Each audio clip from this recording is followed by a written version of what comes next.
Chapter 2437. Spectators all around Nine Secrets quietly watched the erecting defensive lines around the imperial city. Some began watching Waterfront Pavilion, Calm Lotus Monastery, and Godstep Sect. They wanted to know what these three great powers would do.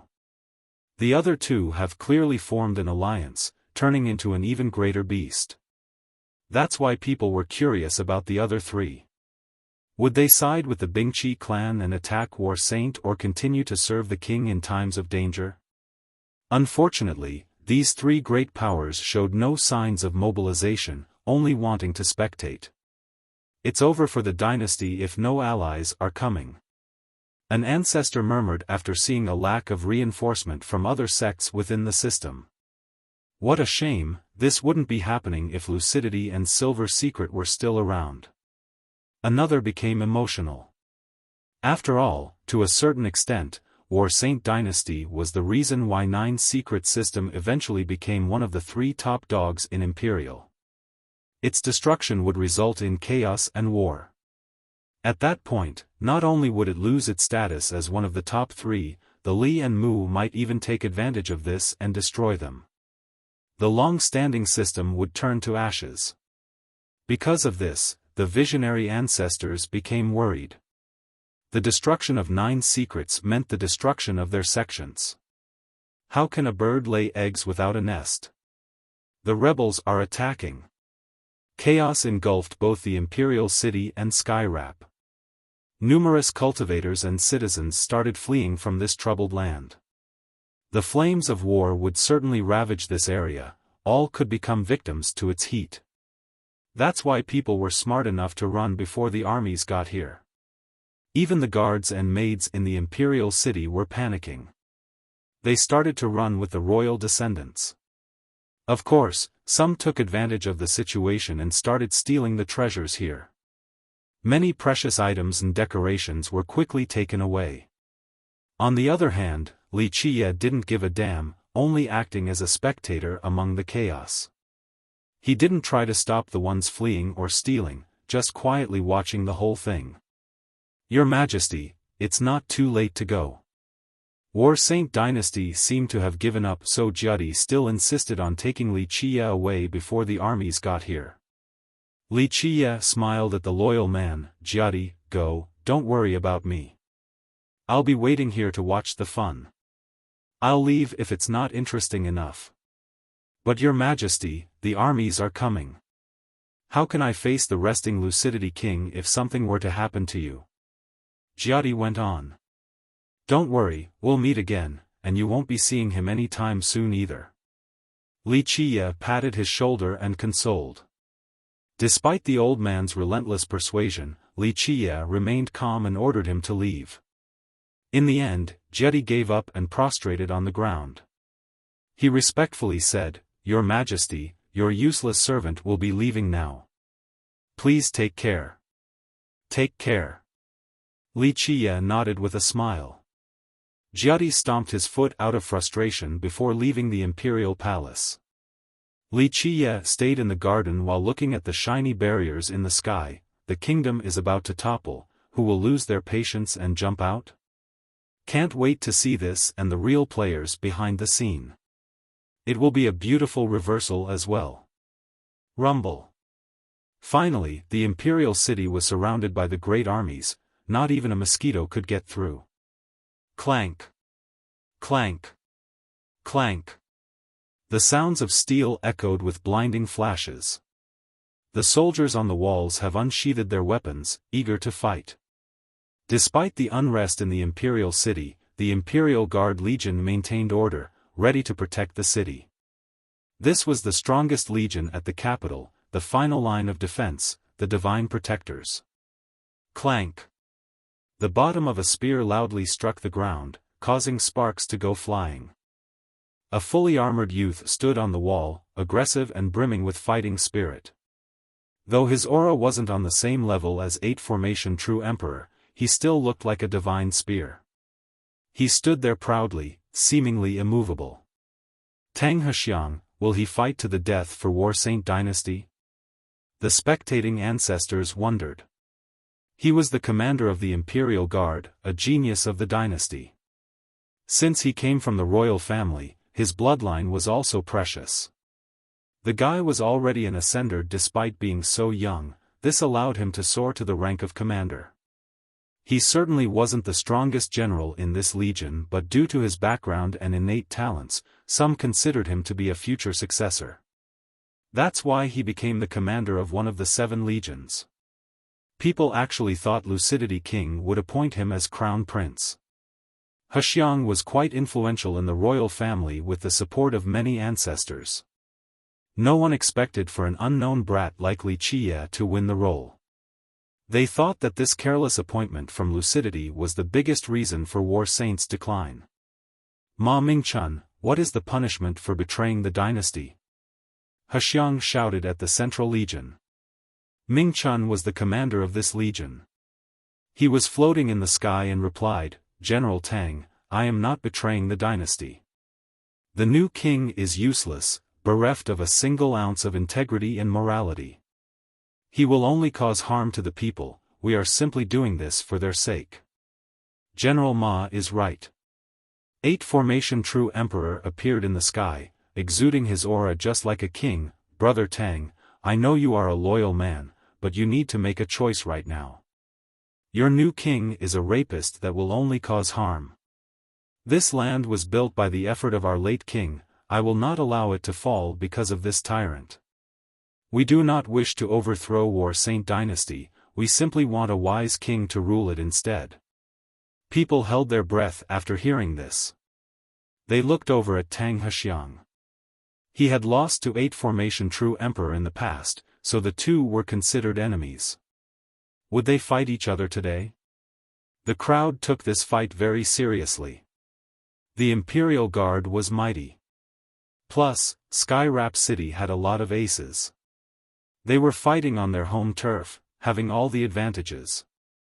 If they wished to fight to the death, the coalition army would need to pay a great price for a successful siege. That would only be benefiting the other 3 great powers who were watching on the sidelines. Thus, Tang Hexiang's choice was very important right now. It could decide the political landscape for the upcoming years. Would he fight to the death or switch his allegiance? The atmosphere became tense. General Tang, the new king just needs to abdicate and War Saint dynasty will still exist. Our 5 legions still belong to the kingdom. The other commanders persuaded him. We only want his abdication and for the throne to be occupied by a wise ruler. This is not a rebellion. Other generals added. Chapter 2438, Your Majesty, General Tang has defected, please escape. Amidst the chaos, a fleeing old official saw that Wuxia was still hanging around the palace and enjoying the paintings, so he shouted. Wuxia noticed that the guy's pouch on his back was full of treasures but didn't say anything. He waved his hand and smiled, Go, I know what I'm doing. Take care, Your Majesty. The official prostrated once before running for his life. Though everyone said that this new king was perverted and lawless, the maids, servants, and officials in the palace didn't think so. On the contrary, he was very generous, allowing people to escape with the precious treasures without interfering. That's why many servants and officials stole items, but no one tried to capture the king in order to earn a reward from the coalition army. In their eyes, the king had treated them well enough. Capturing him for a reward would be ruthless and ungrateful, kicking a benefactor in the teeth. This resulted in a very amusing scene. People ran for their lives while grabbing whatever treasures they could get their hands on. However, Wuxia strode among the chaotic horde, nonchalant and relaxed as ever. The strangest thing was that these looters would stop. Some even respectfully bowed to him and said, Your Majesty, before moving on with the items. Such a scene felt so natural and friendly, devoid of contention. Creak, the heavy gate started opening. The Imperial Guard opened it after hearing Tang Hexiang's order, allowing the coalition armies to enter the city. From this point on, Tang Hexiang, 8 Formation True Emperor, and the 5 commanders have reached an agreement to be on the same side. A few people sighed. One sect master quietly said, "Looks like Tang Hexiang couldn't maintain his stance." Among the legions, the Imperial Guard Legion was considered to be the dynasty's own. Their generals were mostly from War Saint or even the royal clan. On the contrary, the other legions consisted of members from the other clans and sects of 9 secrets. Hexiang himself was also from the royal family, so he should have fought for War Saint dynasty. In the end, he decided against it, choosing to overthrow the new king. Can he be blamed for this? It's really the immoral king's fault for invoking everyone's fury. Someone else spoke on his behalf. A few ancestors only smiled, not actually trusting this rhetoric about the king's lack of characters. As a king, being lecherous or taking girls? That's no big deal and was quite common. Not to mention 3 or 5 girls, an authoritative tyrant would have a harem of tens of thousands. The king's only mistake was his inability to grasp military authority. If he had enough power, he wouldn't be considered a degenerate. Golden daughters like Bingqi Hanyu would find it an honor to be part of the harem. During Lucidity's era, these great powers desired to marry their daughters into the harem. Unfortunately, Lucidity refused. Today, the new king only wanted Bingqi Hanyu, not to mention that the Bingqi has agreed to this with the late king. An official marriage contract was written down as well. They reneged on the deal because the new one was incapable. Calling him a debaucherous despot was only a justification for the rebellion. These ancestors naturally understood that this is a world of the strong. Because the new king was weak, his foes could accuse him of anything. Please abdicate for a virtuous ruler. Tang Hexiang broke the silence as he approached the imperial palace with his legion. People sighed and gasped at this sight. Just a few days ago, War Saint dynasty was virtually untouchable. Today, its imperial palace has been surrounded by rebels. Everyone knew that it was over for the king and War Saint dynasty. He would die even after abdicating. Boom! Boom! Boom! 8 Formation True Emperor and his men began sieging the palace. Though there wasn't a single guard present, barriers were still forming over the palace, virtually unbreakable like walls of steel. They have been blessed by numerous true emperors and eternals of the dynasty, including Lucidity. 8 Formation True Emperor and his peers were powerful, but breaking it down would still take some time. Meanwhile, Wuxia continued his leisurely stroll with a smile despite the explosions. He made it to the Golden Hall and slowly sat down on the throne. He closed his eyes, seemingly asleep, the only person left in this gigantic palace. The entire place was shaking due to the constant barrages. After a while, he opened his eyes and smiled. It's about time. Boom! A deafening blast came about. The group of masters has successfully broken the barriers with their mighty attacks. Everything crumbled, numerous palaces shattered. Debris and dust scattered everywhere. It's down. The spectators became excited and shouted. So many eyes were intensely watching this scene. Still so patient when the kingdom is falling? Not bad, quite an interesting game. Very well, let's see if my chess piece is usable or not. Wuxia smirked while sitting on the throne. Boom!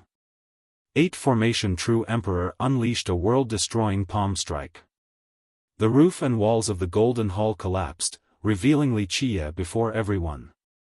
Your Majesty, some of the rebels quietly murmured, a few men even staggered backward after seeing him here. He didn't escape, contrary to their expectations. Regardless of his lack of abilities and moral character, he was still appointed by Lucidity. In other words, he was the rightful ruler, the orthodox branch. Anyone who wanted the throne right now would be considered a rebel, a usurper. The authority of the orthodox branch remained, so some rebels have a guilty conscience as they stared as their king. The new king, the spectating ancestors were surprised to find Wuxia sticking around. Does he want to die with the kingdom? Someone else wondered. After all, he had plenty of chances to run prior to the siege. But now, he was the only one left in this palace, sitting there proudly. Some felt respect after seeing this, a weak junior daring to face the great coalition armies. Not everyone possessed this courage. The only crime of his is being born in a royal family. A sect master gently sighed. This new king has done nothing heinous compared to Lucidity's previous conquests. The kid was innocent sheep while Lucidity's hands were stained with blood. Alas, he wouldn't be able to escape death today. 8 Formation True Emperor's eyes flashed murderously after seeing Wuxia on the throne. He undoubtedly wished to be there instead. This new king was a piece of trash while he was a true emperor. How could he not have the ambition to replace the guy? To take all the authority that comes with the throne? You're the little brat in charge of 8 Formation Kingdom? Wuxia glanced at the emperor. The emperor's eyes became serious and bright like the stars. I am 8 Formation True Emperor, the ruler of Myriad Formation Kingdom. Being called a little brat by this trash annoyed 8 Formation True Emperor in spite of his mental fortitude. Chapter 2439, Wuxia sat there calmly and even conversed with 8 Formation True Emperor. This act made people glance at each other. In the eyes of the masters, Wuxia was only a spring chicken, a new cultivator. However, he remained calm against the great armies and a true emperor. This courage was rare and commendable. That's a descendant of Lucidity kings for you, he's not shaming his lineage. An ancestor praised. Even till now, many believed that he was an illegitimate son of Lucidity, hence why he was given the throne. The emperor had flashes of bloodthirst in his eyes, a truly frightening spectacle due to his power level. Each strand resembled a divine sword, more than enough to make others tremble. Are you finished now? The emperor uttered coldly. Wuxia waved his hand and casually said, when is your kingdom bringing your princess over? I need a maid for bed warming and feet washing. Everyone took a deep breath and glanced at each other. He's a madman.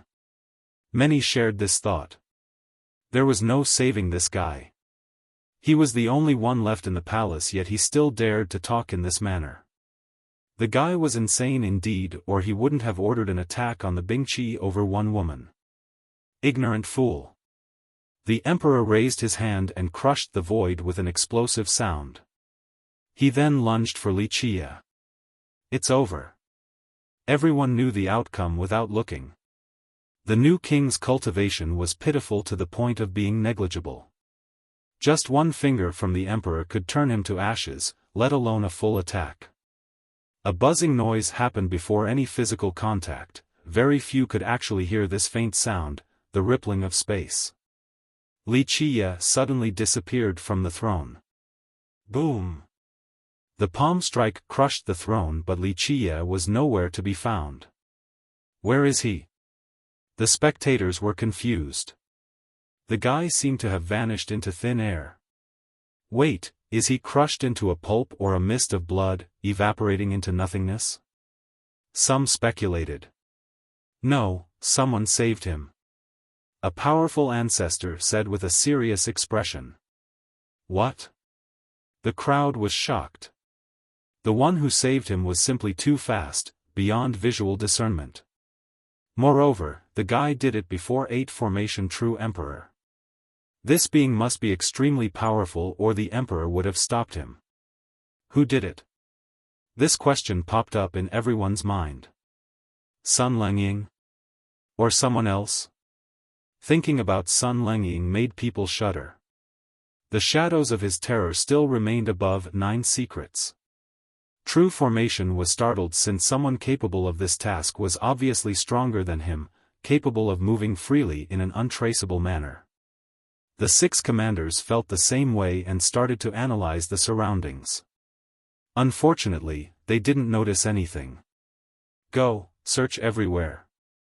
The group ordered the armies to begin the search for Wuxia. People started pondering about the outcome.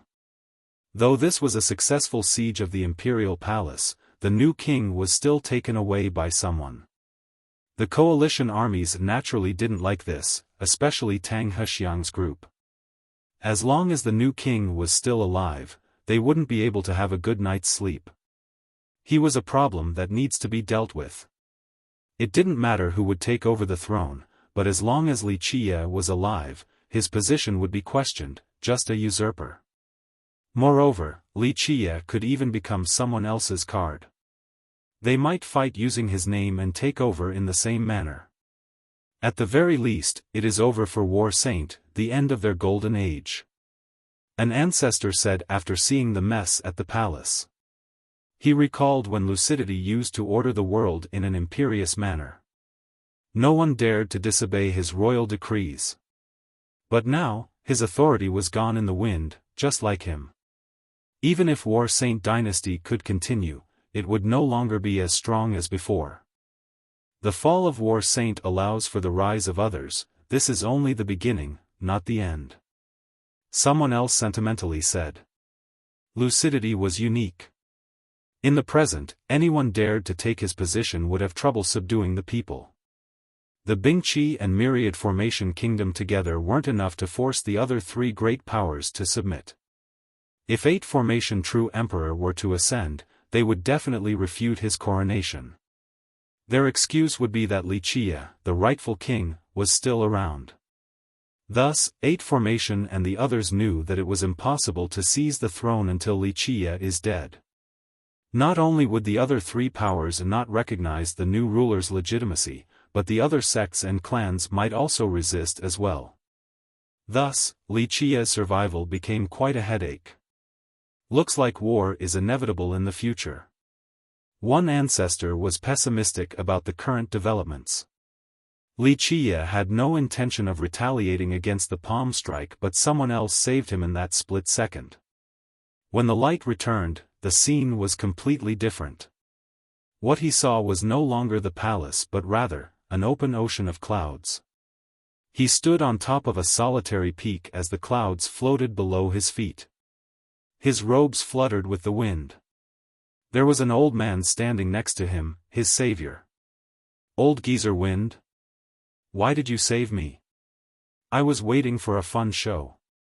Li Qie glanced at the old man and said. He was one of the 5 supreme ancestors, the wind god from Godstep sect. He stared at Li Qie with his old eyes, surprised that this brat didn't show any gratitude. Worst of all, the kid still acted like a king and didn't show any respect. Remember, there were only 5 supreme ancestors in all of 9 secrets. They were the strongest ancestor in their sects, virtually invincible as Eternals. However, Li Qie didn't give a damn and treated him like a subject just like lucidity used to. People called him Wind God because he was just like the wind, essentially omnipresent. Brat, be more respectful, you would be a dead man right now if it wasn't for me. He gave Li Qie the side eye. Li Qie sat down on the cliff and swung his legs back and forth before smiling, as if someone else would save me if not you. Having a puppet king is enough to control the world. You're not stupid, brat. Wind God was impressed and took another look at the youth. He thought the kid was only a useless, prodigal son. Even an idiot can see this. Li Qie smiled. I'm sure the other great powers were waiting too. Humph. Unfortunately, I didn't save you for this reason. I saved you out of consideration for the late king. Wind God snorted. Unlike the other supreme ancestors, Wind God was quite close to lucidity. The latter had guided him in the past. That's why he was the first to agree to the marriage agreement.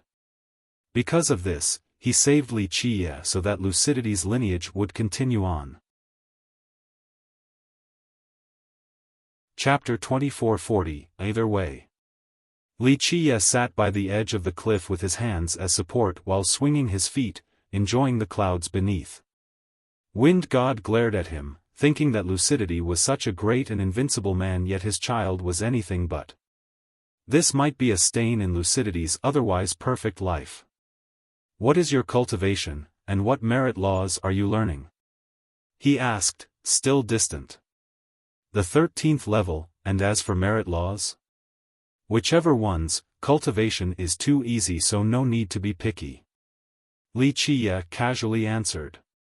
Wind God almost vomited blood at this shameless brag. This brat was clearly as weak as can be, not any different from newly admitted cultivators. There is no such thing as the 13th level. Wind God coldly responded. Oh, then the 3rd level then, it's just that 13th level sounds much cooler and suit my style. Wuxia shrugged. Wind King glared angrily at him. If this guy was a disciple of Godstep, he would have stomped him right now. Aggressive, arrogant, and ignorant, what a bastard of a brat. What? Want a taste of Dou and Zhe from War Saint Dynasty? Wuxia responded to the animosity. Wind God retorted with a sneer, Dou and Zhe? You think someone like you can control them? 9 secret system has 9 words, Lin, Bing, Dou, Zhe, Jia, Zhen, Lai, Qian, Xing. This was a supreme mantra, rumored to be created by 9 secrets ancestor or left behind by Bao Pu. The entire system was built on this mantra, they acted as the foundation. However, no lineage was in possession of all 9. Just grasping one was amazing enough. For example, War Saint Dynasty had Dou and Zhe, hence its name. Another one was Godstep sect with the word Xing. To a certain extent, having 2 words allowed War Saint Dynasty to be so powerful. The only other to have 2 words was Waterfront Pavilion, the rest of the great powers only had 1. Few in War Saint Dynasty could touch these 2 words since they were the very foundation of the kingdom. Even a tyrant like Lucidity couldn't just give these legacies to Wuxia. Because of this, Wind God didn't expect for someone as weak as him to have the words. In fact, he couldn't even look at them, let alone cultivating. That's fine. Wuxia casually shrugged. Where were you staying before this? The god asked. In fact, he was very confused about Wuxia. If he was Lucidity's illegitimate son, then who was his mother? Someone like Lucidity wouldn't have picked just any woman. It must have been an incredible woman with a great background. Everyone knew that Lucidity only had a daughter, true Emperor Jiuning. Lucidity no longer had an heir after she was gone, no women around him either. Moreover, Wuxia only looked a little more than 20. This made people speculate about what he did 20 years ago. I fell from the sky. Wuxia pointed upward. Have you never heard about the heaven's favorite? I'm a person like that, so I naturally was hanging up there. Otherwise, why would I instantly become a king? The phrase, chosen by the heavens, was meant to describe me. Nonsense. Wind God wanted to give this guy a good kicking, there's no such thing. Wuxia smiled, I'm the perfect example. One day, I accidentally fell down and boom, there I was in the Silver Secret Legion's camp.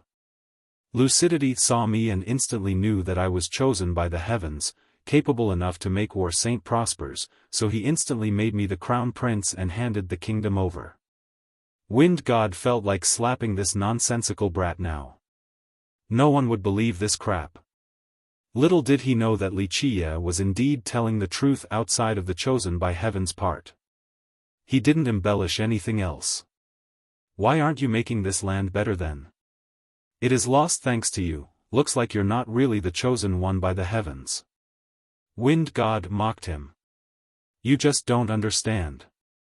Wuxia leisurely said, you are looking at it from a close-minded and ignorant perspective, this is only a layer of mist, only a loss in appearance. Wind God was about to vomit some blood from anger. As one of the 5 supreme ancestors, he enjoyed a prestigious status in 9 secrets. People cowered before him, not daring to breathe loudly. Even other Eternals treated him with reverence. However, this brat didn't give a damn and even called him closed-minded and ignorant. No one but Lucidity would dare to talk to him like this in 9 secrets. Then enlighten me with your wisdom, your majesty. Wind God sarcastically responded. All right, since you are so sincere, I'll give you some guidance. Wuxia seemed impervious to sarcasm and acted like an imperious king. Wind God smiled wryly at this sight, thinking that this brat doesn't have any self-awareness at all. Tell me, is lucidity strong? Pretty much unbeatable? Wuxia asked with a smile. Wind God didn't expect this question. He nodded and said, the late king's fighting prowess is peerless, definitely number 1 in 9 secrets, unbeatable in all of Imperial. This was indeed the truth. Supreme ancestors like them still didn't dare to do anything in Lucidity's presence since he was considerably stronger. What about his achievements? Still unmatched in 9 secrets? Wuxia continued. Wind God pondered for a bit before giving an objective opinion. In terms of achievements, I believe he is number 1 as well. From a historical standpoint, I think he's even with Emperor Zheng, or at least very, very close. He chose his words carefully to have a fair evaluation of lucidity. Though the 5 great powers had thoughts about opposing lucidity, they had to admit that he contributed greatly to 9 secret system success, allowing it to be on the same level as the Mu and Li. Then what about if I become a virtuous king? Will that be enough to compare to Lucidity King? Wuxia asked. Impossible. Wind God said decisively. Lucidity's achievements were comparable to Emperor Zheng, one of the most brilliant true emperors. Taking another step to surpass lucidity was harder than reaching the sky for future descendants. How about if the kingdom falls but I eventually rise and sweep through the world, creating a new dynasty worshipped by all? How will that compare to lucidity?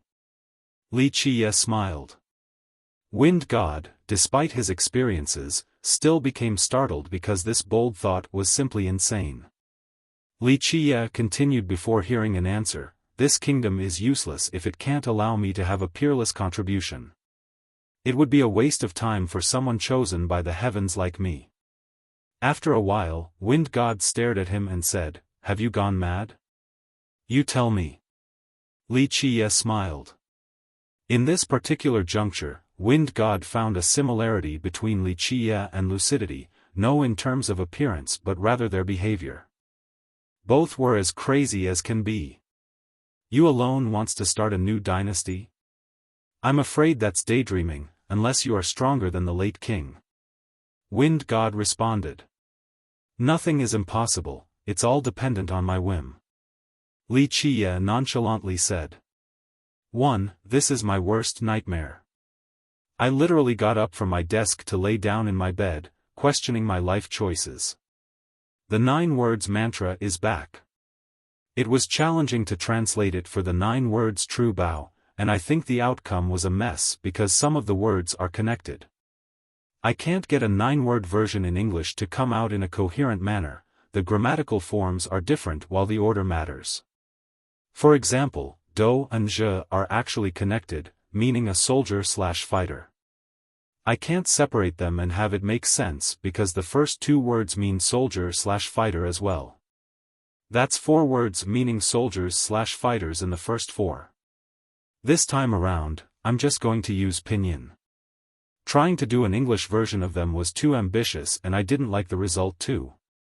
Lin, overlook/celestial, Bing, soldier, Do, soldier, Je, man, modified by Do so it's soldier, Jia, all, Zhen, formation, Lai, arrange, connected with Zhen, Qian, front, Xing, walk, 3.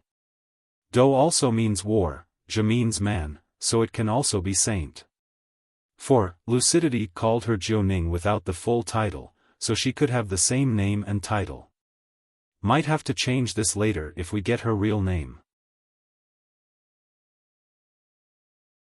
Chapter 2441, Wind God wondered if Wuxia was actually useless or it was just an act. The whole appointment by lucidity was strange. They thought that he was an illegitimate son, especially after seeing his immoral and uncouth behavior. Otherwise, how could lucidity dote on a piece of trash like him in this manner? After further interaction, he felt that this brat wasn't as stupid as he seemed, just crazier yet strangely insightful, seeing things that big shots like them never thought about. "Alright, follow me back to God's step," Wind God eventually said. "For what?" Wuxia smiled and told the truth. "I guess I still have some uses for your sect, a powerful bargaining chip." "Humph." Wind God snorted in response, "You're overthinking it. It's just that you could die any time in the open. Myriad Formation, the Bing Qi, and your own dynasty want nothing more than your death so they can have peace of mind." Wind God was correct. 8 Formation True Emperor and his allies needed Wuxia's death in order to legitimize their rule and taking over the throne. They didn't wish to be viewed as unrightful usurpers forever. "It doesn't matter." Wuxia shrugged before contemplating while rubbing his chin. From what I've heard, your sect has a great library, right? What do you want?" Wind God's eyes narrowed as he uttered coldly. "Don't worry, I'm not interested in your martial arts or the word Xing. If I cared about them, I would have had plenty to pick back at the Imperial Treasury. I only want to see your old scrolls, just the entertaining and historical ones. That might be worth taking a trip there." Wind God didn't know what this brat wanted to do. He asked, "What are you looking for?" "Nothing in particular." Wuxia replied, "Just reading to improve my knowledge. Don't you know that knowledge is power? Your sect was built on espionage and information selling, allowing it to prosper." Wind God agreed with this logic, albeit slightly surprised. "If you want information, I can help you," Wind God generously said. "I don't care about the present or the movements of the world," Wuxia said. "I'm interested in ancient mysteries, the older, the more precious. Basically, just historical stories, whether they be official or just popular folktales." Wind God took another look at him. Godstep did start out as an intelligence guild, but as time passed, many things have changed. Their disciples now pursued power and cultivation, no longer caring about mysteries of the past. "That's fine, you can take a look," Wind God agreed. "Oh right, what's the name of your girl?" Wuxia stood up and suddenly realized something, so he clapped his hands. "Splendorous Saintess," Wind God said with a hint of annoyance.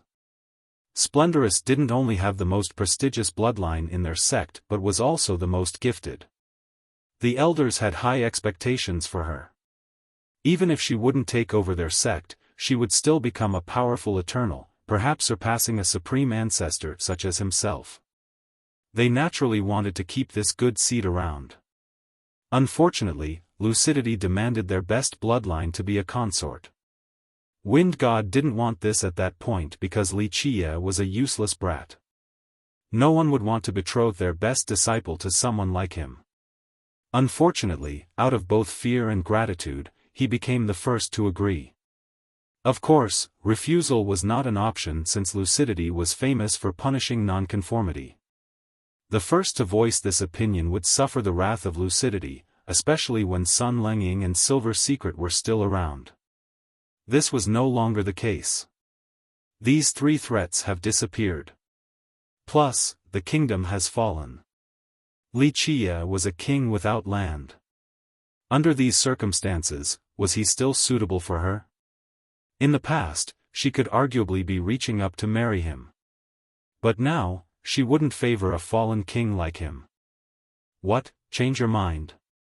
Wuxia noticed Wind God's annoyed expression and laughed. Self-awareness is a virtue, Wind God replied. Wind God was rightfully annoyed, thinking that this Wuxia wasn't worthy of his saintess. Of course, he had principles and was a man of his words. Since he had agreed with Lucidity on top of signing the marriage pact, he couldn't actually change his mind nor deny this marriage. This made him feel quite helpless. The whole thing was akin to planting flowers into a pile of manure. The only thing he could do was hope for Wuxia to know his place and decline this marriage himself. Self-awareness? Wuxia smiled, your saintess is only a maid in my eyes. If she were to be my concubine, then she better serves me well.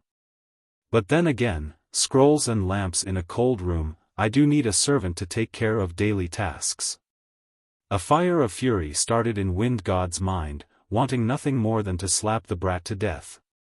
He was still acting so imperious and haughty. You're just a fallen king right now.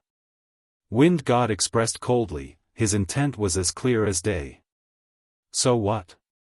Wuxia smiled, a man must stay true to his words, this is especially true for strong people. Otherwise, they'll stay ordinary. One decision alone could decide victory or defeat, and could also decide one's nature and Tao heart. Tao heart. Wind God closed his eyes, aware of this magical aspect and how important it was to a cultivator. The problem here was that the young generation didn't care for it. They only talked and bragged about having powerful cultivation and techniques. Thus, a weakling like Wuxia bringing it up was outside of his expectations. New cultivators only cared about having better merit laws and treasures in order to grow stronger. But in this process, they neglected to polish their Tao heart. Some didn't even know of this phenomenon. In fact, this was indeed the case for the majority of cultivators. The Tao heart was intangible and mysterious, seemingly trivial for cultivation. An eternal like Wind God naturally knew of its importance after reaching this level, but someone like Wuxia shouldn't. A deceiver can't stand proud and definitely can't reach the sky. Wuxia said, a heart without honesty and integrity can't give birth to true conviction and will inevitably waver. Wind God's eyes flashed with bright rays. He was stronger than many true emperors, so his words were worth more than gold. It wasn't hard for him to deny this marriage right now, given the circumstances. However, the biggest problem was himself. Would he be able to keep his promises and integrity? The Bingqi clan never felt this pressure. They directly turned against the dynasty and even swapped someone else for the marriage alliance. Lucidity and the kingdom weren't around. Reneging wasn't hard if they didn't care about this personal test. For Wind God, at the very least, he couldn't do something despicable like Bingqi Juezhen, so he found himself in quite a predicament. That's why he wished for Wuxia to have enough self-awareness and back off. 1. The literal translation for her title is flying plus flower, or scattering flowers in various seasons. The actual, literary meaning is a beautiful scene out of a painting. Many musicians use this word for their song titles. Scattering flower isn't a good title for a character in English, too long as well. Splendorous fits the literary definition and isn't used often.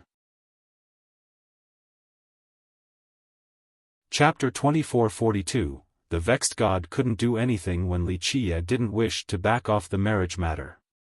Though he could make Wuxia hand over the marriage pact by force, he was still a man of principle and refused to renege. Let's go. He grabbed Wuxia before disappearing into nothingness. When they emerged again, the clouds were still their companions, only with mountains and hills added as decoration for the sky canvas this time around. Wind God was actually crossing from one dimension to another. Because he trained with the word, Xing, movement was his expertise. Not only was his speed matchless, but he could also cross through any dimension and realm. This earned him his title of Wind God. Of course, an Eternal already had ample movement abilities. After training in this word, he became even more exceptional. In terms of speed and spatial mastery, he was the best among the 5 supreme ancestors. Lucidity himself was inferior in this aspect. If Wind God wished to flee, no one in Imperial could stop him. Their final destination was the magical and awe-inspiring God-Step sect, one of the 5 great powers of 9 secrets. This was a rather mysterious power in the system. No one knew where its ancestral ground was located, not even some of their disciples. It was still a scene of clouds as far as the eye can see. At the very end of this cloudy ocean were rolling mountains and hills. Some peaks were large enough to form their own inhabitable areas spanning for thousands of miles. Being shrouded by the clouds only amplified the mysteriousness of these mountains. Waterfalls surged down some of the tall peaks. This looked magnificent, just like a river running down from the 9 firmaments. Upon closer inspection, one would find that among this mountain range were several peaks tightly packed together. They were the tallest ones too, seemingly the centerpieces of this area. This was the central area of God's Steppe, containing its treasures and resources accumulated across the generations. Only prestigious ancestors had permission for entry. God's Steppe had the word, Xing. Obtaining one of these words meant being blessed by the high heavens. Their main legacies and merit laws would be decided as well. For example, Myriad Formation Kingdom had the word, Zhen, so they became the best lineage at formations and arrays in the system, both in terms of knowledge and power. As for the Bing Qi, they had the word, Bing. Therefore, they were the best blacksmiths available. It was common knowledge in Imperial that the best weapons normally came from the Bing Qi, and this was indeed the truth. Back to God's Steppe, most of their merit laws and techniques were derived from their secret word. If there was a marathon contest in 9 systems, God's Steppe sect would surely take the number 1 spot. They had incredible movement and stepping techniques, granting them peerless speed. Their disciples enjoyed safety compared to other cultivators since escaping would never be an issue. Due to these advantages, God's Steppe could transmit information at an incredible rate in the past. They had the most comprehensive intelligence network. In the beginning, many sects paid God's Steppe high fees in order to buy necessary information and intelligence. Later on, as God's Steppe grew in power and had more resources, they slowly stopped participating in this line of business and focused on politics and power gathering instead until they became one of the 5 behemoths. 2 people flashed into existence. Wind God had brought Wuxia onto the highest peak of God's Steppe. The place was highly guarded. Each inch of mud here was glowing. They have been blessed by powerful augmentation. There existed a building made out of stone with a wooden plaque carved with 2 words, Secret Depository. It served as the sect's most secretive and largest library, containing numerous merit laws and scrolls. Of course, it also had plenty of ancestral books, mysterious tales, etc. Outsiders weren't allowed to enter under normal circumstances, not even the disciples here without permission from the ancestors. Creak. The heavy doors opened, allowing the 2 of them to enter. Though Wuxia was an outsider, Wind God was a supreme existence in this sect, so he could go wherever he wanted. The building didn't look large from the outside, but after entering, one would find this place massive, akin to entering a different dimension. The smell of books assaulted the nostrils, indicative of the great number of books found here. This collection was comparable to the stars in the sky. Towering bookshelves everywhere with countless books. They contained intelligence and information on top of regular texts gathered across the years by the disciples of God's Steppe. Unlike other lineages and due to their background, the disciples here loved collecting books.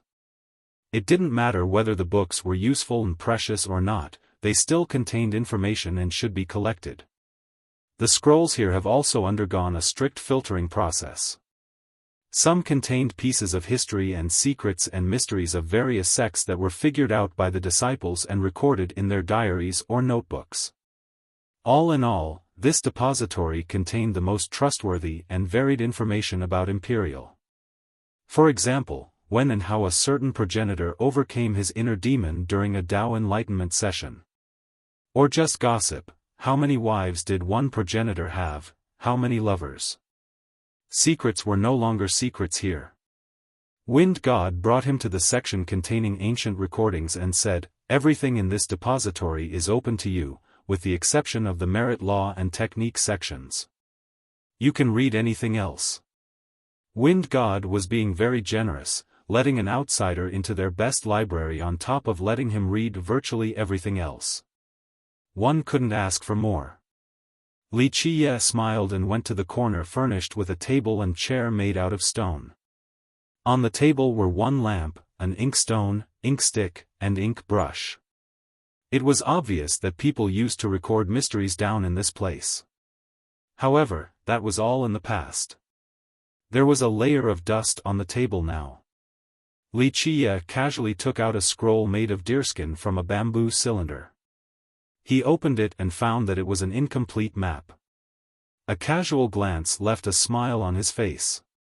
Looks like your sect hasn't partaken in recording history and rumors for a long time now. Wuxia said. Wind God didn't answer since it was true. As the sect grew stronger, fewer and fewer disciples were willing to play the roles of historians and intel gatherers, let alone doing something as dry and dull as recording them down. In the present, a few still enjoyed finding information, but anecdotes and information recorders have been gone for several generations. In fact, Wuxia was the first person in a very long time who was interested in the texts here. God-step disciples only wanted to cultivate and chase after power. They coveted mighty merit laws and treasures, not boring history. Wind God became surprised to see Wuxia focusing and enjoying the map. Chapter 2443, Wind God took another glance at this useless king. Why was he so interested in their ancient scrolls? Of course, he didn't bother pursuing this matter, having condemned Wuxia to inadequacy. There was nothing this landless king could do right now. He had already carried out his part, paying back his debt to lucidity by saving the guy. Keep reading then, I'll send some disciples to take care of you. He turned and left. Tell that girl to come and warm my bed already. Wuxia casually remarked. Wind God froze in his tracks. This little bastard had no sense of propriety, still worrying about such nonsense. He snorted in response and continued leaving. Wuxia smiled and didn't care too much whether that saintess would come or not. It was only a casual comment. He strolled in the sea of books, only occasionally finding something interesting and taking them down for a look. He didn't care about the merit laws of God-step sect since he had no lack of them. The stories about Imperial, or Three Immortals, were much more interesting. These tales were precious and useful in his mind. He picked multiple scrolls ranging on a wide variety of subjects before returning to his table to read. Historical tales and mysteries were boring, not even the disciples of God-step would read them. Alas, Wuxia enjoyed his time since he could read between the lines. Others wouldn't notice anything about these simple stories, but he could find great information from a few sentences and extract unimaginable content. This was his reason for coming to God-step. Other items couldn't get into his sight. For example, he didn't pick anything out of War Saint Dynasty's treasury. No sun and moon were present in the depository, so who knows how much time has passed. Wuxia finally looked up and saw a youth standing next to him. He wore a robe made out of hemp and had a tall stature. It was difficult pointing out something special about him because he looked too ordinary. One would instantly forget about him after a glance. He was just another person in the crowd. Cough. The youth nervously coughed after seeing Wuxia looking at him. He has been here for a long time but didn't dare to disturb Wuxia, who was immersed in reading. Your Majesty, the youth hesitated for a moment but still decided to address him respectfully. This lowly one has received the orders of the ancestor to take care of your daily needs, Your Majesty. He cupped his fist and said. He knew who Wuxia was, the king of War Saint, albeit one that has fallen out of grace. He has heard of Wuxia's unsavory tales. In fact, the entire world knew about it. In the beginning, he assumed that Wuxia would have a wretched and vulgar appearance. He found this to not be the case after meeting the king. Oh? The girl isn't coming? Wuxia asked after taking a good look at the youth. Ahem, I don't know who you are referring to, Your Majesty. The youth played the fool. It's that saintess of yours, Splendorous. Wuxia casually threw the scroll on the table. The youth smiled wryly and had to respond, "Junior sister Lu Bing is training outside and hasn't returned, so the ancestor sent me here instead. It's not good to lie in front of me." Li Qie nonchalantly said, "Looks like the geezer doesn't want her to be a maid." "Very well, I've already given him the chance. It's too late to beg for it later." The youth was speechless because of Li Qie's direct comment, demanding for their junior sister to be his maid. He was aware of the marriage agreement between her and the king. However, that was in the past. He no longer had a kingdom. Keep in mind that she was the jewel of the sect, the famous splendorous saintess, beloved and adored by the ancestors here. So many prodigies in 9 secrets wished to propose. Given their current status, the other ancestors in the sect would never agree even if she were to say yes. "Your Majesty, I have prepared everything for you." The youth changed the topic. "What's your name?" Li Qie inquired with his usual calmness. "This lowly one is called Zhang Jianchuan." The youth honestly responded. He was the second disciple of Godstep sect master, his cultivation was formidable. Wind God was quite nice to send such a powerful disciple here to serve Li Qie. This was for his protection. In fact, a second disciple of the sect master obviously had a prestigious position. Moreover, his talents were amazing as well. Anyone else would be annoyed to receive this order, becoming a dog for Li Qie, who was essentially a nobody at this point. Jianchuan didn't think so and sincerely obeyed Wind God. Since he was sent here as a servant, he acted like a servant and treated Li Qie like a king. On the contrary, no one else would call Li Qie, "Your Majesty," they would look down on him instead. "You must be an undercover specialist," Li Qie leisurely stated. "Your Majesty?" The youth was startled because Li Qie was spot on about his profession. What brought this up, Your Majesty?" "As ordinary looking as can be, the most suitable for undercover roles. A person like this is either a weakling, a great master, or someone undercover." Li Qie continued. Jianchuan was shocked. He was a spy and the director of intelligence for the young generation of Godstep. Very few disciples wanted to do this now, they rather just train in the sect or make something out of themselves in the outside world. Cultivation and aiming to grow stronger were the correct mindset for cultivators. Because of this, Jianchuan was a unique disciple in Godstep. He was interested in researching and gathering intel at a young age. Interest turned into excellence, so the sect left him in charge of intelligence. Therefore, he was usually the first in Godstep to know of any news happening in Imperial. This current Li Qie was different from his imagination. The most prolific description of the new king was his debauchery. He mobilized the 5 legions against the Bingqi over a single woman.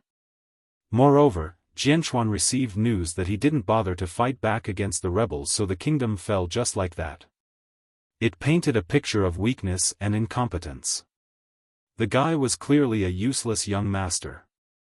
As a spy, he could sense something different due to his perceptive instinct.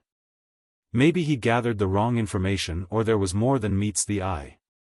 "You're right, Your Majesty. I'm in awe of your vision."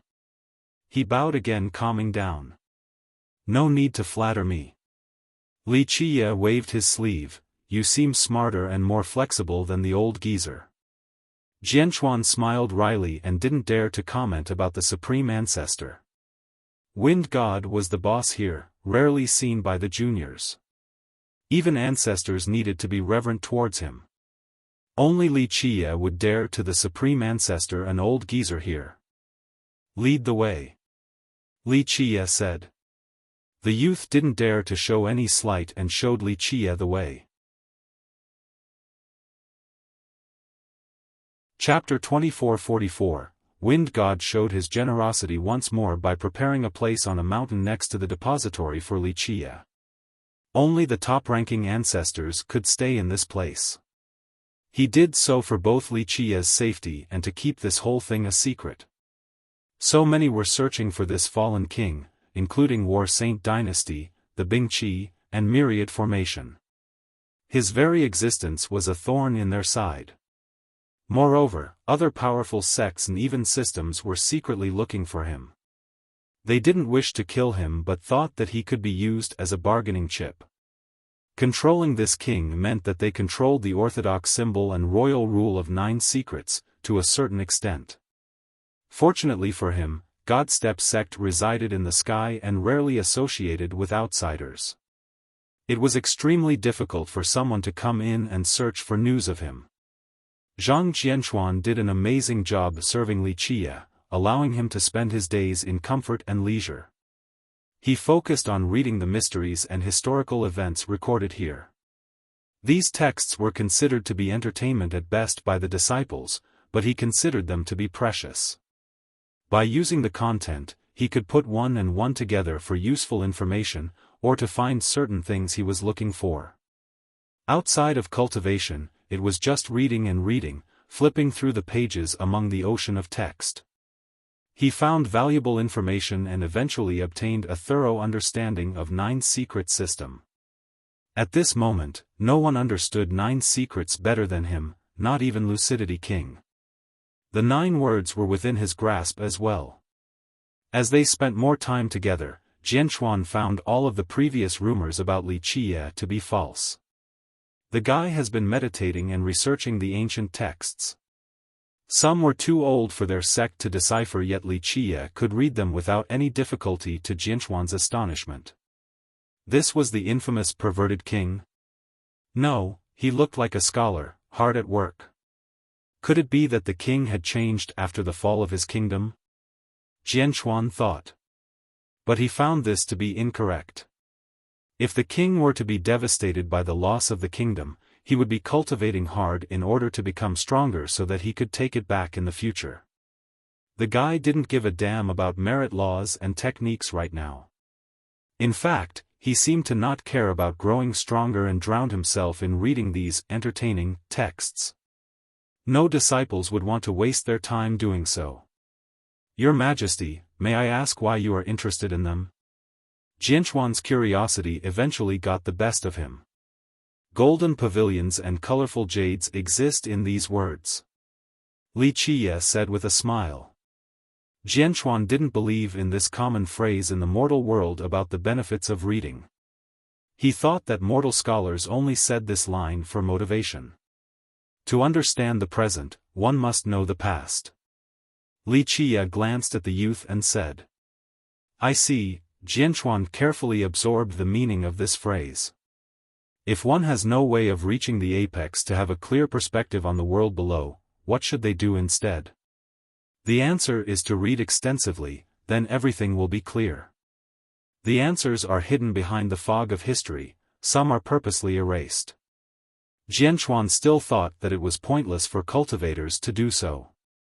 Let's talk about your Godstep true emperor then. Was it only because of having great talents that he understood the word, Xing? Li Qie asked. Isn't that the case? Jianchuan said. Godstep true emperor was also the progenitor of their sect. He came from 9 secrets and was able to start a sect not just because he was strong, but also because he found the mysteries of one of the 9 words. This allowed him to establish a firm foundation for his heritage, and this eventually helped them become one of the 5 great powers. No sect had a full grasp of all 9. Moreover, the word, Qian, has been lost for a long time.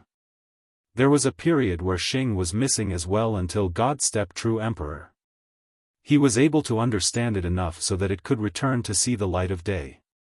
Li Qie smiled. Godstep true emperor was certainly talented, that's a given. However, among the emperors, he's not that exceptional. In the history of 9 secrets, there have been plenty of brilliant emperors, but why was it that your emperor was able to find the mysteries of Xing and not the others? Jianchuan had never thought about this question before, so he didn't have a response. 9 secrets was the oldest system in Imperial. Their progenitor was a disciple of Bao Pu who was recorded down as the very first progenitor in 3 immortals. From that, one could see just how old 9 secrets was. Since its inception, numerous emperors have come out. It had experienced prosperity and decline. All in all, this was a land that had produced countless geniuses. These geniuses eventually became emperors or invincible eternals or went on to do other great things. When talking about the best of the emperors, one must bring up Emperor Zheng and true Emperor Jiuning. These two were incredible and matchless, especially Emperor Zheng. He was the one who revitalized the system. Some even placed him on the same level as Nine Secrets' ancestor. Among these brilliant characters in history, very few have been able to understand the Nine Secrets. Understanding was different from cultivating. The former meant searching for the lost words within the Tao land of Nine Secrets. Godstep True Emperor was one of the few capable of this task. I don't know, Jianchuan has always assumed that his emperor's success was due to the emperor's great talents. But after thinking about it, it seemed that their emperor wasn't superior to his peers. In fact, he wasn't on the same level as Emperor Zheng and true Emperor Jiuning.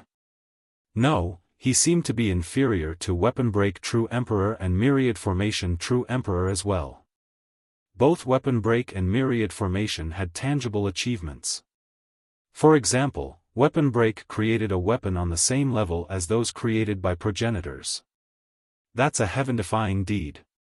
As for Myriad Formation, according to the legends, he used his formation mastery to kill two emperors of a similar power level as him. Godstep True Emperor didn't have anything like that. Nevertheless, he comprehended Xing, something Weapon Break and Myriad Formation couldn't do. Li Qie said, "I'm not saying your emperor lacks talents and comprehension. It's not bad, but the real reason is that he found a few things that allowed him to understand the mysteries of Nine Secrets. This aided him in finding Xing." "What things?" the youth asked. Li Qie smiled and rubbed his chin before pointing at the ocean of scrolls. "Knowledge. Only knowledge can take you further where talents fail.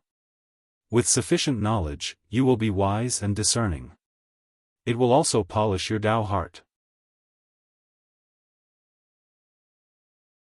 Chapter 2445, Zhang Jianchuan became jolted after listening to Li Qie. He didn't realize it yet, but Li Qie was slowly opening a new door for him. Possessing knowledge and knowing how to use it, that's the way toward success. Unfortunately, no one is using this treasure grove correctly, he said, looking at the youth before glancing at the books while shaking his head. Jianchuan stood there, seemingly comprehending a little bit. A long time ago, their sect specialized in information gathering and secret selling. They relied on their perfect network of intelligence to find the secrets of Imperial and greatly benefited from it. Furthermore, they always had the initiative and were one step ahead for any big event, a great advantage. This naturally resulted in them yielding a greater harvest than the rest. They grew stronger and stronger before ending up as one of the 5 great powers. Unfortunately, the result was fewer and fewer disciples being interested in this business. What brought them to greatness suffered a swift decline. No one bothered reading the ancient scrolls in the depository. It meant that they had fewer and fewer relevant secrets, losing the advantages altogether. Of course, the ancestors thought that they didn't need to rely on this old business now that they have grown stronger. They could sweep through the world using force instead. Jianchuan had a newfound perspective, like seeing the light of a guiding torch in the mist, telling him which direction to go. He increasingly found this king to be different from the rumors and faintly realized that the king was only putting up an act. But why did the king pretend to be such a person, even until the fall of his kingdom? Jianchuan couldn't come up with an answer at all. Li Qie lived like a monk at Godstep with only the lamp and books as his companions. Moreover, he didn't care about external events, not bothering to ask a single question. "Your Majesty, are you not curious about the dynasty?" Jianchuan was familiar enough to ask a sensitive question. He was in charge of intelligence, so he still received a number of reports every day. This allowed him to know about the world without leaving Godstep. "What's there to find out?" Li Qie said, War Saint has fallen out of grace while the rest of the world chases for the ultimate authority. Unfortunately, no one has been able to seize it. Given the current political climate, who can be in charge? The other sects are useless and only the 5 great powers are in the picture. Actually, the dynasty with its 6 legions can do something as well. However, the legion commanders, your 5 supreme ancestors, and the other experts, none of them are willing to submit to each other. Without a person capable of rising up above the others, total authority will need to wait, replaced by stagnation and deliberations. With that, he turned towards the youth and smiled. The geezer hasn't shown up recently, I'm sure he's at the Imperial City then. The 5 of them must be screaming there, but no one will give up. This casual analysis left Jianchuan slack-jawed because Li Qie was completely spot on about the current political climate. Though 9 Secrets system no longer has a real ruler, the great powers here didn't wish to submit to each other. No one can suppress the entire world like lucidity and no one had the claim to the throne like Li Qie, the rightful successor. Because of this, though the coalition armies managed to take over the Imperial City, no one could really sit on the throne for total control. The 5 great powers would never yield to someone else. They didn't want to see a second lucidity king and actively worked against it. This created a deadlocked stalemate at the capital. The 5 powers also sent their legions there, completely occupying the area. Even the 5 supreme ancestors needed to go themselves to preside over the situation. After all, a change in the government could affect any of them for generations to come. No great powers wanted to let this go. Jianchuan found Li Qie's insight to be incredible.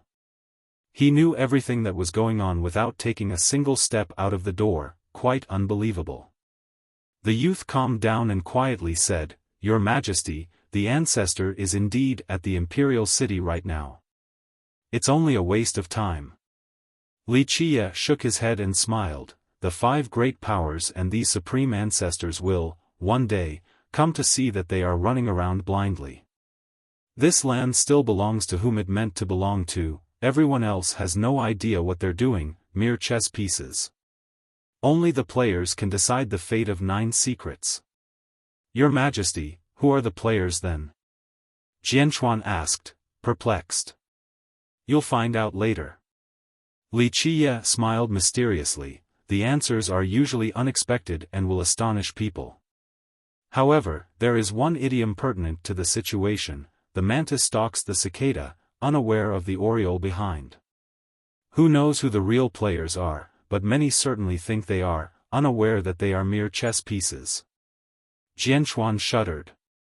Though he didn't fully grasp the meaning of Li Qie's response nor who the chess players were, he knew that something earth-shattering was going to happen.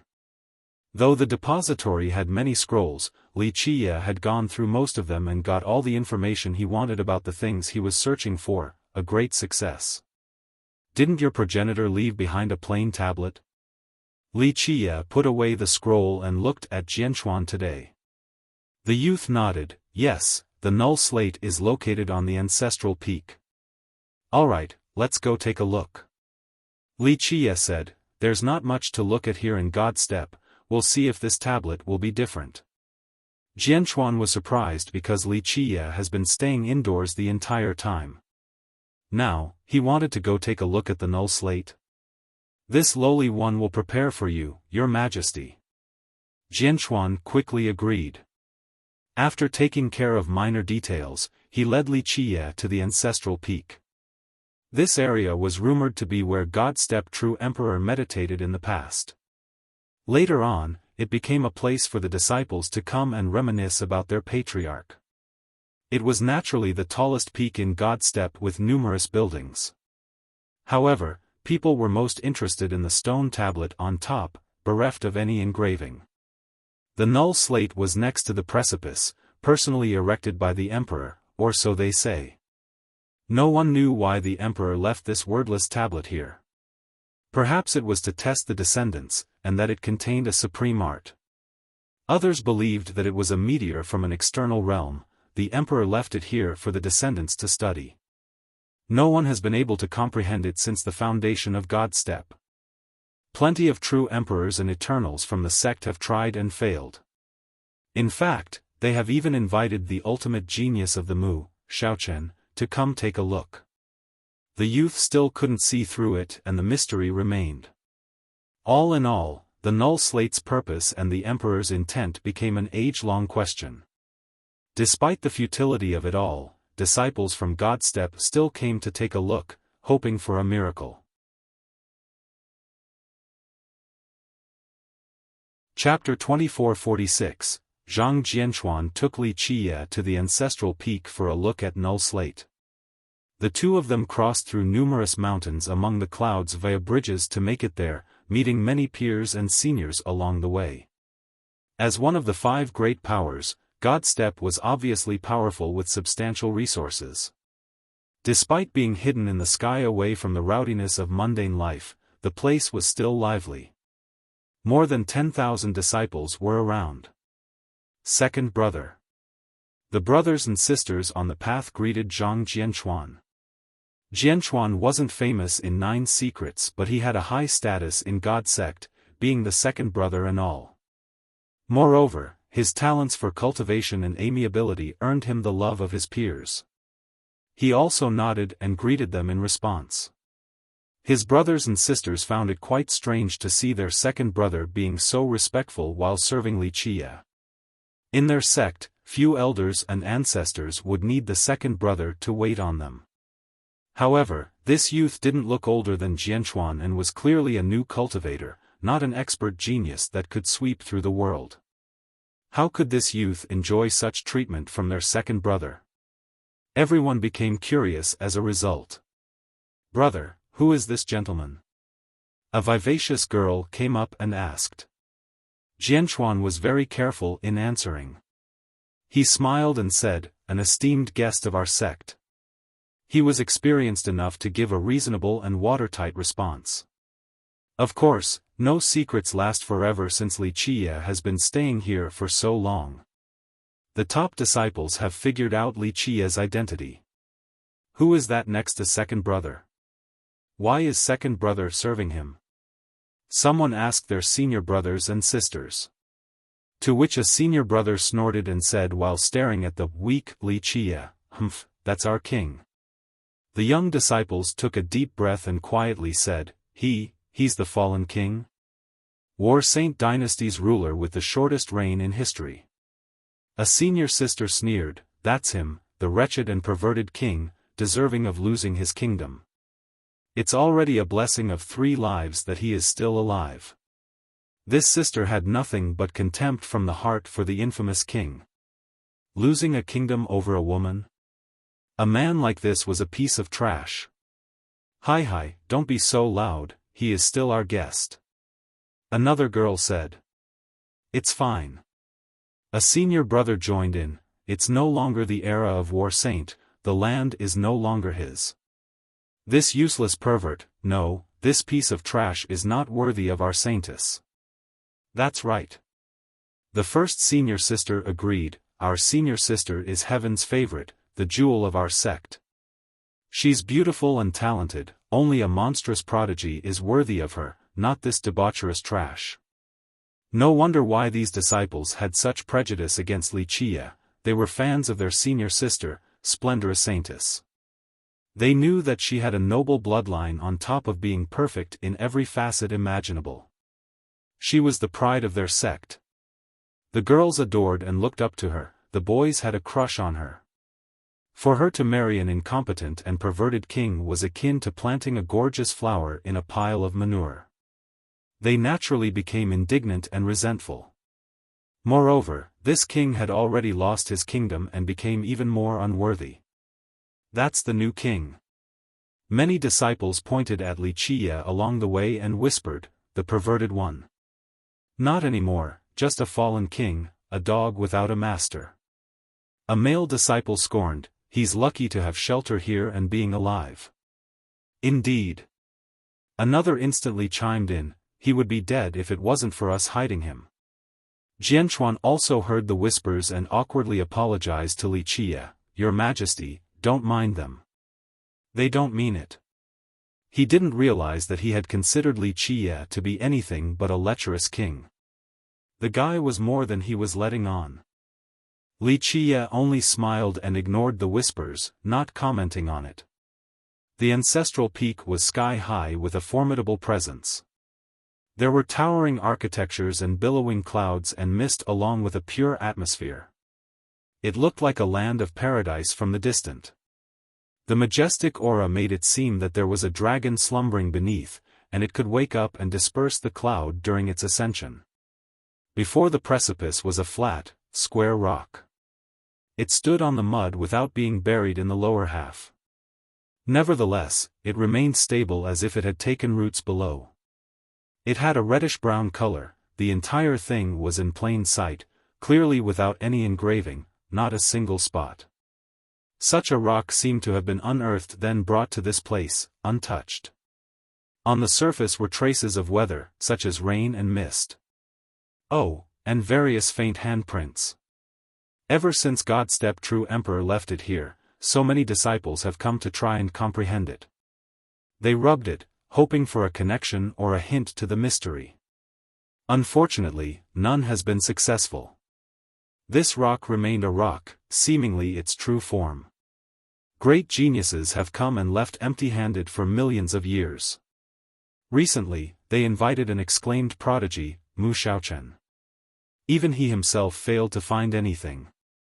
Nevertheless, the disciples here believed that this rock had innate values or their patriarch wouldn't have left it here for no reasons.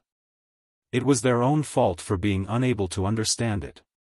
In front of this rock named Null Slate was a large pavilion, capable of accommodating several hundred people.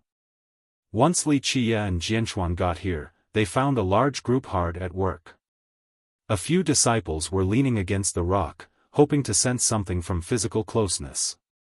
As the two entered the pavilion, they attracted many gazes. Some began greeting Jianchuan.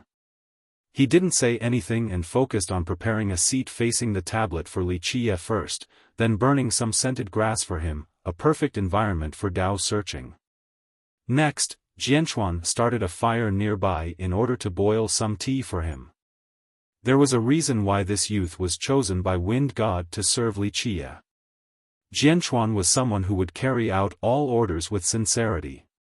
He didn't care that Li Qie was a fallen king or show any slight because of this. He continued to be meticulous and earnest in his tasks. His peers became uncomfortable at this sight, especially after seeing Li Qie's nonchalant attitude as if this was how it should be. Such arrogance, in their eyes, was showing contempt towards their second brother and sect. Does he still think he's a king and this is War Saint Dynasty? All of this land belongs to him? Someone voiced their annoyance. Right? Only second brother is nice enough to do this. I would have walked away long ago. A junior brother stared at Li Qie with disdain. Chapter 2447, Li Qie blocked out all criticism and gossip while staring at the tablet. His eyes became profound, seemingly piercing through the entire thing. Nothing could elude him. He sat there without emitting any aura or pressure as if he were enjoying the scenery, appreciating the beautiful days. Everything felt the same as always. However, Zhang Jianchuan standing next to him could sense something changing while pouring tea for the guy. He felt as if he was before a bottomless abyss, Li Qie. Anyone who falls down would die without a burial. Jianchuan felt a primal fear and his legs grew weak, the abyss wanted to swallow him. He could sense just how terrifying Li Qie was despite a lack of external signs. This ordinary man was hiding an all-devouring force. There was no escaping, only damnation awaits in the abyss. It's full. Li Qie's casual voice woke him up. He regained his composure and found that tea was overflowing the cup. He quickly wiped it clean before retreating to the back, not wanting to disturb Li Qie. The rest of the disciples glanced at each other. They didn't expect the fallen king to be interested in their null slate. Is he actually trying to comprehend our null slate? one disciple said with uncertainty. They found it hard to believe that the famous pervert would be interested in the null slate. Looks that way, he's pretty immersed. A senior sister saw Wuxia staring intensely at the slate and confirmed it. The disciples glanced at each other in disbelief. The legendary king of uselessness suddenly wanted to learn about their tablet, one that has never been figured out for eras? He overestimates himself. A senior brother scoffed.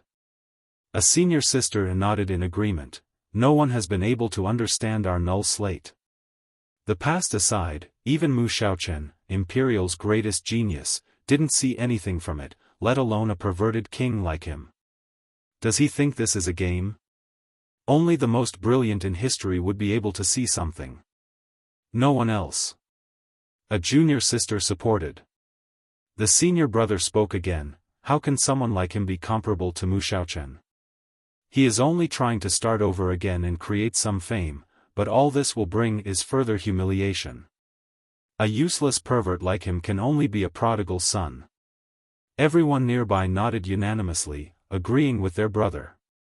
Jianchuan could only sigh with disappointment. He couldn't stop them from speaking, only thinking that his peers had too much prejudice and didn't know that Wuxia was nothing like the rumors. Meanwhile, Wuxia continued to stare at the empty tablet for a very long time. How senseless. He shook his head before picking up his teacup for a sip. Jianchuan was started to hear this because he knew that Wuxia wasn't talking about the gossiping bunch. This was a comment about the null slate. It was personally erected by their patriarch. Those aware of its background would always be respectful while earnestly trying to understand its mysteries. The disciples here especially didn't dare to make negative comments about the patriarch. However, Wuxia didn't give a damn, as if God's step true emperor was a nobody, and that this tablet wasn't worth mentioning.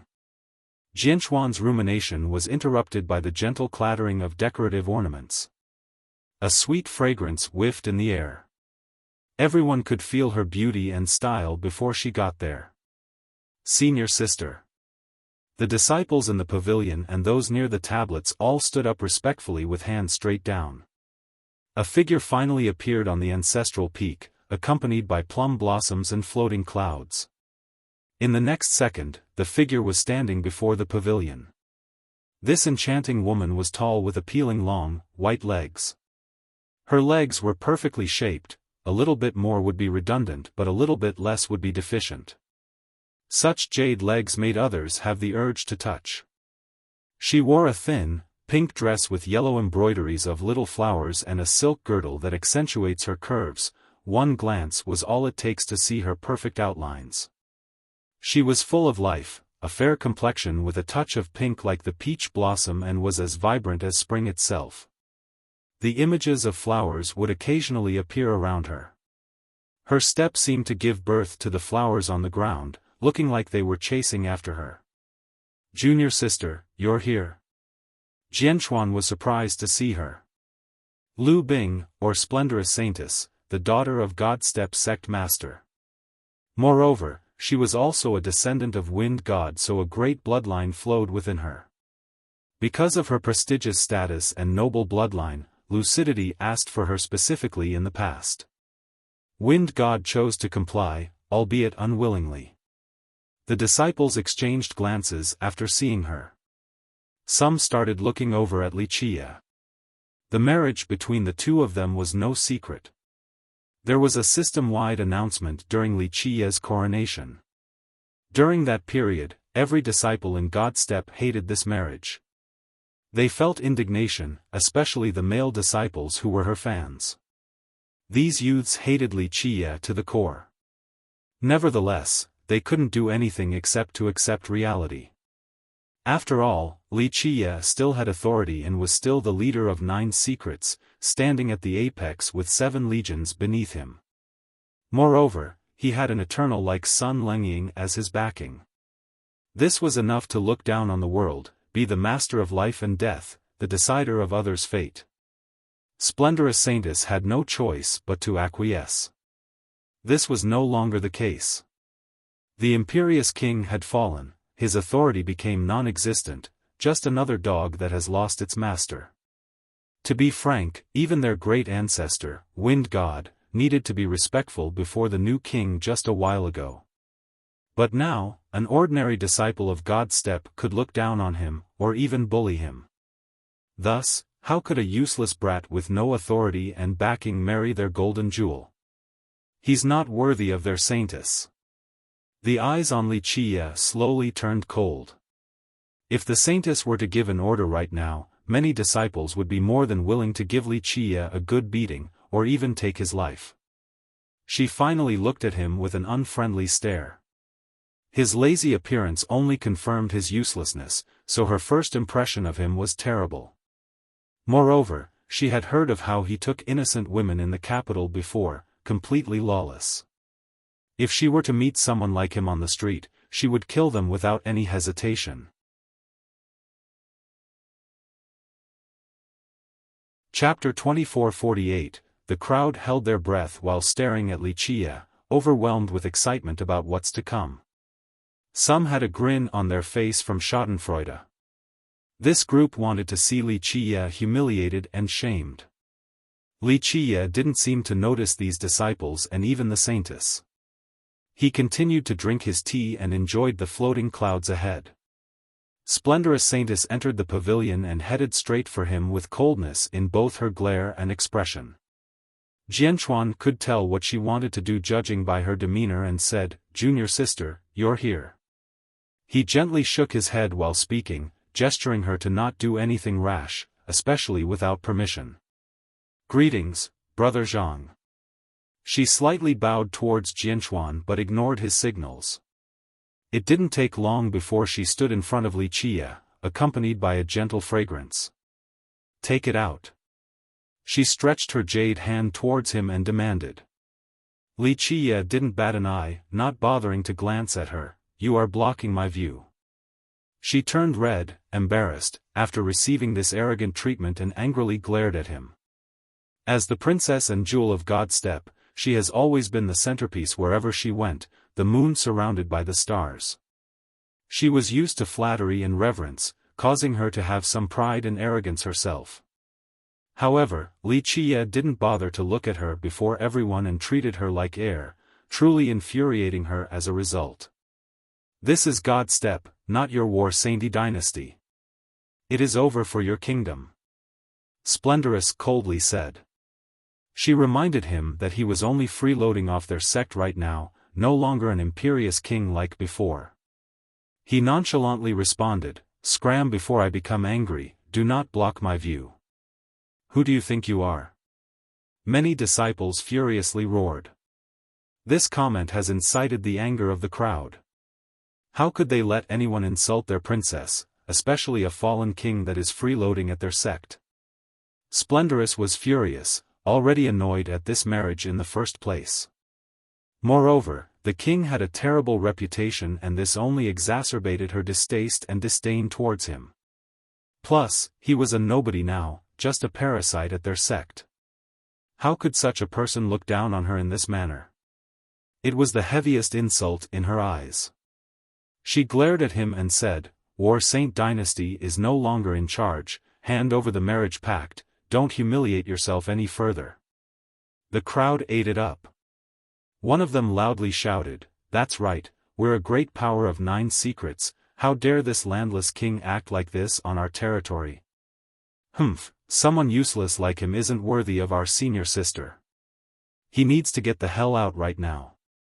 We've shown enough kindness harboring him for this long." Another one yelled. "You wish to break off this marriage?" Wuxia finally put down the teacup and glanced at her, still with a smile on his face. "Indeed," she responded, "this marriage agreement is no longer valid. Hand over the pact since keeping it around is only harmful to you." "And if I refuse?" Wuxia smirked. "It's not up to you." Another disciple cried out, "Your kingdom is done for already." The saintess threatened, "You are a frog trying to eat swan's meat, just bringing humiliation to yourself. If you are smart enough to read the situation, you should know what to do." So a fallen king like me is not worthy of the princess of God's step. Li Qiye said with a smile. Exactly. She said, I will reach the apex in the future and become an invincible eternal. You are only a ridiculous and incapable king. You should be thinking about how to stay alive, right? Li Qiye waved his hand and interrupted her. You really think of yourself as a swan? Only a saintess of God's step, nothing more. And an eternal is no different than an ant, a servant, to me. Back at the imperial city, dozens of eternals kneeled before me, so stop thinking so highly of yourself. You. She turned redder from anger. The disciples' eyes burned with fury. He was insulting both their saintess and sect. In fact, you should be thanking Lucidity King. Li Qiye lazily said without looking at her, you think you're pretty enough to be my wife? Being a concubine is already pushing it. No, you're not even qualified to be a personal maid. Your looks and shallow cultivation are only suitable to be a feet-washing servant. If it wasn't for Lucidity King granting you this marriage, you would have nothing. Bullshit. Who do you think you are? The disciples clamored, unable to hold back. The saintess' eyes could kill right now. She felt a murderous urge. You deserve death. You are bringing this upon yourself. Junior sister. The situation has escalated out of control, so Jianchuan pulled the saintess away. Please calm down. Humph, senior brother, are you forgetting that you're a disciple of God's step? A few disciples were unhappy and told Jianchuan since he was helping Li Qiye. The saintess also spoke coldly towards him. What are you doing, senior brother? He shook his head in response. Junior sister, I've received orders from the great ancestor to take care of His Majesty's daily life and safety, so please let this go. Senior brother, back off and ignore this. I'll answer to the great ancestor later. Her tone became serious. No. Jianchuan maintained his position. I am under orders, please excuse me. At least one person in God's step isn't an idiot. The same can't be said about the rest, so foolish and blind. Li Qiye added to the fire. Ignorant fool, daring to boast on our territory, who do you think you are? An arrogant voice came about. A youth walked over, looking quite gallant and oppressive. White from top to bottom, he walked with both hands behind his back like a proud crane with an entourage of his own. First brother. First brother is here. The disciples here excitedly shouted. Some stared at him with nothing but admiration. First disciple of God's step, White Crane young noble, Zhang Hao. His talents weren't inferior to splendorous saintess. Moreover, he made his Dao debut much earlier, so his cultivation was considerably higher. He was well received among the third generation of disciples in God's step and enjoyed some fame in 9 secrets. His eyes flashed like lightning and swept through the crowd before stopping on Li Qiye. Humph, you're not qualified to comment on God's sect, trash. He was even more aggressive than splendorous saintess, not holding anything back.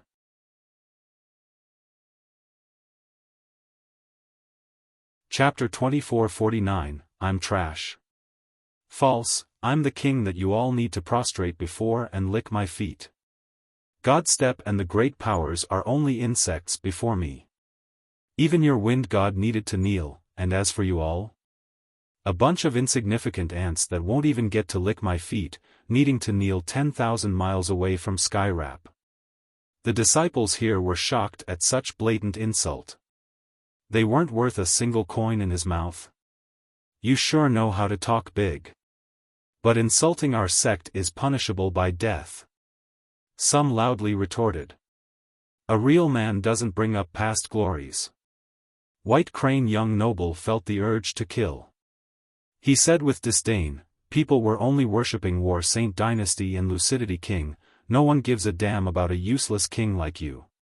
Plus, your dynasty is over now, you're just relying on our charity to live, just a dog under someone else's roof. Well, excuse me then, but even if I am a useless king or just a dog, it doesn't change the fact that your God-step sect had knelt before me. As for the lot of you, I'm afraid to say that you're not qualified to lick my feet, only the dirty soles of my shoes at best. You. White Crane was furious but couldn't respond. A man fights with his fists, not his tongue. The Saintess said, "Show us what you can do right now if you think so highly of yourself instead of bringing up the past." Oh. Wuxia couldn't help but laugh. "You really think you're something, don't you? A bunch of ants wants to see what I can do. Just one stomp is enough to crush all of you. Such arrogance." The crowd was livid. Some jumped up and rolled up their sleeves. "Senior sister, you don't need to dirty your hand against this dog of a king, let me teach him a lesson." White Crane stopped them and walked forward aggressively with a murderous flash in his eyes. "Let me see what you can do then."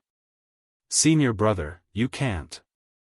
Jianchuan stopped him while continuously shaking his head. It wasn't easy for Jianchuan being stuck in the middle, but he needed to protect Wuxia at all cost. "Junior brother, step aside, I'll handle the consequences," White Crane uttered.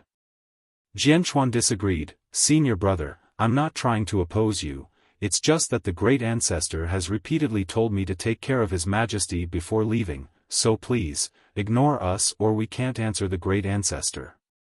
"Senior brother, I've recently learned a new merit law and would like to have a spar with you, please give me some pointers." Suddenly, Splendorous Saintess blocked Jianchuan's way. There was no doubt that both these two and the rest of the disciples wouldn't let this go today. "Senior sister, what's the point?" Jianchuan smiled wryly after seeing this. "I'm not making it difficult for him as long as he hands over the marriage pact or denies its existence," she coldly said. Though Wind God was forced in a sense, he had still agreed with lucidity. Given his status and principles, he would never change this marriage. This wasn't the case for the Saintess. She didn't want to marry a lecherous and unsalvageable wretch. Furthermore, she had the power to get him to break off the engagement in order to change her own fate. That's why she would press on today regardless of what happens. Meanwhile, White Crane young noble walked towards Wuxia and said, "I won't take advantage of you, I will let you make 3 moves first before taking your dog life." "Is that so?" Wuxia smiled leisurely. "I don't need to fight myself against an insect." Having said that, he took out a tiny wooden sphere with 3 different shades. Crack! Crack!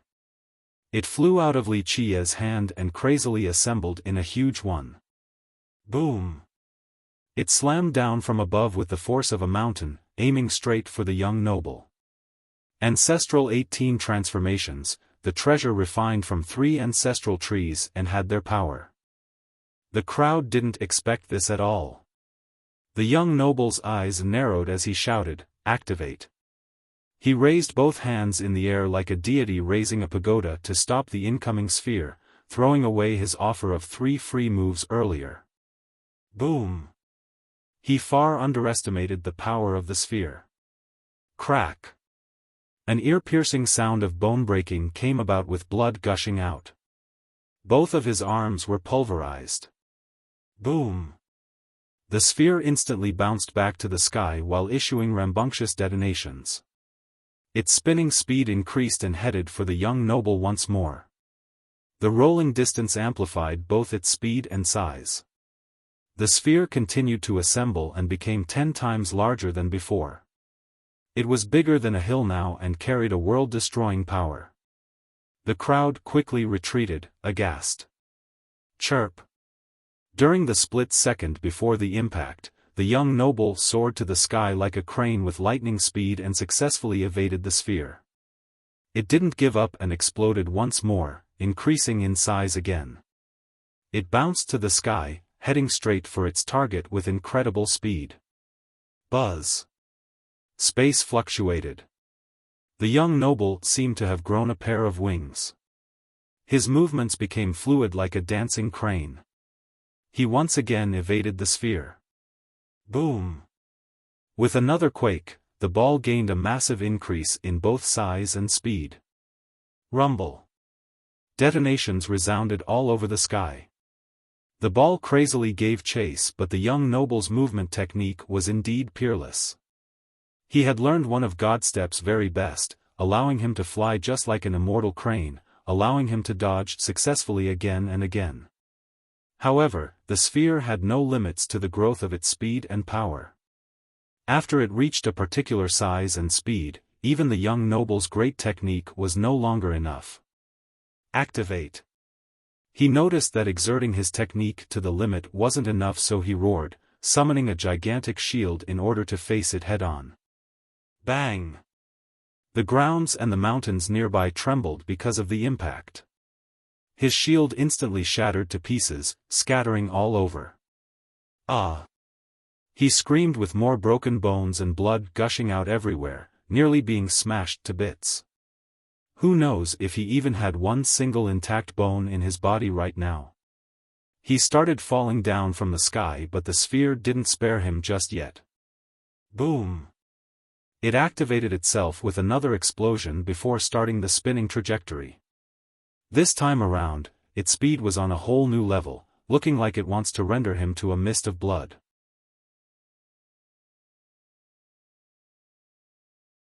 Chapter 2450, Not Good. Everyone cried out after seeing White Crane's inability to stop the incoming brutality of the sphere. "I'm dead," White Crane muttered and closed his eyes after seeing the unstoppable sphere coming for him. In this blink of an eye, a person leaped to the sky with the force of a dragon and the grace of a phoenix. "Your Majesty, please show mercy," he shouted. His palm blotted out the sky and pushed back the sphere, resulting in a shockwave causing the ground to quake. The person also staggered several steps backward. The sphere rose to the sky and began to spin with massive explosions, ready to strike again. "Go!"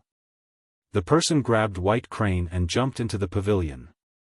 He cupped his fist and said, "Your Majesty, please go easy on my ignorant disciple and spare his life." He was an old man with a crane robe. He looked quite fierce with a sharp pair of eyes, not allowing people to hide anything from him. Wuxia only slightly furrowed his brows, not bothering to look at this person. He waved his hand once and the great sphere rebuilt itself into the miniature version, then landed in his hand. Everyone stared at this wooden sphere instantly. They didn't expect this tiny thing to have so much power and realized that it must be a heaven-defying treasure. Of course, it wasn't strange at all for him to possess a weapon of this level. He used to be the king of war saint, so it made sense that he would have a few of these powerful treasures. "Master." Zhang Xianchuan hurried, bowed and respectfully greeted the old man. "Father." Splendorous Saintess also greeted with a touch of coquettishness and a hint of anger. She clearly wasn't in a good mood. The old man was the sect master of Godstep, Heavenly Crane Enlightened Being, a famous expert of 9 secrets. "Your Majesty, I've been overwhelmed with various matters and couldn't personally come to greet you, please excuse me." Heavenly Crane spoke with the right amount of respect, appropriate of his status as a sect master. Wuxia casually nodded and continued drinking his tea. This arrogant attitude infuriated the already heated crowd because White Crane was the symbol of their sect. He was insulting and looking down on their sect. "Your Majesty, how has your stay been?" Heavenly Crane was calm, unlike the rest of the disciples. "It's okay." Wuxia glanced at him before standing up and coldly said, "Don't forget your promise, tonight, tell your golden daughter to come warm my bed." Having said that, he turned and left. Even the good-natured Heavenly Crane's expression turned ugly after hearing this. He was furious, but someone like him would never show his anger outwardly and only snorted in response. The rest of the disciple was gritting their teeth and glared at the departing Wuxia. "Pa!"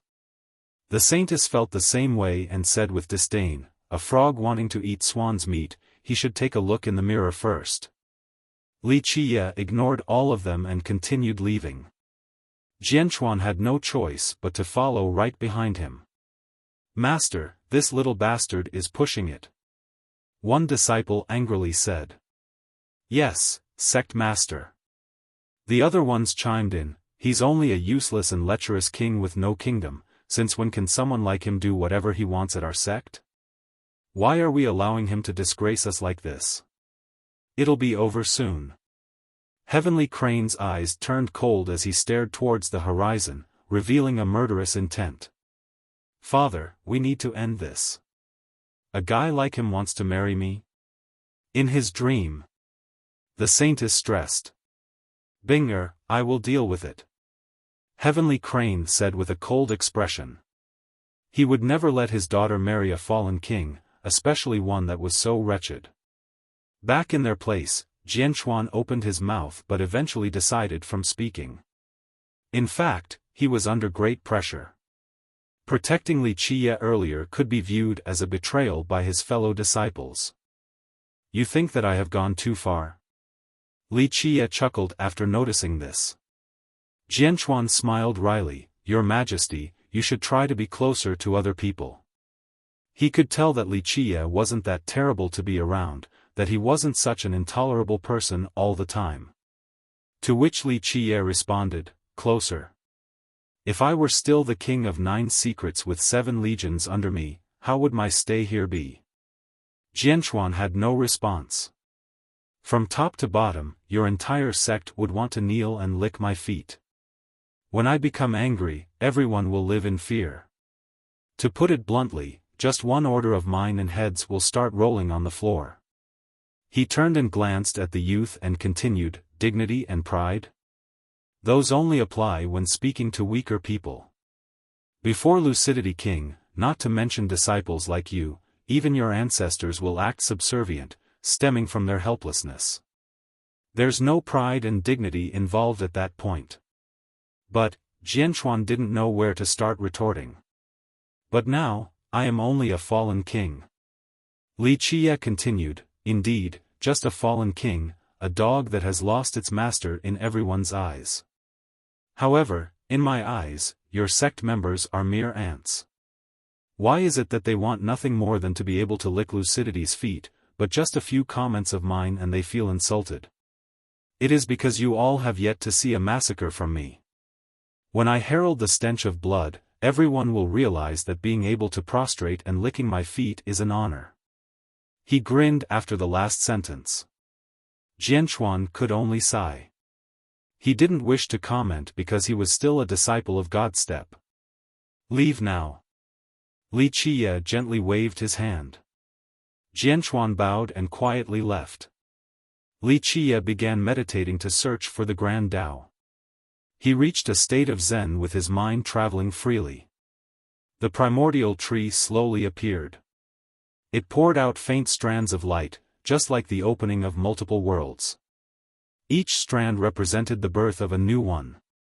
These new worlds were full of chaos, a state of the very beginning. It was full of life and possibility. The tree gave existence to the heaven and earth. In fact, even the eternal high heaven could be created by the tree. The first Tao fruit had reached grand completion. Inside were countless seeds. Each seed was a perfect grand Tao, so just one Tao fruit had unlimited permutations and derivations. The second Tao fruit was ripe at this point. It looked like a spinning top with a thick peel at the top, an accumulation of the evolution and changing of grand Tao across the ages. One could see the beginning of the Tao reflected in this thick skin. This gave it a thick appearance with the external shell, seemingly impenetrable. The shade was a dark yellow. It looked quite heavy, millions and millions of pounds. The bottom part was much thinner in comparison to the top and continued to rotate, hence the fruit's similarity to a spinning top. The thing looked like it could spin for eternity. Moreover, the focus of this rotation could always target the core of its target with massive power, instantly crushing everything like a dried branch.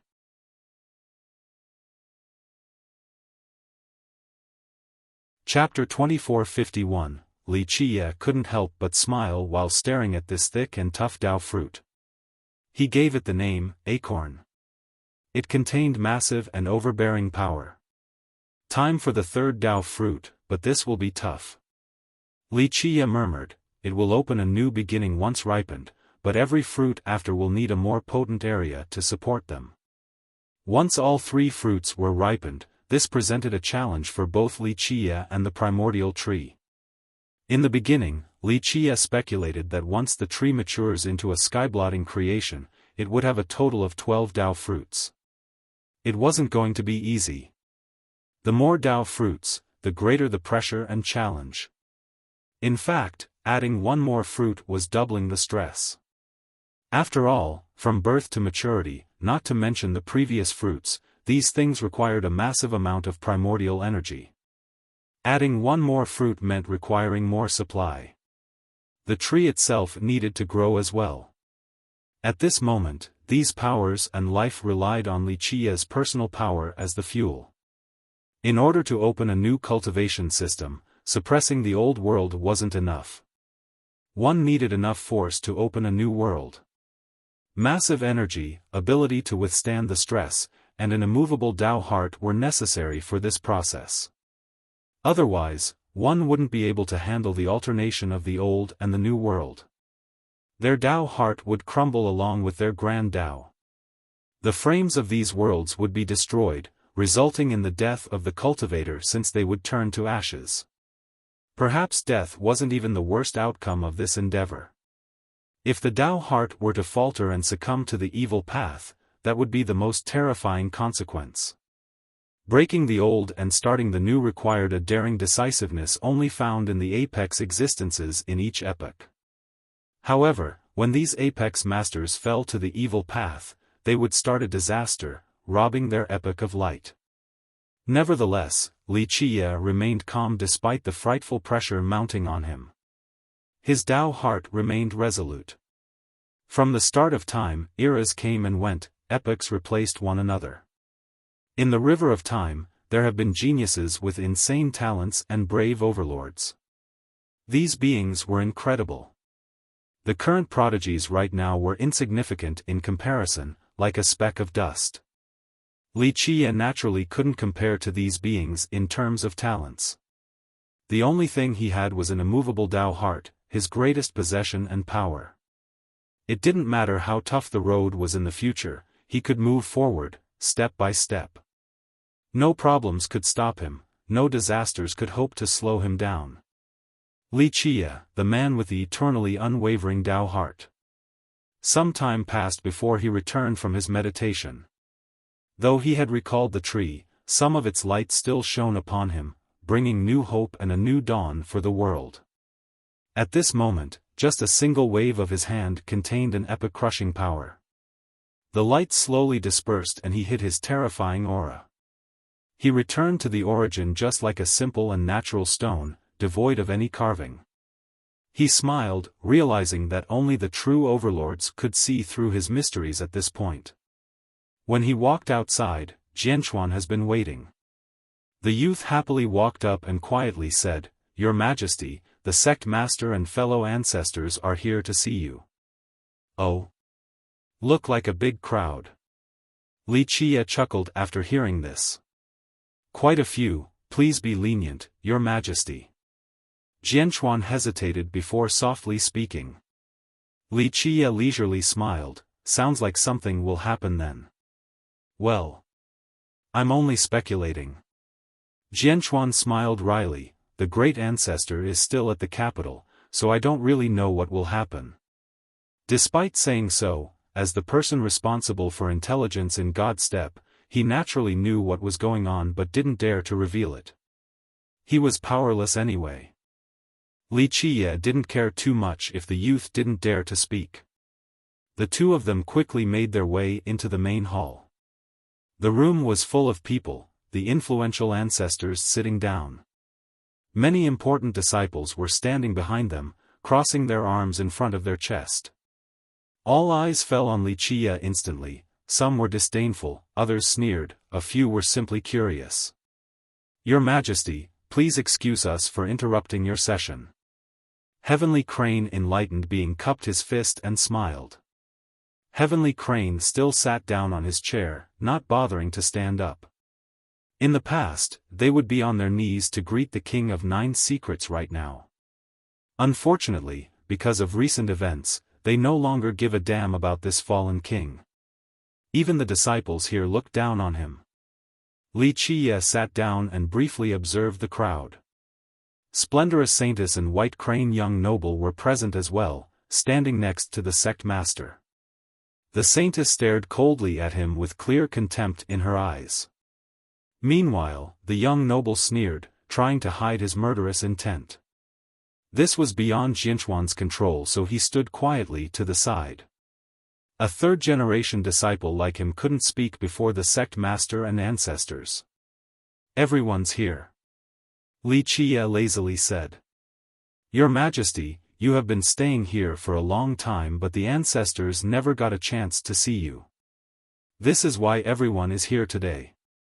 Heavenly Crane smiled. In fact, a few ancestors have seen Li Qiye already during the coronation since they tagged along with Wind God. Of course, Li Qiye never gave a damn about them, not to mention the massive crowd back then. Who could remember certain individuals? This is Cloudflash Ancestor, the fastest in our sect. This is Solitary Dragon Ancestor, responsible for Tao teaching. This is Skywalk Ancestor, he is. The sect master introduced the ancestors one by one with a smile. "Alright, no need for such needless courtesy." Li Qiye interrupted him with a wave. "No need to pretend in front of me, just say what you have to say, everyone is busy." The ancestors didn't expect this, some put on an unfriendly expression. Meanwhile, the disciples didn't try to hide their anger. These ancestors were all prestigious big shots in all of Imperial, not just 9 secrets. Heavenly Crane was giving Li Qiye face by introducing them, yet the guy dared to act so rudely? It was a blatant insult. How could a downtrodden dog needing their protection act arrogantly like this before them? The atmosphere became tense instantly. The previous cordial pretense disappeared. Well, Heavenly Crane's smile slowly went away. He then nodded towards the Saintess. "We are here today for one thing only. Just one demand, hand over the marriage pact. It will be nothing but beneficial for you," the Saintess said coldly.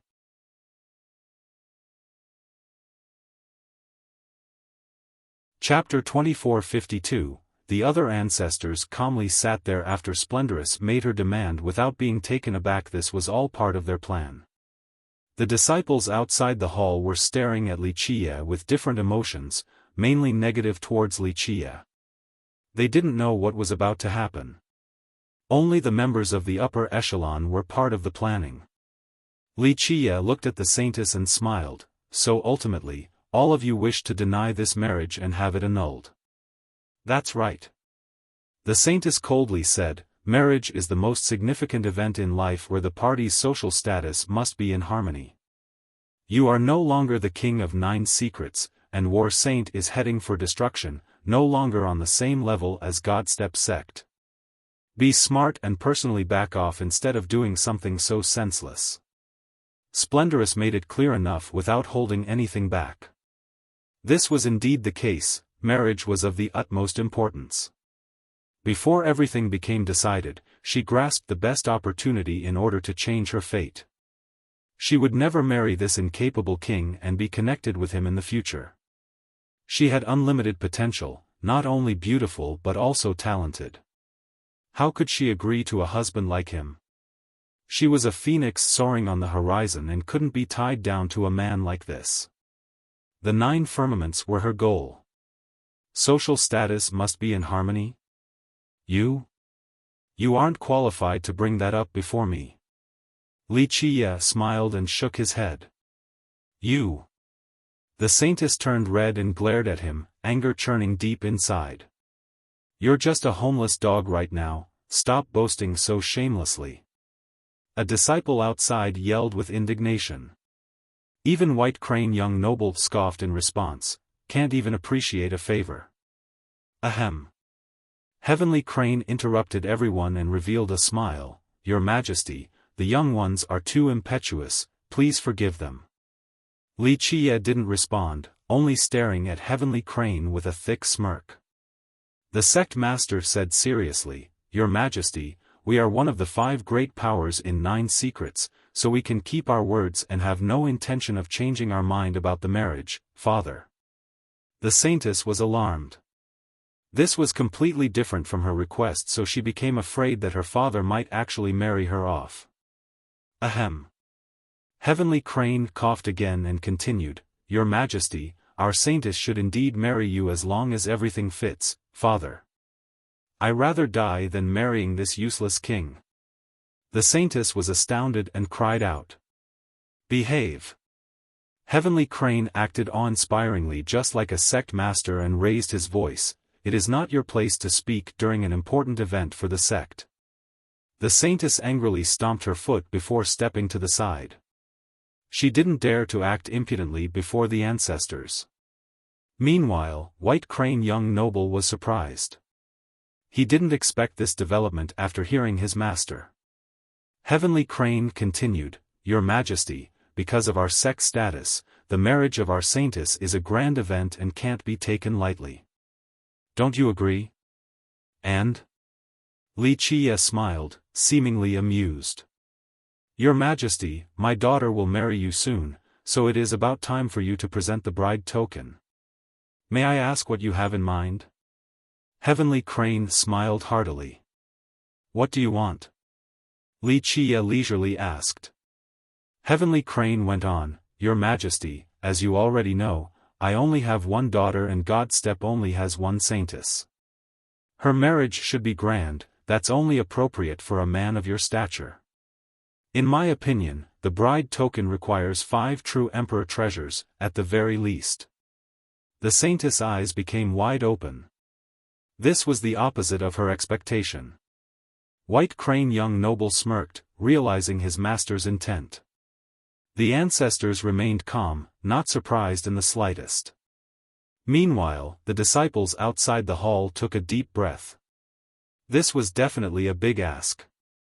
Their sect didn't have that many imperial treasures, and definitely couldn't afford to give them away for any reason, whether it be a dowry or bride token. They calmed down, then stared at Wuxia with a gloating smile, full of disdain. They believed that this fallen king would never be able to afford this much. "And if I can't?" Wuxia smiled. Heavenly Crane replied, "Your Majesty, if you can't afford this bride token, then there is nothing we can do. After all, how can we marry away our golden daughter without enough consideration? This is your inability to marry her, meaning that this marriage will be nullified, and the fault is on you, not us. Please understand." The initially unhappy saintess revealed an excited expression, finally understanding what her father was trying to do. He came up with a perfect excuse to end the marriage without suffering criticism. If Wuxia couldn't handle this bride token, then the marriage would be over. It was his own fault for being unable to fulfill his obligation, no longer an issue of their sect reneging. Can't even handle the bride token? Stop dreaming about marrying our saintess then. The ones outside started whispering among themselves. Everyone was waiting for Wuxia, including the ancestors and Heavenly Crane. They all had a flash of greed in their eyes, albeit barely noticeable. This was because Wuxia used his sphere to injure White Crane yesterday. This was an incredible treasure. It wasn't surprising for him to possess something like this, since he must have had access to War Saint Dynasty's treasury, the largest one in 9 secrets.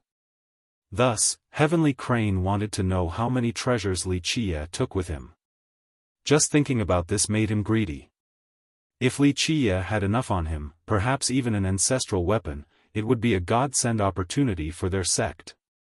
They would never stop until they take it all from him. During his reign, Lucidity King had taken numerous treasures from Imperial and filled the dynasty's vault. It contained highly coveted items. Perhaps Wuxia had taken some or even all of them before leaving War Saint Dynasty. 5 Imperial treasures? It's no big deal. Wuxia casually said. Everyone was stunned, including Heavenly Crane. He didn't expect for Wuxia to agree so fast. Nonsense. Do you think imperial treasures are mere cabbages? That someone can just take out 5 of them? White Crane sneered. Only 5 imperial treasures, not 5 ancestral treasures, it's no problem.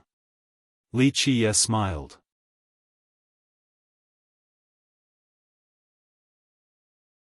Chapter 2453, Take it, I can handle this much for the bride token. Wuxia casually threw out 5 treasures. Sure enough, their imperial aura permeated the area. A jewel, armor, divine garment, all 5 were resplendent with a distinctive aura. Imperial treasures, the disciples outside became tumultuous. They stood on their toes and stretched their neck in order to get a better view.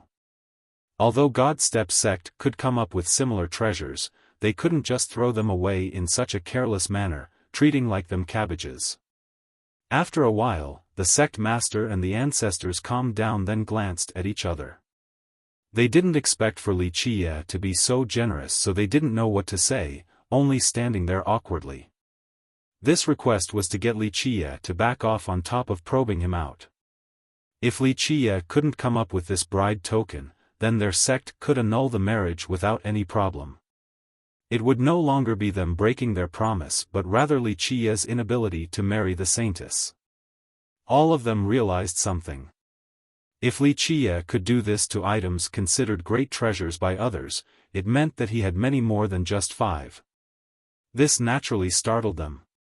Lucidity's treasury must have been incredible. Though he was dead and War Saint was done for, his treasury must have been inherited by Wuxia. Greed appeared in their eyes now, just imagining the potential of their sect if they could obtain this treasury. They would be able to take another step forward, gaining new resources and ace cards against the other 4 powers when vying for the world. No, I will not marry. Splendorous Saintess stepped out and protected, not even for 100 imperial treasures, I'm not a piece of merchandise.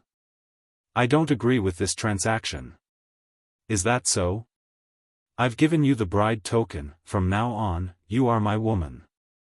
Wuxia leisurely said while staring at her. In your dream. The saintess barked back with a derisive stare, you can have the entire royal treasury, 1,000,000 imperial treasures, and I still wouldn't marry a useless fool like you. Her existing prejudice regarding him rendered her unable to accept this marriage. How could a proud heaven's favorite like her care for this piece of trash, let alone marrying him? Let her come warm my bed tonight. Wuxia stared at the saintess while rubbing his chin, amused. He then turned towards the sect master, I will have fun tonight educating this girl to be more obedient. The saintess' expression became extremely ugly, a fire was about to spew from her eyes. The disciples outside were outraged as well after hearing their goddess being insulted. Watch your foul mouth. White Crane young noble angrily shouted. Oh. You're against it? Only a woman, it is her honor to be on my bed and being trained by me. Wuxia lazily said. You court death. White Crane obviously had a crush on the saintess, so how could he take this lying down? Unable to swallow this anger, he took out his sword and aimed it straight for Wuxia's throat. He was aware of Wuxia's heaven-defying treasures, so he needed to make this first move count, not giving the guy a chance to retaliate. The lightning-fast thrust made the upper echelon stare at each other. They didn't try to stop him or even shout for him to stop. They thought that it wouldn't be a bad thing if Wuxia were to die right now. They could see that his cultivation was negligible and that he only relied on the treasures left behind by lucidity. As long as the young noble could deliver the fatal blow first, Wuxia would never have the chance to take out a treasure. Clank. The thrust was fast to the point of being imperceptible by the disciples outside. Bang! His sword instantly collapsed to the astonishment of the crowd. Before they could recover, Wuxia had caught the young noble, lifting him up in the air by the neck. Everything happened so quickly. Everyone didn't know what the hell was going on or how Wuxia did it, only the result. Mere ants daring to prance in front of Wuxia. Wuxia nonchalantly said, I'm only here to kill the boredom and play with you all, to actually think that I'm weak, huh? Poof! The young noble got crushed into a mist of blood. He never had the chance to react, let alone beg for help. No! The disciples in the sect screamed. No one expected this sudden reversal, not even the ancestors and Heavenly Crane. Clank!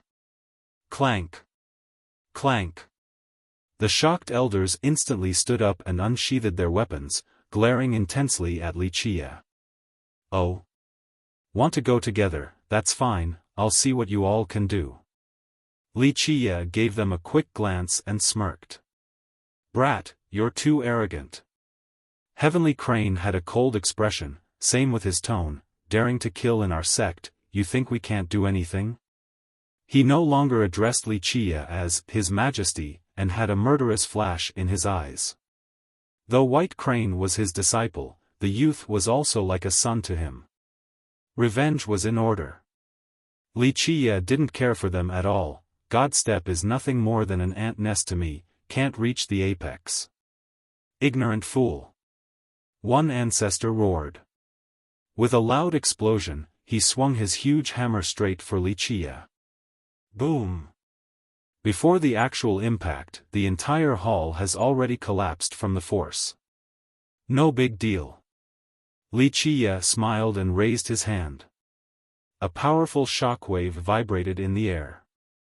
The hammer struck an item and was repelled. The null slate.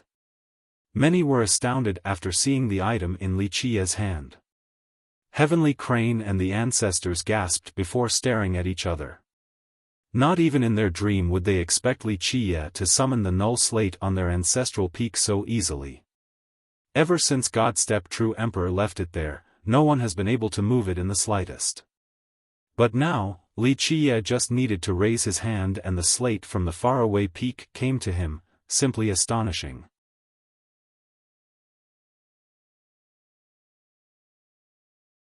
Chapter 2454. Everyone present felt dread while staring at the null slate in Wuxia's hand because no one has been able to move it, let alone controlling it. He even used it as a weapon to stop the incoming hammer, shocking everyone to the core. Ever since its appearance, no one knew of its effect or actual usage. Who would have thought that an outsider like Wuxia could do it so effortlessly? The ancestors and disciples of the sect became slack-jawed, unable to close their mouth for a long time. Boom! Wuxia interrupted the astonishment with an attack. The tablet in his hand directly flew for the ancestor. Boom! The ancestor's hammer crumbled from the force while the tablet continued on its path. Ah! He couldn't resist at all. The tablet seemed to have a power capable of sealing the heaven, not letting anyone escape. After a shrill scream, this ancestor turned into a mist of blood. Ants!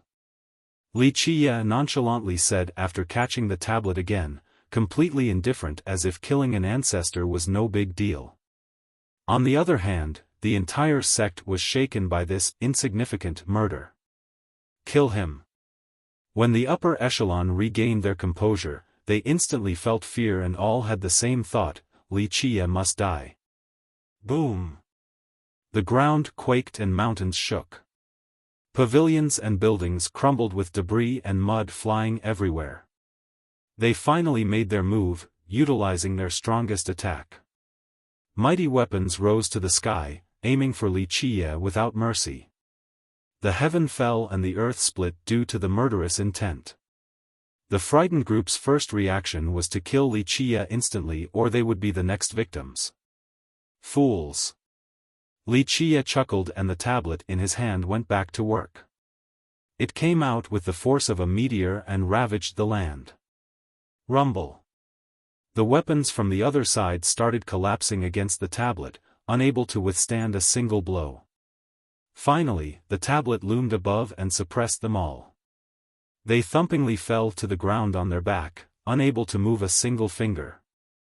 It felt as if there were 100,000 mountains pressing down on them. How should I kill you now? Maybe some torturing first. Wuxia smirked while staring at the group. You dare? Some disciples outside shouted and rushed forward with their sword despite being overwhelmed with fear. They only wanted to save their sect master and ancestors without thinking too much. Quite brave, though you all overestimate yourselves. Wuxia chuckled and flicked his finger. Boom! The swords broke down and they were blown flying while vomiting blood, subjected to the same pressure as their seniors, unable to stand up. These disciples were far inferior to their ancestors, whom Wuxia also easily subdued. Fear permeated the hall because Wuxia far exceeded their imagination. They thought that he was only a useless king with no cultivation to speak of.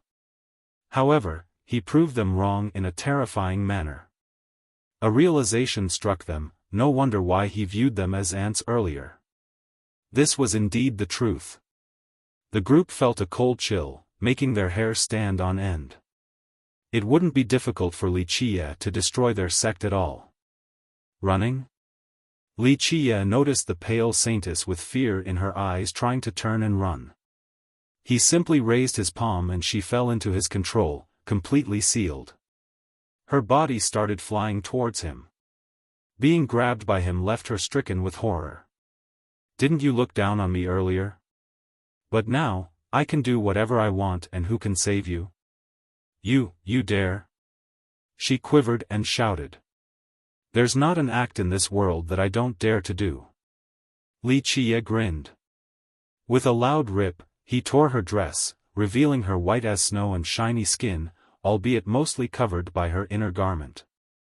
Of course, the lack of full visibility only made it even more seductive. Her round and soft breasts couldn't be completely covered, almost falling out. If one looked hard enough, they could see two red dots pointing up like two little strawberries, ripe and ready for the taking, tempting others into taking a bite. Wuxia wasn't shy at all and slipped his hand beneath to grab the round softness.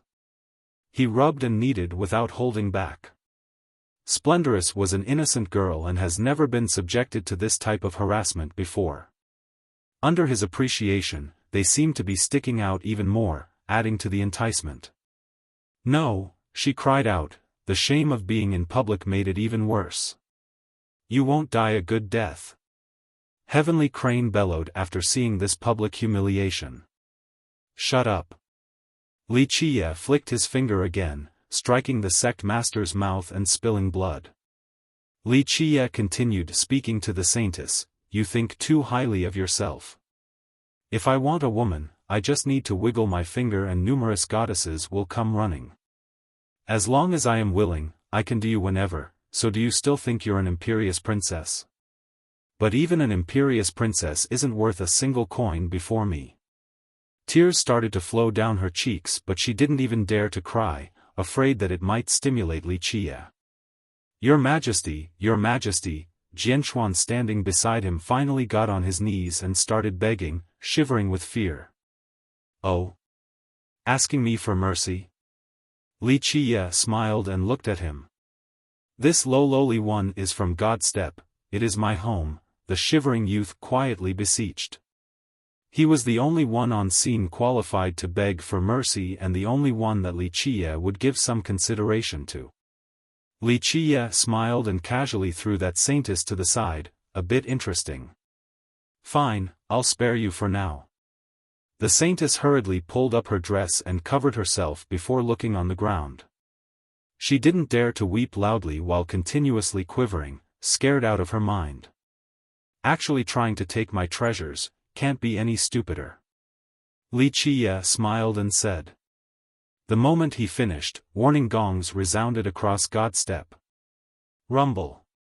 Detonations and strands of light oozed out. A majestic aura billowed from the horizon, akin to a massive tsunami.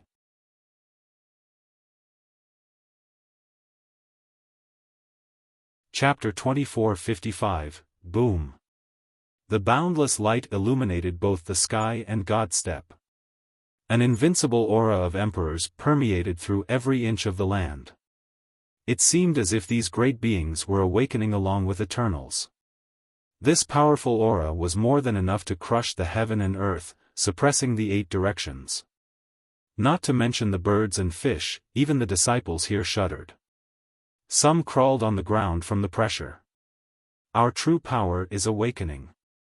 Some disciples became excited and emotional. A few disciples lucky enough to escape have informed the other ancestors. After hearing this news, these ancestors gathered and hastily activated the supreme formation of their sect, resulting in this majestic power. After the start of the formation, the grand momentum of the sect began to flow. This woke up the ace cards and resources. These things have been blessed and augmented by the late emperors and gods of the sect for generations. This accumulated was incredible, capable of suppressing just about anything. Boom! Eventually, the bright torrent of power came together to form a seal in the sky larger than a mountain. It carved into the void with a golden brilliance and took the shape of a Buddha's foot. In the next second, it was as if an invincible true emperor was standing on the sky vault, above the 9 firmaments. Just one wave from this being could defeat all foes and take down the ages.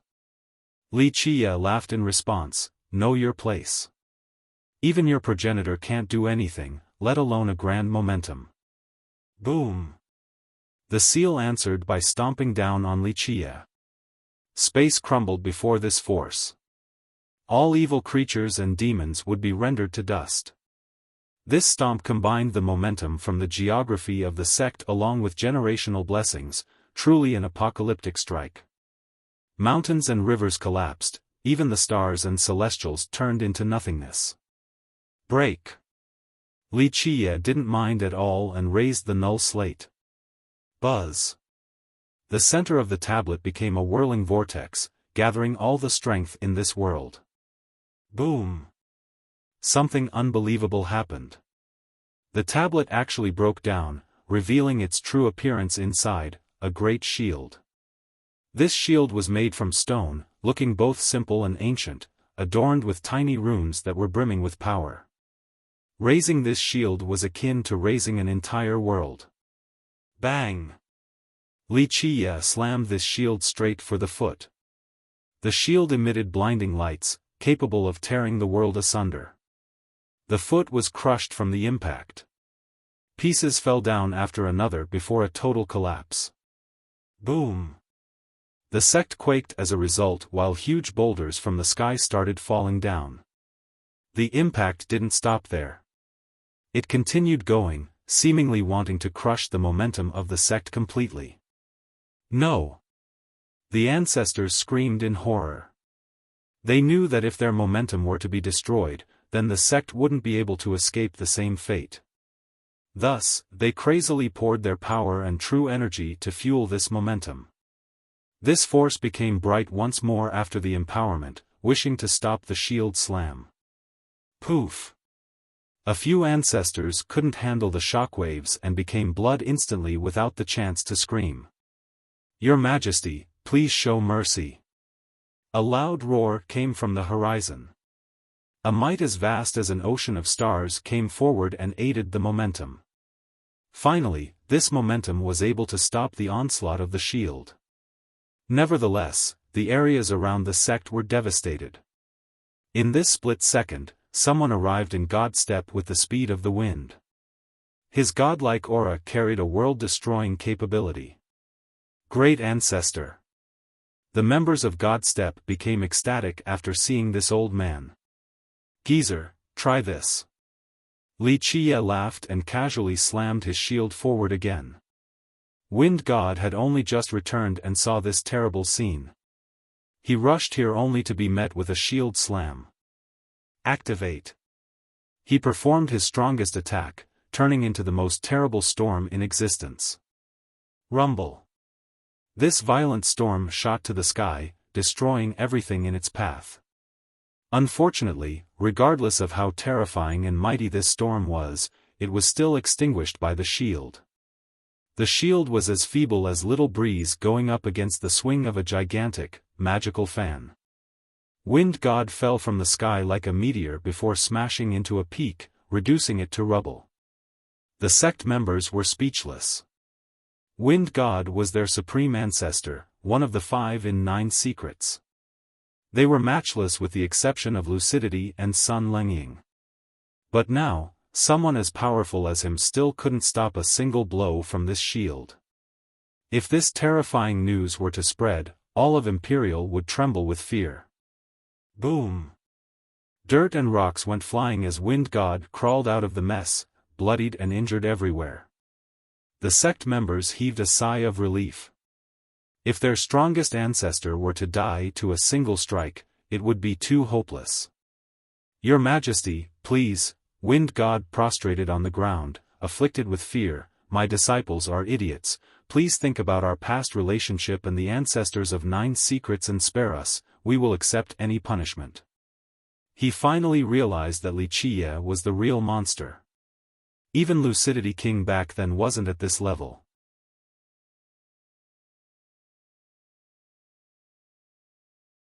Chapter 2456, Wuxia looked down at the prostrating Wind God and shook his head. Some don't know how deep the world is until they see blood. Just this casual comment from him left everyone with trepidation. Everyone was on the ground, from the regular disciples to the powerful ancestors. They finally realized what true terror was, the real behemoth. They were mere ants in comparison despite being one of the 5 great powers of 9 secrets. Their ancestors consisted of some powerful Eternals, but these beings couldn't reach the apex compared to Wuxia. This inconspicuous youth could push them to the edge with a single wave of his hand, rendering them to ashes with a smile on his face. Others considered them to be a behemoth, but they were only a speck of dust in comparison. Heavenly Crane Sect Master was filled with regrets. He wasn't worried about his life but rather the well-being of the sect. He didn't wish that the sect's demise would come from his foolishness. The current situation was indeed his fault. If it came to fruition, he would never be able to face his ancestors in the afterlife due to the shame. He was pale, understanding why Wuxia said that they were the one reaching up in this marriage. His daughter being a bed warmer was indeed an honor for her. Unfortunately, he was too blind to see it and missed this once-in-a-lifetime opportunity. It was already too late for regrets. He felt that 100 deaths weren't enough to make up for this sin. If they were, he would be more than willing to die as atonement. Wuxia became bored while looking at the trembling disciples. Forget it, killing all of you doesn't prove my invincibility anyway. Scram. Thank you, Your Majesty. From top to bottom, everyone in Godstep felt as if they have just been pardoned and immediately bowed 9 times before daring to quietly leave. They were drenched in cold sweat at this point. Wuxia found this boring and casually threw the stone shield to Jianchuan. You have served me in the past several days and I do not mistreat my people. This stone shield is yours, consider it fate. Jianchuan was astounded after receiving this gift. He stood there, slack-jawed, and couldn't calm down. The people who were leaving were petrified. They were afraid earlier but this emotion was replaced by shock instead. They could see that this shield was an incredible treasure with power comparable to an ancestral treasure, perhaps even stronger. If it were to be lost outside, it would start a bloody conflict. Any sect would spill blood in order to gain this great treasure. But now, Wuxia gave it away so easily to Jianchuan. The first to calm down was Wind God. He quickly reminded the youth, show your gratitude already. He was quite happy at this moment. Though their sect had committed a grave sin from a stupid mistake, one of their disciples was still liked by Wuxia. At the very least, it could be considered a stroke of fate. Jianchuan regained his wits and quickly got on his knees again. Thank you for the gift, Your Majesty. The power of this stone aegis is not predicated on your cultivation, only your Tao heart. Wuxia said, as long as your Tao heart is tough enough, you will be able to control it. Moreover, the harder your Tao heart, the harder the shield. If your Tao heart becomes unbreakable, the shield will stop the majority of powerful attacks. Few in this world will be able to injure you. I understand. Jianchuan bowed again. How boring.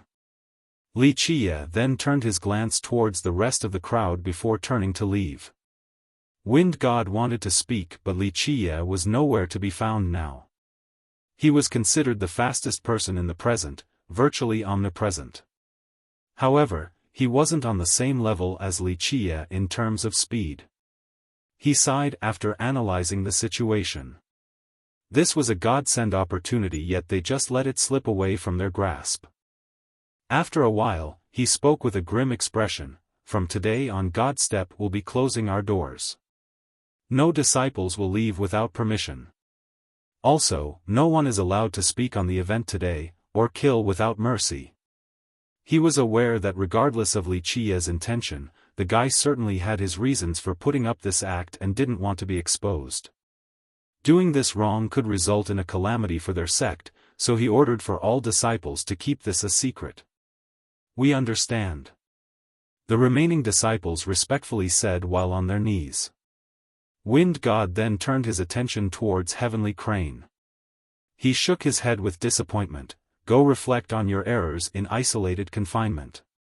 You have disappointed me and failed to uphold the responsibility of a sect master, nearly brought damnation to the sect." "I obey." Heavenly Crane prostrated while overwhelmed with embarrassment. Wind God then looked over at Xiaofan, who was still frozen with the stone aegis in his hand. He became quite sentimental. Wuxia only spared their sect not out of consideration for him nor the old ancestors.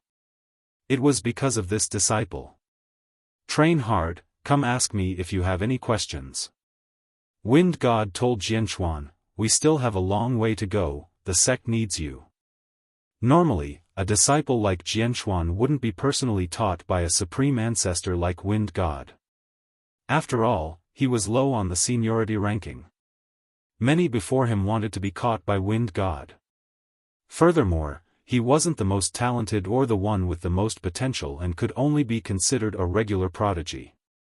A disciple like him, if lucky, could only be given a few pointers from Wind God at best under normal circumstances. This was no longer the case. Xiaofan had turned into the pillar of Godstep. Its very survival in the future relied on him. That's why Wind God would certainly train him as preparation. Xiaofan got on the ground and said, "Thank you, ancestor." "No, the sect should be thanking you for saving it. Keep on working hard." Wind God raised him up and replied sentimentally. Finally, he shifted his gaze towards the petrified Splendorous Saintess and couldn't help but sigh.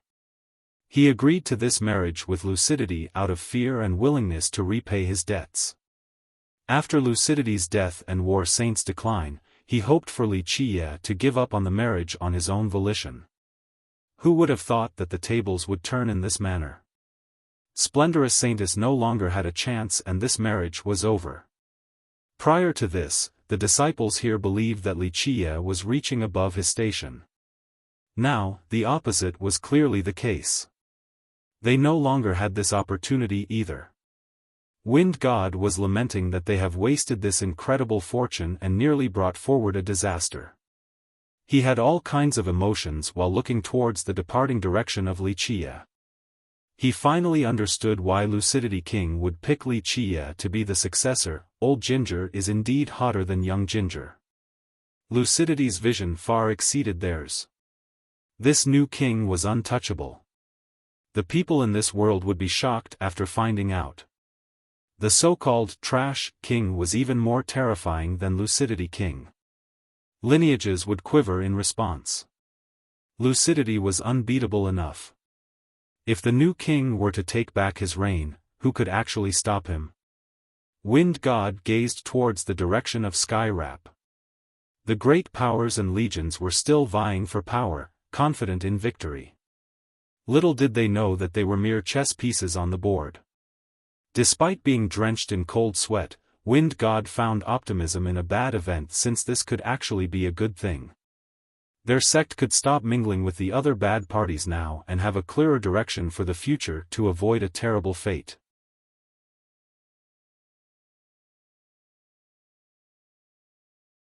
Chapter 2457, Wuxia headed southward after leaving Godstep. He wasn't in a rush, for there were beautiful sceneries awaiting him. Nine Secret system was built in the distant past. After many eras, it wasn't only an independent world but also had its own creations and fortunes. Its Tao source was unfathomable. The location of this Tao source remained a secret within the territory of Nine Secrets. One would find it difficult to sense the rhythm and order of the Tao land. It seemed that it was only a regular place, lacking the majestic power found in other systems. In fact, Nine Secrets has returned to a state of original simplicity. For millions of years, some have been able to control the power of Nine Secrets, but this was only at a surface level. People even said that outside of a selected few, no one could even garner 10 to 20% of the system's power. As for the whole thing, only Nine Secrets' ancestor, the brilliant Eternals and true Emperors, failed to do so. He finally stopped before a mountain range. This place looked like an ocean of green, filled with a majestic life force. Nine-linked mountains. Wuxia smiled and said, "Let's see if I can find what I'm looking for here."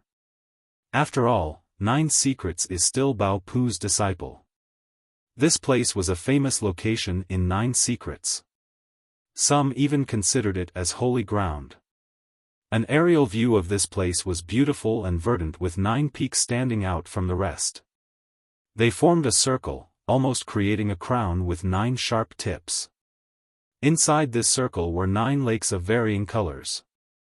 From above, they would look like 9 jewels engraved on the crown. If one were to go even further above and looking down, they would find that the mountain range would look like a long chain instead of a crown. The 9 peaks and 9 lakes would serve as the decorating bells instead. Wuxia took his first step inside and was met with a chilling aura. After taking a deep breath and smacking his lips, he felt a sweet and oceanic taste. This was quite unexpected because this inland place was full of mountains. How could it have the aura of an ocean? How interesting. Just how large of a world did Nine Secrets refined back then? Wuxia continued forward. Despite its terrain, the place wasn't desolate and bereft of people. With the same name as the mountain range, Nine-linked mountains was actually another lineage in Nine Secrets, one of the oldest and most mysterious. Some claim that it was the direct branch of the progenitor. The sect itself never confirmed nor denied this rumor. No one knew how strong it was. They only knew that it has existed since the very foundation and never interfered with external matters. Its disciples didn't come out to the world in order to maintain a neutral stance. As time passed, the place became a sacred place or an ancestral ground of the system. Many came here to train and search for the Tao. Moreover, the dynasty or sect in charge would perform ceremonial rites in this place in order to further legitimize their reign.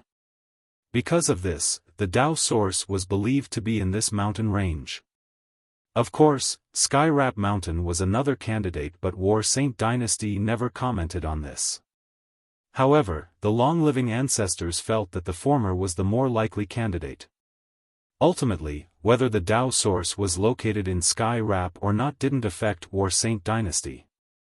Most people have already accepted Nine-linked mountains as the ancestral ground.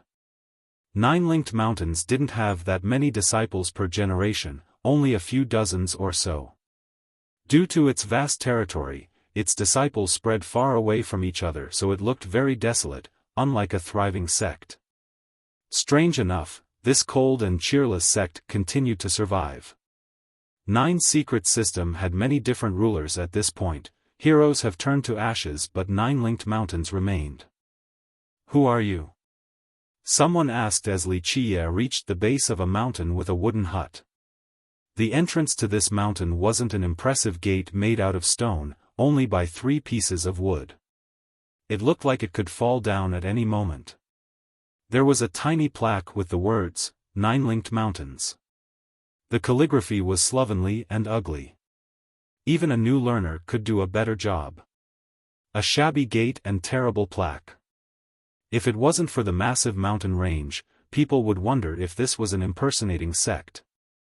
The one who called Wuxia out was a middle-aged man wearing an ordinary robe. This robe was clean but it had many patches. The guy looked more like a farmer than a cultivator. 9 secret systems reigning king. Wuxia smiled in response. The man wasn't startled and gave him a brief glance. Have proof of identity? Indeed. Wuxia casually threw the jade seal of 9 secrets to him. The man took a quick look before adding him to the list, new king of 9 secrets. He didn't try to verify whether the seal was real or not at all. May I ask what you are here for, Your Majesty? Dao search, sightseeing, or just curious? The man asked while writing down the registration. Just taking a look. If I'm in a good mood, maybe I'll train in the 9 secrets for fun. Wuxia chuckled. The man took another analyzing look at him after hearing this. Others would think that he was insane, claiming to train the 9 secrets in such a casual manner. Since the start of time, only 1 or 2 could do so, and this was limited in the legend. For fun, I see. The man seriously added this line to the registration despite Wuxia's carefree comment. Wuxia only smiled and didn't care at all about what the man was writing down. May I ask where do you want to stay, Your Majesty? The man continued. The place closest to the great desolate heavenly prison. Wuxia answered. Closest to great desolate heavenly prison? Are you sure, Your Majesty? The old man was surprised and tried to confirm. Yes. Wuxia said. That would be Great Desolate Mountain. We have several halls there that aren't too bad, you can stay in one of them. The man added. No problem. Wuxia wasn't picky about his dwelling. His Majesty will stay at Great Desolate Mountain. The man earnestly recorded.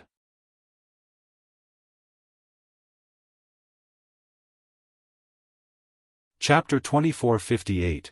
After finishing the registration, the middle-aged man gave Wuxia a wooden badge to hang by his waist and said, Your Majesty, Great Desolate Mountain is at the very south of this mountain range. Just keep heading south and you'll see it, the highest peak of that place. The prison will be on the opposite side. He added, Please don't lose the badge, Your Majesty, it will let you go freely in this region. Strangely enough, this man didn't bother confirming Wuxia's identity, only telling him to not lose the badge. This was indeed an interesting place. Wuxia smiled and said goodbye to the man before entering 9 linked mountains. He took one look at the plaque before leaving the entrance, amused. There was a long way to go before reaching his destination, so he took his time resting and enjoying the views. These 9 peaks here had wonderful and unique scenes. Each had a lake accompanying them, a perfect combination that accentuates the beauty of the mountains. The lakes also had varying colors, deep blue, light green, green jade. All in all, there were sights to behold. One wouldn't be able to forget these scenes, only perhaps their way home. Among the valleys and hills were buildings and shrines situated all over the place, at the pinnacle, cliffs, or the wastes of the mountains. The architecture here also helped make the place unique. Plenty of these buildings were unoccupied because 9 linked mountains was indeed too large. It had more than 1,000 buildings despite the limited number of disciples. Some had people, not necessarily the disciples of 9 linked mountains.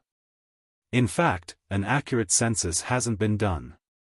Nevertheless, outsiders said that the number couldn't exceed 1,000.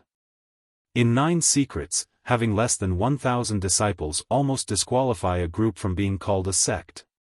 For example, War Saint or God Step had several 100,000 disciples scattered across the realm, perhaps even more. Outside of its own disciples, there were invited guests as well, all from 9 secret system. The majority came to 9 linked mountains with a similar goal, Tao enlightenment. Some were willing to stay up to several hundred years. Most wanted to learn the foundation of 9 secrets, the 9 words. Everyone knew about the existence of the 9 words, but no single sect ever had all of them. Even the 5 great powers and War Saint Dynasty only had pieces. War Saint Dynasty and Calm Lotus Monastery had 2 words each. The former had Do and Zhe while the latter had Jia and Lai. The rest only had 1 each. In case of them deciding to hand over their secrets to each other, it still wouldn't result in 9 words. The word, Qian, has been missing for a very long time now. If there was a place that could have all 9 in this system, it would have to be 9 linked mountains. This sect itself never denied the rumors. Whether true or not, Tao searchers came to visit. A common belief stated that the 9 words were hidden in the rhythm of 9 linked mountains. When one could figure this out, they would obtain the 9 secrets. For millions of years, people chose to believe this legend. Alas, they came and left empty-handed. Just imagine, staying for several hundred years or even longer without a single gain. Anyone would feel disappointed and that they have wasted their time after failing. As time passed, people became less interested in the 9 secrets, so the number of visitors subsided. Nevertheless, some still came each year for Tao enlightenment, choosing to trust the legend. The most famous among the Tao searchers were Emperor Zhang and True Emperor Jiuning. Godstep True Emperor also came here once. Why were the first 2 so heavily discussed on this matter? Because future generations believe that they have figured out the 9 secrets, 2 cases of success after the progenitor of the system. Not all believed in this particular legend. Some thought that Emperor Zhang didn't cultivate all 9, but the actual number remained a mystery. However, a few ancestors stated that because he didn't cultivate the complete version, he was able to jump out of it and eventually created the Lucidity scripture. This group of ancestors found more support later on. They believed that only True Emperor Jiuning successfully figured out all 9. One thing was confirmed: she had access to 4 words, Do, Zhe from War Saint Dynasty, and Jia, Lai from Calm Lotus. She paid her respect at this sect and was given permission to cultivate in these 2 words. The rest was most likely learned at 9 linked mountains. As for Godstep True Emperor, he only figured out the word, Xing. The origin of his understanding was also highly debated. One speculation was that he found it in 9 linked. The other was that he figured it out from the roots of the Tao land itself. These legends were deeply rooted in 9 linked mountains, thus, one could see cultivators from the sects in 9 secret system traveling in the region. They consisted of prodigies and ancestors, those who choose to stay for only a few days or several hundred years. The guests actually outnumbered the disciples of 9 linked. However, the sheer size of this mountain range made it hard to find people. A few thousand people were negligible. Because of this, Li Qie didn't meet many on his southward journey. Even in the rare chance that he did, they were cultivating, meditating, or was just in a hurry. No one paid attention to an ordinary guy like him. He finally made it to Great Desolate Mountain and climbed to the top. There were several palaces made out of rocks, unoccupied for a very long time now.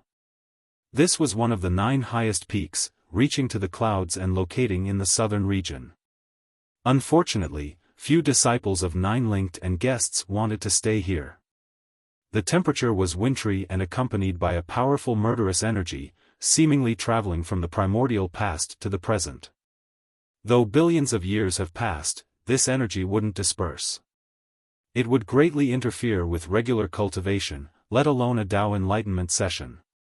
Standing at the top, one would find a lake right behind it and an abyss to the front. This abyss wasn't especially large. Perhaps calling it a large pit was more suitable. It looked like a jaw belonging to a devil that had just climbed out of hell. After awakening, it was time to devour everything on the surface. The murderous energy originated from this pit and perhaps from the core of the ground, aiming straight for Great Desolate Mountain. It was a blessing to have such a great mountain blocking this energy. Otherwise, it would infiltrate 9 linked mountains, robbing the land of its beauty and staining it with bloodthirst. The name of this pit was very impressive: Great Desolate Heavenly Prison. Why was it called a heavenly prison instead of earthly prison or underground dungeon? No one knew. In everyone's memories, this place has been around since the foundation of 9 secrets with the name of heavenly prison. No one knew who gave it this name.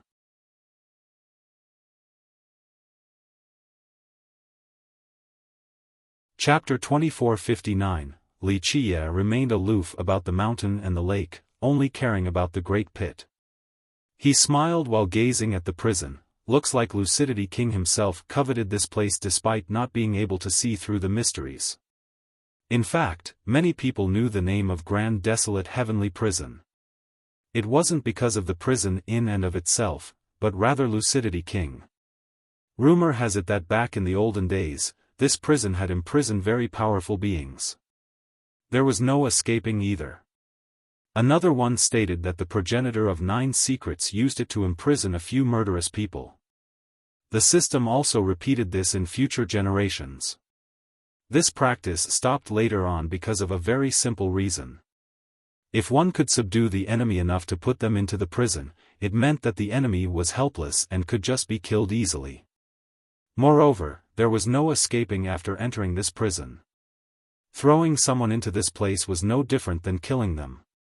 If this was the case, then why bother wasting energy to trap a monster or an enemy in this place? Killing them was far simpler. For some unknown reasons, after Lucidity obtained sovereignty and reached the peak, he began using this prison for some of his foes. They were his mighty enemies, some used to be even stronger than him. No one knew why he chose this to painstakingly capture them alive instead of just killing them. A few ancestors speculated that it wasn't meant to be a punishment. He was using them to find something, perhaps an item he wanted to locate was in the heavenly prison. Some wise sages and true emperors extended this notion back to the ancient ages. Perhaps even their progenitors or forefathers didn't send prisoners here to trap them. They were meant to be experimental subjects for something. Thus, the prison must contain something coveted even by 9 secrets' ancestor. Unfortunately, the progenitor couldn't obtain it. It's my turn if others can't get it. Wuxia smiled before entering a stone hall. His stay at Grand Desolate Mountain began just like that. Though he was a guest, no disciples from the sect came to serve him. Of course, this was the case for just anyone. Even Lucidity himself didn't have servants and was only registered. That's why when he came to Dao's search, he brought his own servants. The brilliant Emperor Zhang didn't have any special treatment either in the past. 9-linked mountains has always been like this, a very unique place indeed. Nevertheless, no one would find this offensive. For millions of years now, no one dared to go crazy, not even the invincible emperors. They kept a low profile and just carried out their business in peace. Wuxia didn't mind the lack of hospitality. For him, staying outdoors to weather the wind and early morning dew was fine as well. He didn't immediately start looking into the prison. He chose to take in the air here for Dao enlightenment instead. Whenever the sun rose, he would already be sitting on top of the mountain facing the prison in a meditative state. There was no brilliant aura or auspicious phenomena, he didn't look different from a mortal meditating. The primordial tree appeared inside his palace. The pine cone and acorn were mature enough to fall at any moment. Meanwhile, the third Dao flower had a golden luster, seemingly made out of gold and looking quite pure. The blossoming of this third flower filled the tree with primordial energy and a source of life. The tree itself couldn't handle producing another flower and fruit by itself, but everything was going well because Wuxia added his own power.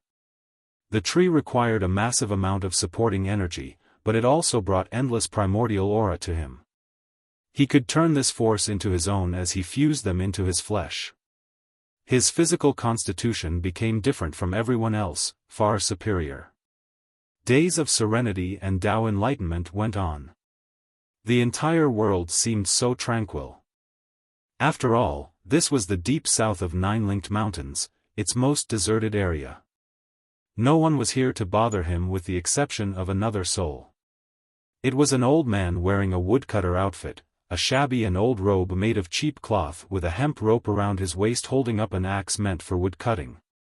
The handle was entirely rusted but the blade was still as sharp as ever. He was full of wrinkles with a dark yellow complexion, seemingly polished by the harsh weather across the years, the picture of a worker grounded in reality. His eyes weren't exceptional outside of being as clear as the water in a stream. One could sense something cool out of them even in hot weather. He would be at the foot of the mountain before sunrise and meditate before the heavenly prison. He faced the murderous energy coming out, seemingly wanting to devour it. Once the sun came up, he would stop and begin cutting wood. After filling 2 full loads held on a shoulder stick, he would go down to the lake and wash his face before leaving. A mortal like me shouldn't go to the immortal garret, he loudly sang a folk song while departing. The warm sunlight illuminated the mountain range while his song echoed. It was as if this was the scene of a painting, lasting for the ages. Wuxia seemed to enjoy this work of art with a smile on his face. This process would repeat each day, seemingly part of the natural order in this mountain. On this day, the man started chopping wood and Wuxia finished his meditation early. He leisurely strolled around and saw the old man. "Young friend, calling it early today?" The old man stopped and asked. It looked like he was aware of Wuxia's stay at the peak but never bothered him. Just having nothing to do. Wuxia smiled and stared at the axe. The blade seemed to be made from mortal steel. Not a bad axe. He casually praised. "Oh, need it for a living, you know." The old man smiled back. "I polish it each day so it gets sharper. Cutting wood is very easy now. The axe isn't the only thing being polished, your Tao heart is as well." Wuxia shook his head and said. The old man was raising his axe for another chop but paused after hearing this. He looked at the youth and said, "Wise words from you, young friend. Just running my mouth without thinking." Wuxia sat down on a dried trunk lying on the ground. The old man became interested and put down the axe. He sat down as well and took out a tobacco pipe. He inhaled once then said, "And just running your mouth is enough to spew out priceless words. I'm not educated but I know that much. It's not called knowing for you but rather, profound understanding." Wuxia praised.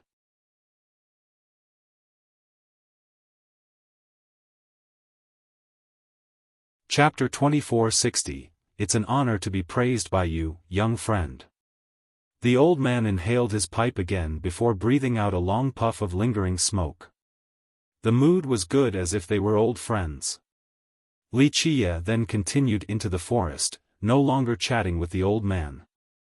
He came before a cave, the entrance to the great prison leading all the way to hell.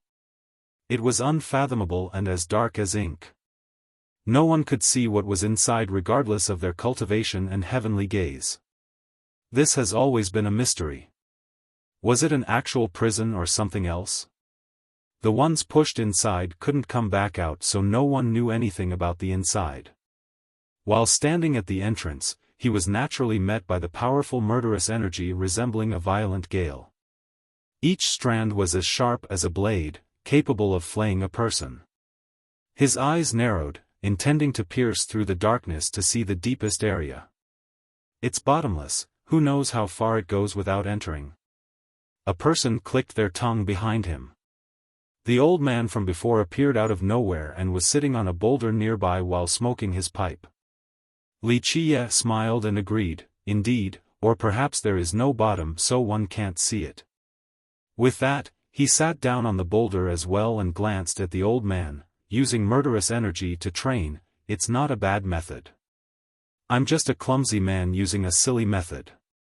The old man puffed out smoke, clearly happy with the praise. "No talents, not cultured, just a brute compared to the geniuses, but I love cultivation.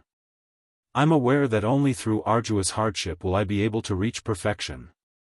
It's good logic, you're not quite cultivating for power but rather just training your Tao heart." Wuxia said. The old man replied, I don't understand grand logics, but I always remind myself to not be shaken with temptation or weakness. There are many ways in this world to train the mind and Tao heart. I'm simply using a method suitable for me and probably can't try anything else. A different method might not yield the same harvest. Li Qiye turned towards the entrance. This energy is tough to handle for so long but also certainly beneficial. Right. The old man didn't deny this. It was outside of my expectation. I only wanted to toughen up mentally in the beginning, not expecting to gain so much. If we were to discuss the various grand Tao, this is an orthodox path. Li Qiye smiled. Using the heart to find Buddha will result in finding Buddha. Gaining Buddhist laws is only a side benefit. A clear disparity between the Tao and laws. The old man shook his head. You think too highly of me, young friend. I'm not that smart and only got lucky. It must be a blessing from heaven. Li Qiye's eyes became profound. This Tao grants you longevity. Whether it be by chance or through planning, it is still an incredible choice. The old man put down his pipe for a bit, lost in rumination. It took a while before he started smoking again. The nearly extinguished pipe lit up once more with tiny sparks. It is thanks to this Tao that I can live for so long. The old man said with a serious tone. Because of this, Lucidity King was interested in this place, searching not for treasures but rather, lifespan. Li Qiye chuckled. The old man was surprised to hear this. He eventually puffed out a smoke ring and said, longevity is one thing, but eternal life is too greedy.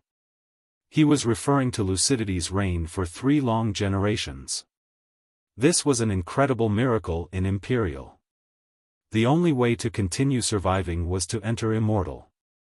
It's a shame that Lucidity didn't completely understand. Li Qiye said. How many can truly understand 9 secrets? The old man murmured, comprehending is one thing, but to actually grasp them? Easier said than done. So many wise sages and progenitors have experimented but failed across the ages. Lucidity's ambition was only a pipe dream. That old man was ambitious indeed. Unfortunately, throwing people in there is the same as throwing a meat bun at a dog. Li Qiye smiled and shook his head. Lucidity threw several powerful enemies and ferocious characters into the prison across a long period of time. However, he had no choice but to give up eventually. Lucidity was only testing the water but throwing more and more still didn't yield any feedback. The old man said. Because they weren't strong enough, that's all. Li Qiye smiled. The old man paused for a bit before replying. There were many powerful foes during his reign, mainly Eternals, and 5 stood out the most with one easily occupying the first place. He then stared at the entrance and said, these 5, whether it be power or influence, weren't inferior to Lucidity. The top person was exceedingly strong.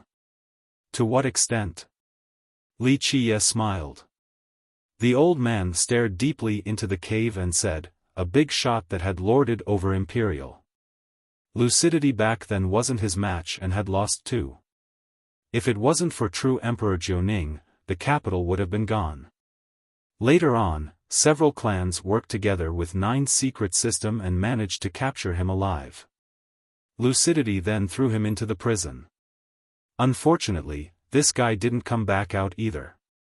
The guy was one of the strongest Eternals in Imperial, famous at the same time as Yuguifei.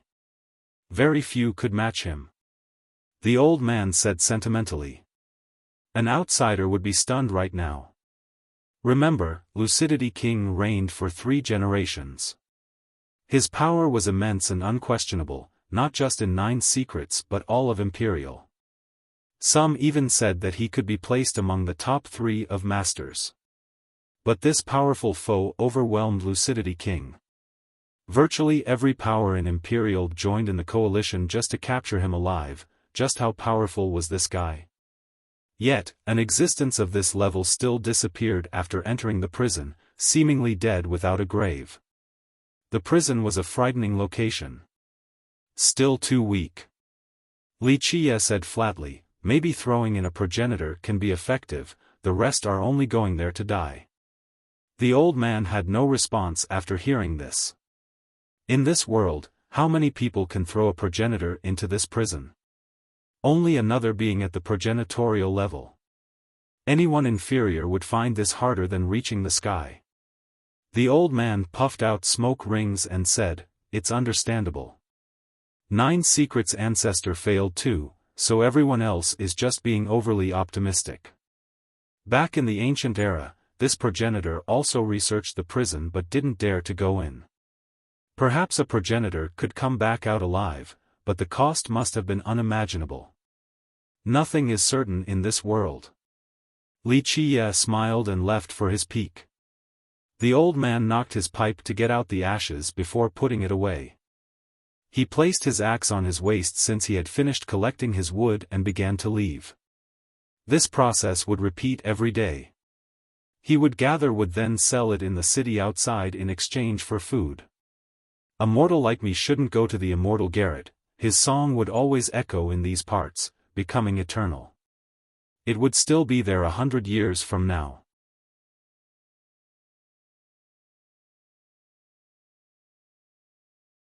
Chapter 2461, 9-Linked Mountains became rowdy a bit after Li Qiye's stay. Normally, few people came to Dao search, only 1 or 2 a day or so. However, more and more cultivators, predominantly youthful ones, entered the mountains in recent days. The colors will be changing soon in the lakes. The middle-aged man who is in charge of registration murmured. "Brother Baihe, I didn't expect to see you here." Many people saw their old friends and quickly chatted. A few strangers began by stating their sect and name as the introduction. Friendships soon followed. Even though many sects had conflicts, the majority still considered themselves to be part of 9 Secrets as a whole. They were part of the same family, to a certain extent.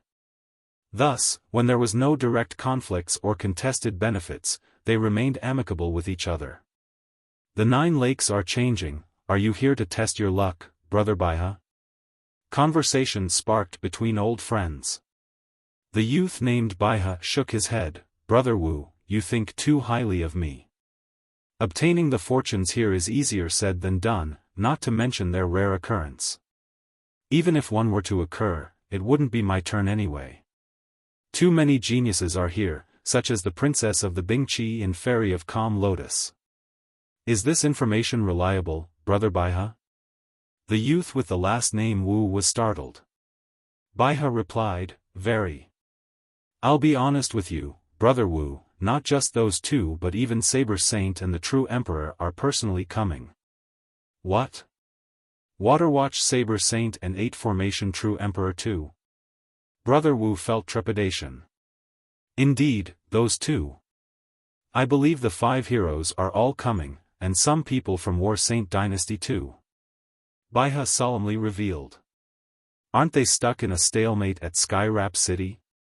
I heard those legions are camping there right now, so how can they come? Same with 8 Formation True Emperor, I thought he was presiding over the situation there." "Your sources are late," Baihe said. "The legions are preparing to leave now, a temporary agreement has been reached between the great powers." "A new king is chosen?" Wu was surprised. "Who will be in charge of 9 systems now?" Ever since the decline of War Saint Dynasty and the abdication of Li Qiye, numerous sects competed for both the throne and the authority that came with it.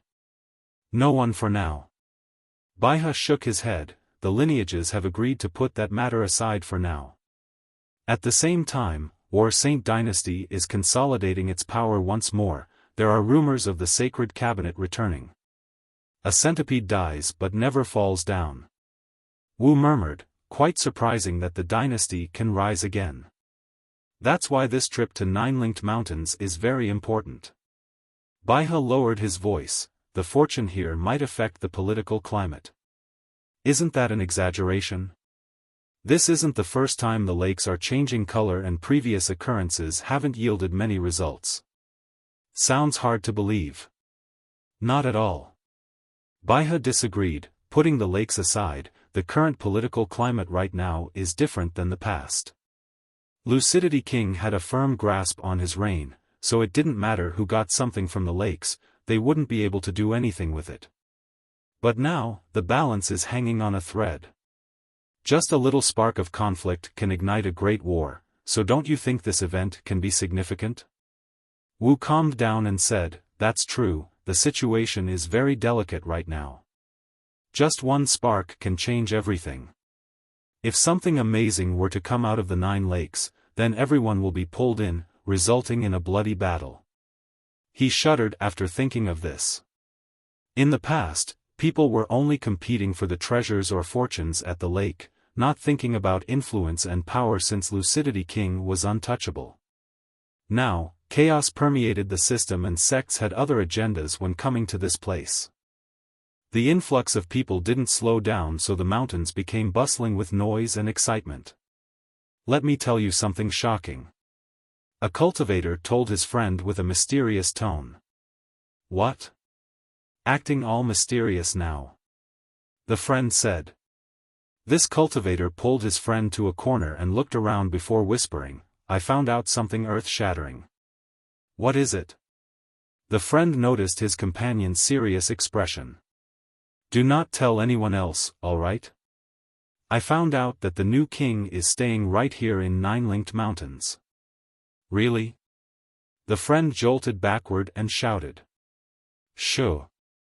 The cultivator immediately pulled him back and pressed one finger on his lips, telling him to be quiet.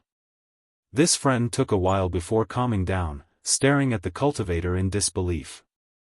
He eventually took a deep breath and said, Are you just speculating? Why would the new king be here?" "I'm absolutely certain.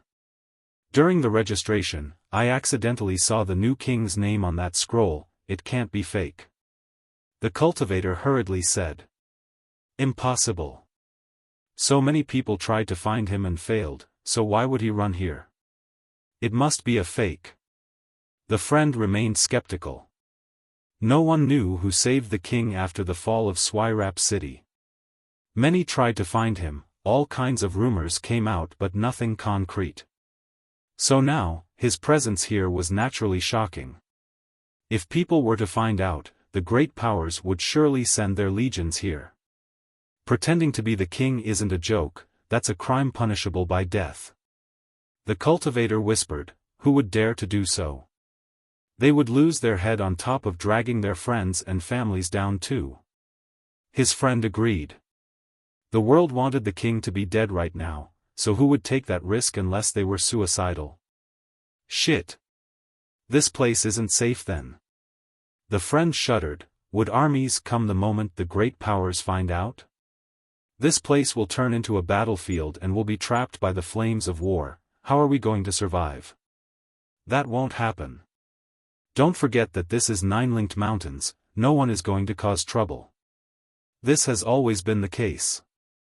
Like Lucidity King never gave a damn about anyone, but he didn't dare to put up the same pompous act in this place. It is unfathomable. Sending an army here and starting a battle will be very unwise, because of the consequences. The cultivator reasoned. You're right.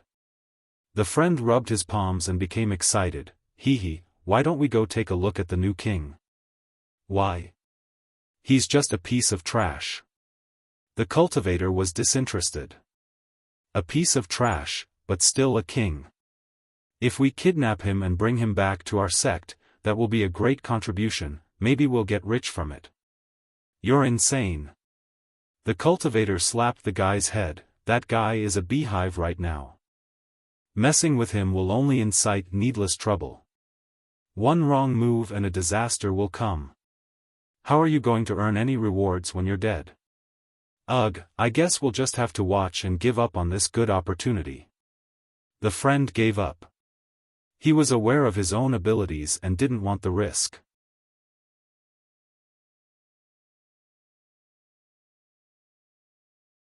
Chapter 2462. Despite the inpouring of cultivators to 9-linked mountains, Great Desolate Mountain to the south remained peaceful.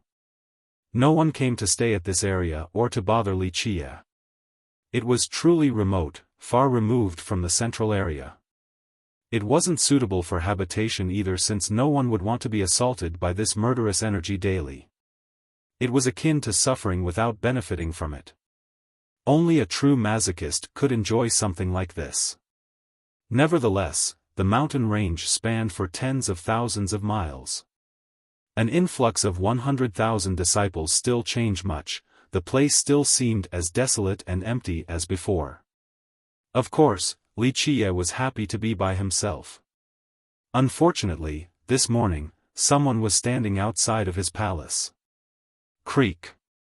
Wuxia woke up early to meditate with the murderous energy. He opened the door and saw a girl.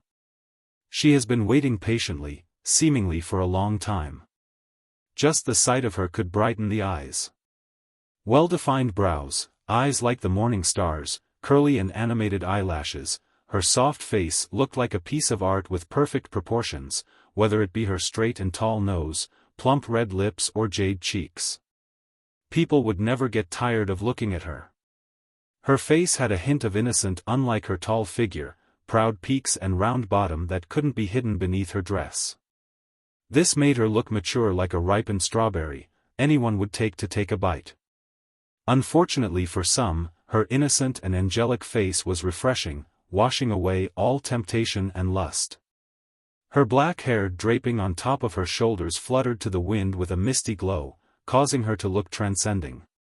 She resembled a piece of jade deep in the valley, green and pure, with water seemingly dripping off and permeating into the soul of the spectators. People couldn't avert their gaze. She looked quite nervous, touching her sleeves with her head lowered while patiently waiting. She instantly looked up the moment Wuxia came out, seemingly caught off guard, and retreated several steps. She slightly opened her mouth but no words came out. Wuxia leaned on the door with his hands crossed in front. With a smile on his face, he asked, "Miss, who are you looking for?" The girl stared at him before quickly stealing glances in the room, only to find that no one else was there. Are you the new king?" "No, I meant, are you His Majesty?" the girl asked while nervously clenching her fists. Wuxia smiled. "I believe I'm the only one with that role in 9 Secrets. Of course, that is until a newer king takes the throne. However, I prefer to be called Wuxia instead." "Ah, then I found the right person." She heaved a sigh of relief. He looked her up and down like he usually would, not showing any restraint just because she was a lady, seemingly wanting to see through everything. The girl turned tense and took more steps backward, recalling his unsavory reputation. She felt as if she was being stared at by a wolf, feeling regretful for coming here. Nevertheless, thinking about her destiny made her took a deep breath to muster more courage. "Why are you looking for me?" He withdrew his gaze and smiled. "My name is Lu Chuqing," the girl quietly said, not daring to look face to face. Wuxia shook his head. "No idea, but that's all right, I'm very easy to talk to, especially when you're such a beautiful girl. I'm more than willing to chat with you about random stuff, maybe even romance." The girl's mood switched back and forth between tension and courage gathering. She eventually took one step forward to look straight in his eyes. This didn't last long. Just a few seconds later and she lowered her head again, feeling hot by the ears. He seemed patient and stood there waiting with a smile, staring at her. A while later, she said with a serious tone, "I'm the Princess of Waterfront Pavilion, here to carry out the promise." Her voice trailed off towards the end. "Oh, I remember now." Wuxia patted his forehead and said, "You're that girl, the golden daughter of Waterfront with the most precious bloodline. Your old geezer had mentioned you before." "Yes." The girl was still nervous being alone with Wuxia, moving her head up and down like a little chick pecking grains. "Really here for the marriage?" He became amused. Back when Lucidity King forced the issue, Waterfront Pavilion's supreme ancestor did promise to marry their noblest bloodline to the crown prince. She was Lu Chuqing. Wuxia didn't remember since he didn't care at all about this matter. Yes. She nodded and stole another glance. Blood was rushing to her head. After all, this man was going to be her husband, her lifelong companion. She kept on playing with her sleeves, feeling quite timid. I'm quite surprised that your sect is upholding the promise, how interesting. Li Qia's eyes became profound. Though he had marriage pacts thanks to Lucidity King, they were pretty much useless after the fall of his reign, no different than another piece of paper.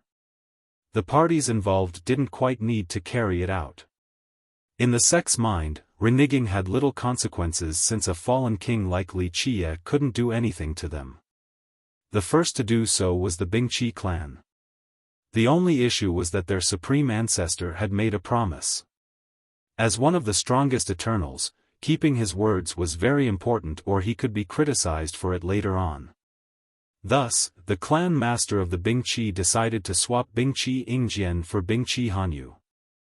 The other four powers were in the same situation. Same with Wind God, he wasn't in a position to deny this marriage either.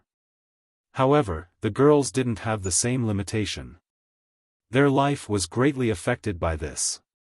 Plus, they didn't want to marry such a rotten king given his terrible reputation. That's why Splendorous Saintess tried to do something else. Right now, the Princess of Waterfront actually came to carry out their part, quite a surprising choice. Our pavilion keeps our word. She looked straight at Li Qia and answered, mustering courage out of nowhere. In fact, the majority of the ancestors there opposed this marriage, same with the sect master.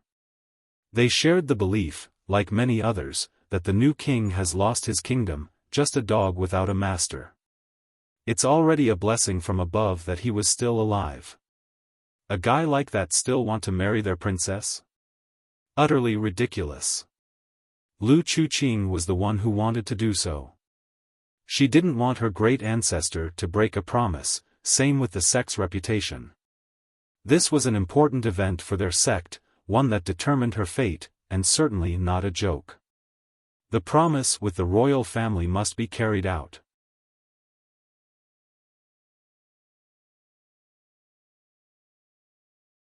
Chapter 2463. Moreover, the entire world was aware of this marriage. At that point, she has become the new king's woman, for that is her fate. She knew that she would have to marry him and didn't think about changing it, preferring to accept it and adapt. And you? He chuckled in response. She has been maintaining her determined glare. People must keep their promise. Since the marriage agreement exists, I shall fulfill my obligation. Remember, you're not the one who decided it. Li Qia rubbed his chin. She gently nodded, I'm aware, but the pavilion took care of me and the ancestors have spent great effort as well. I should be contributing whatever I can. If the great ancestor had agreed to it, I shall not make a deceiver out of him. Good, not many people keep their words nowadays, especially towards someone they deem below them. Li Qia clapped and praised. She loosened up and stopped speaking after getting her message across. The truth was that few members of Waterfront supported her since it was not a good match. Their sect's talent would be wasted on this pile of manure. Unfortunately, Chuqing still snuck out after making up her mind, not wanting the sect to stop her. What will you do now? Li Qia asked. She gave him one quick glance before being embarrassed by her own response. If you marry a chicken, follow the chicken. If you marry a dog, follow the dog. The common adage could barely be heard towards the end. She felt her entire face becoming hot. Well said, I like a good girl like you. Come on in. He nodded approvingly. The girl's heart skipped a beat from being nervous. Nevertheless, she thought that this was only the beginning and cheered herself up. Li Qia had already entered. She hesitated for a moment before following him into the stone hall. She suddenly realized something afterward. This mountain and stone hall were large, but there were only the two of them around. She had heard of his infamous debauchery as well, like everyone else in the world. What was she going to do if he wanted to? do something ungentlemanly in this abandoned place. She had thoughts of retreating. An innocent girl of her has yet to experience certain things, and this frightened her. However, the two of them had a marriage agreement, so their status as husband and wife have been determined. Even if he were to do a certain something to her, at the very least, it's natural and should happen anyway. While feeling uneasy with fear, she still didn't want to give up. She eventually took a deep breath and followed right behind him, wanting to get used to this on top of changing his nature. Wuxia sat down on the main chair and smiled. If you wish to be my wife, you must learn how to serve me. I will give you an opportunity right now, wash my face. The girl was jolted for a moment before softly speaking, I got it. With that, she busily prepared items to wash his face. As the princess of Waterfront Pavilion, perhaps she wasn't that pampered compared to other golden daughters, but she never had to do anything dirty or serve someone else before. It was already amazing that she didn't have servants despite her prestigious status, let alone serving someone else. Nevertheless, she willingly started today like an obedient wife.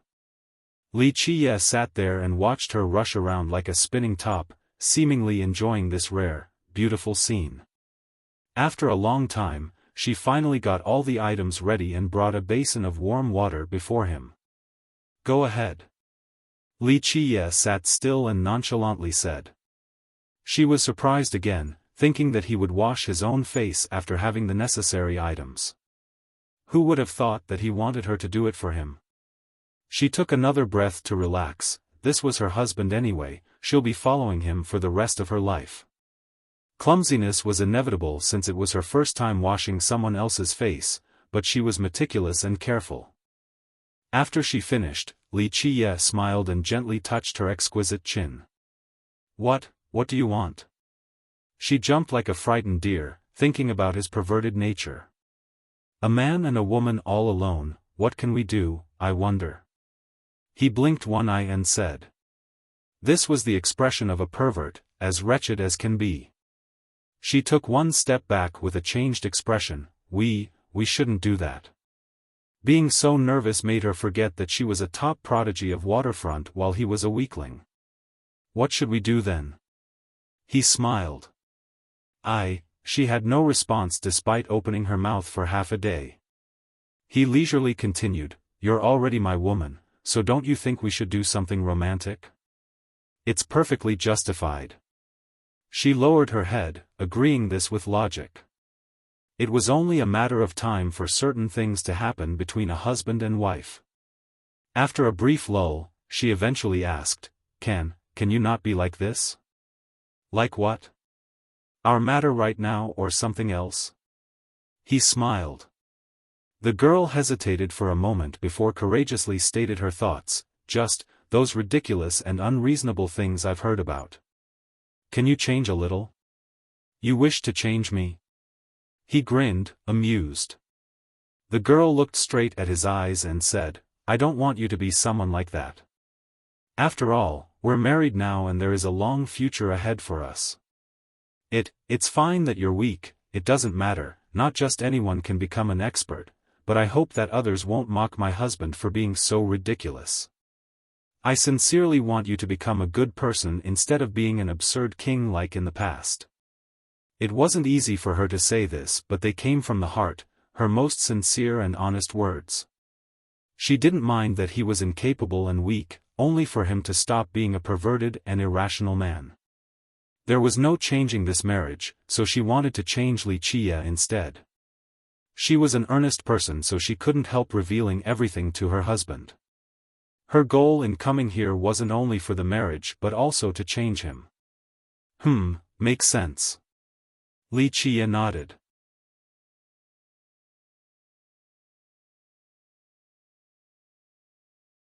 Chapter 2464. Wuxia found amusement while looking at her clear eyes. He leisurely said, And if I don't change from being a perverted king, still as useless as ever, what will you do then?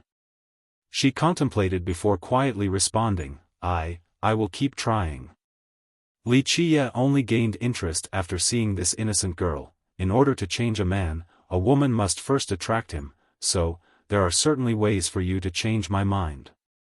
Having said that, he paused and winked provocatively again. For example, I'm very curious and my eyes light up whenever I see a pretty girl, so it's hard to not be a pervert.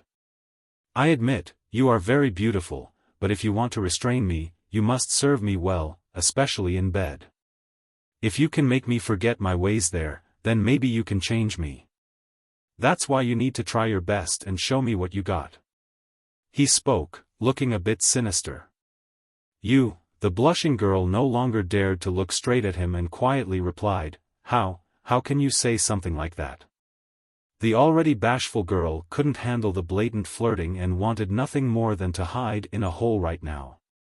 Why not? Wuxia calmly defended himself. Must I remind you that since you want to carry out the promise, we are a husband and wife now. The joy in bed between a couple is a natural part of life, it's nothing to be ashamed of. Well, she couldn't come up with a response, too young to deal with an old fox like Wuxia. If that's the case, you should be serving me, right? Wuxia got his prey where he wanted her. I got it. The girl was successfully persuaded, looking a little pitiful while looking down on the ground. Then come here. He waved at her with a smile. The girl was scared out of her mind and instinctively made some distance from him. That hurts my feelings, wife. Do I look like a man-eating monster? He smiled widely. The girl didn't know what to do. Before coming, she had thought about numerous possibilities including the more sexual ones.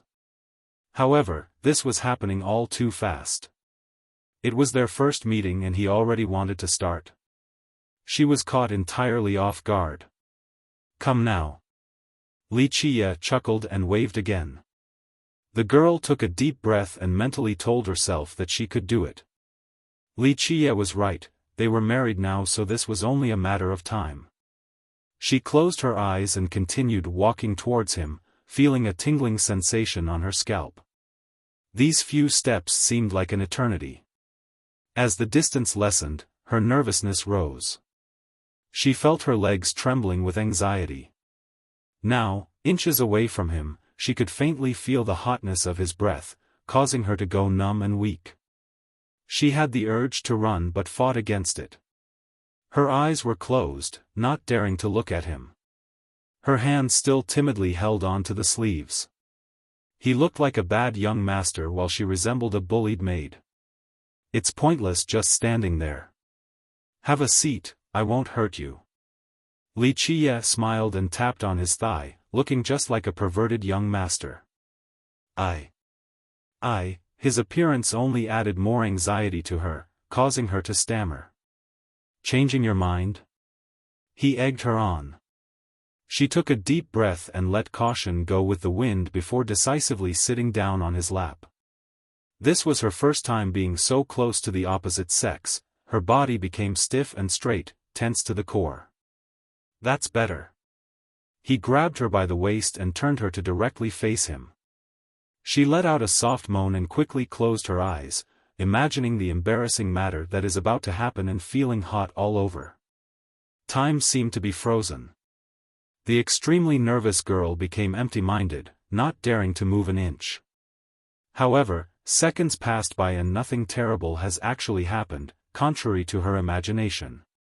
Nevertheless, she still didn't dare to open her eyes, not wanting to look. She felt better during this peaceful moment and could hear his heart beating. Ba-dump, ba-dump, the beats were strong and resounding with a clear order. It sounded as if the world was existing due to the beating of his heart. She found herself in his embrace, no longer as tense as before. The only thing separating the two of them were their clothes. She could feel his burly chest. Though it wasn't the steely or bulging muscle type, one could sense a frightening and explosive power beneath. The consequence of its eruption would be unimaginable.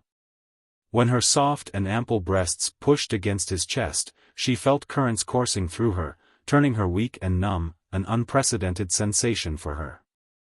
No strength to lift even a finger.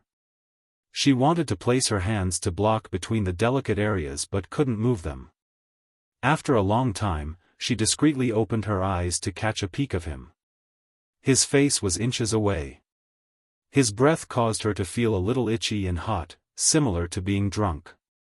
The bashful girl took a good look at him, finding him to be very ordinary. However, there were charisma and charm, completely different from his perverted and spoiled looks earlier. She suddenly found him to be quite attractive despite his mediocre features. His angles and lines seemed to have been polished through the ages, always unchanging, akin to an everlasting statue. Not brilliant nor shocking at first sight but deserving of careful appreciation. One would never get tired of his handsome face, she thought.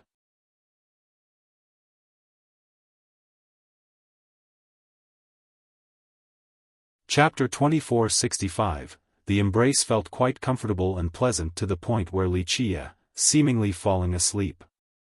Lu Chuqing was bold enough to steal glimpses of him. His eyes were a top target but she wasn't that audacious just yet, so she stared at his brows. Suddenly, he opened his eyes. There was no impressive aura or visual phenomena, but she felt as if his eyes contained a cosmic power, capable of changing the very state of the world. This feeling was too exaggerated, but she told herself that it was indeed the truth.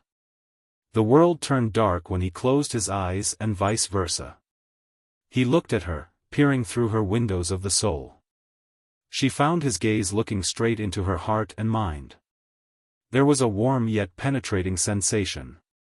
No secrets could be kept from him, everything was laid out in the open. She couldn't help but look into his eyes due to the irresistible attraction, almost like a magnet. She found his eyes to be extremely profound, rendering her unable to look away, just like a moth drawn to the light. Her soul seemed to be leaving the body, wanting to fly into his eyes. It didn't matter if turning to ashes was the outcome. With her soul devoured, she was becoming one with him. She felt infinitely close with this fusion.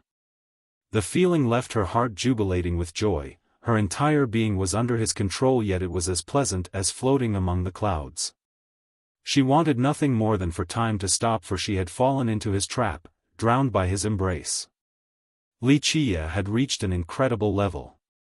He didn't need any trickery or scheme to conquer a woman.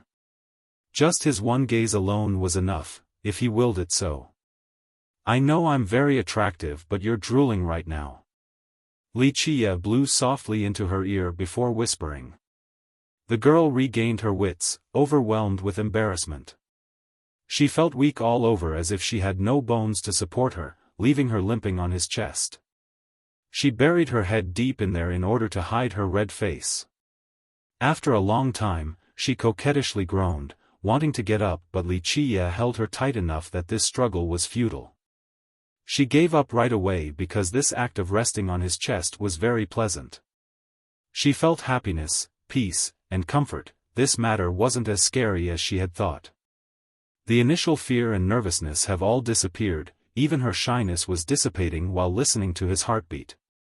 "Do you know what is the most precious thing in this world?" he leisurely said. She gently shook her head but still tried to answer, "An invincible treasure or a peerless merit law?" This was the answer for many cultivators. "No, it's the heart," Wuxia stated. "The heart?" She mumbled and mused. "Not just any heart, but one that is brave enough for self-reflection. Once you dare to face who you and realize your flaws, you will have a fearless heart in the future, the foundation of an immovable Tao heart which leads to resolve. Usually, a heart this pure is only found in newborns," Wuxia said sentimentally. "So a fearless heart leads to having strong resolve," she quietly repeated. "You'll understand later." He smiled, not wanting to elaborate. Just like that, Lu Chuqing stayed behind to serve him in Great Desolate Mountain, just like a young wife, innocent and cute. She had thrown away her status as a pampered princess of Waterfront Pavilion, choosing to stay as an obedient wife. She never needed to do menial tasks back in her sect, but after following him, she started to learn every little thing so that she could do a good job. During their time together, she slowly found that Li Qie was nothing like the negative rumors. People said that he was a useless king, a debaucherous tyrant that loves sex more than his own life. On the contrary, he was very proper when dealing with her, even to the point of being very protective and doting. It didn't take long for this young girl to fall in love with the domineering man, no cure for a maiden in love. She loved every second with him, adored being embraced and doted on by him. She thought that everyone else purposely vilified him in order to take his throne. They started false propaganda with that purpose in mind. In her eyes, Li Qie was virtually perfect. She would believe just about anything when they came from him. She couldn't resist the charm of such a supreme existence. There was no escaping once fallen. A mortal like me shouldn't go to the immortal garret. Early in the morning, the old man began to sing. His powerful voice became a part of 9 linked mountains. That grandpa must be very strong, absorbing the murderous energy every day. Lu Chuqing standing next to Li Qie on the peak praised after hearing the old man. She has grown used to watching him refine energy and gather firewood each day. He himself is not strong, but his Tao heart is stronger than the majority of people in Imperial. Li Qie gently shook his head. A fearless Tao heart? She asked. The two of them have grown closer in recent days. Unfortunately, she became a bit absent-minded due to being envious. She was not courageous, so she envied those different from her. No need for that. He chuckled and said, "You are even more amazing than others. Being courageous doesn't mean possessing a fearless Tao heart, 2 different matters."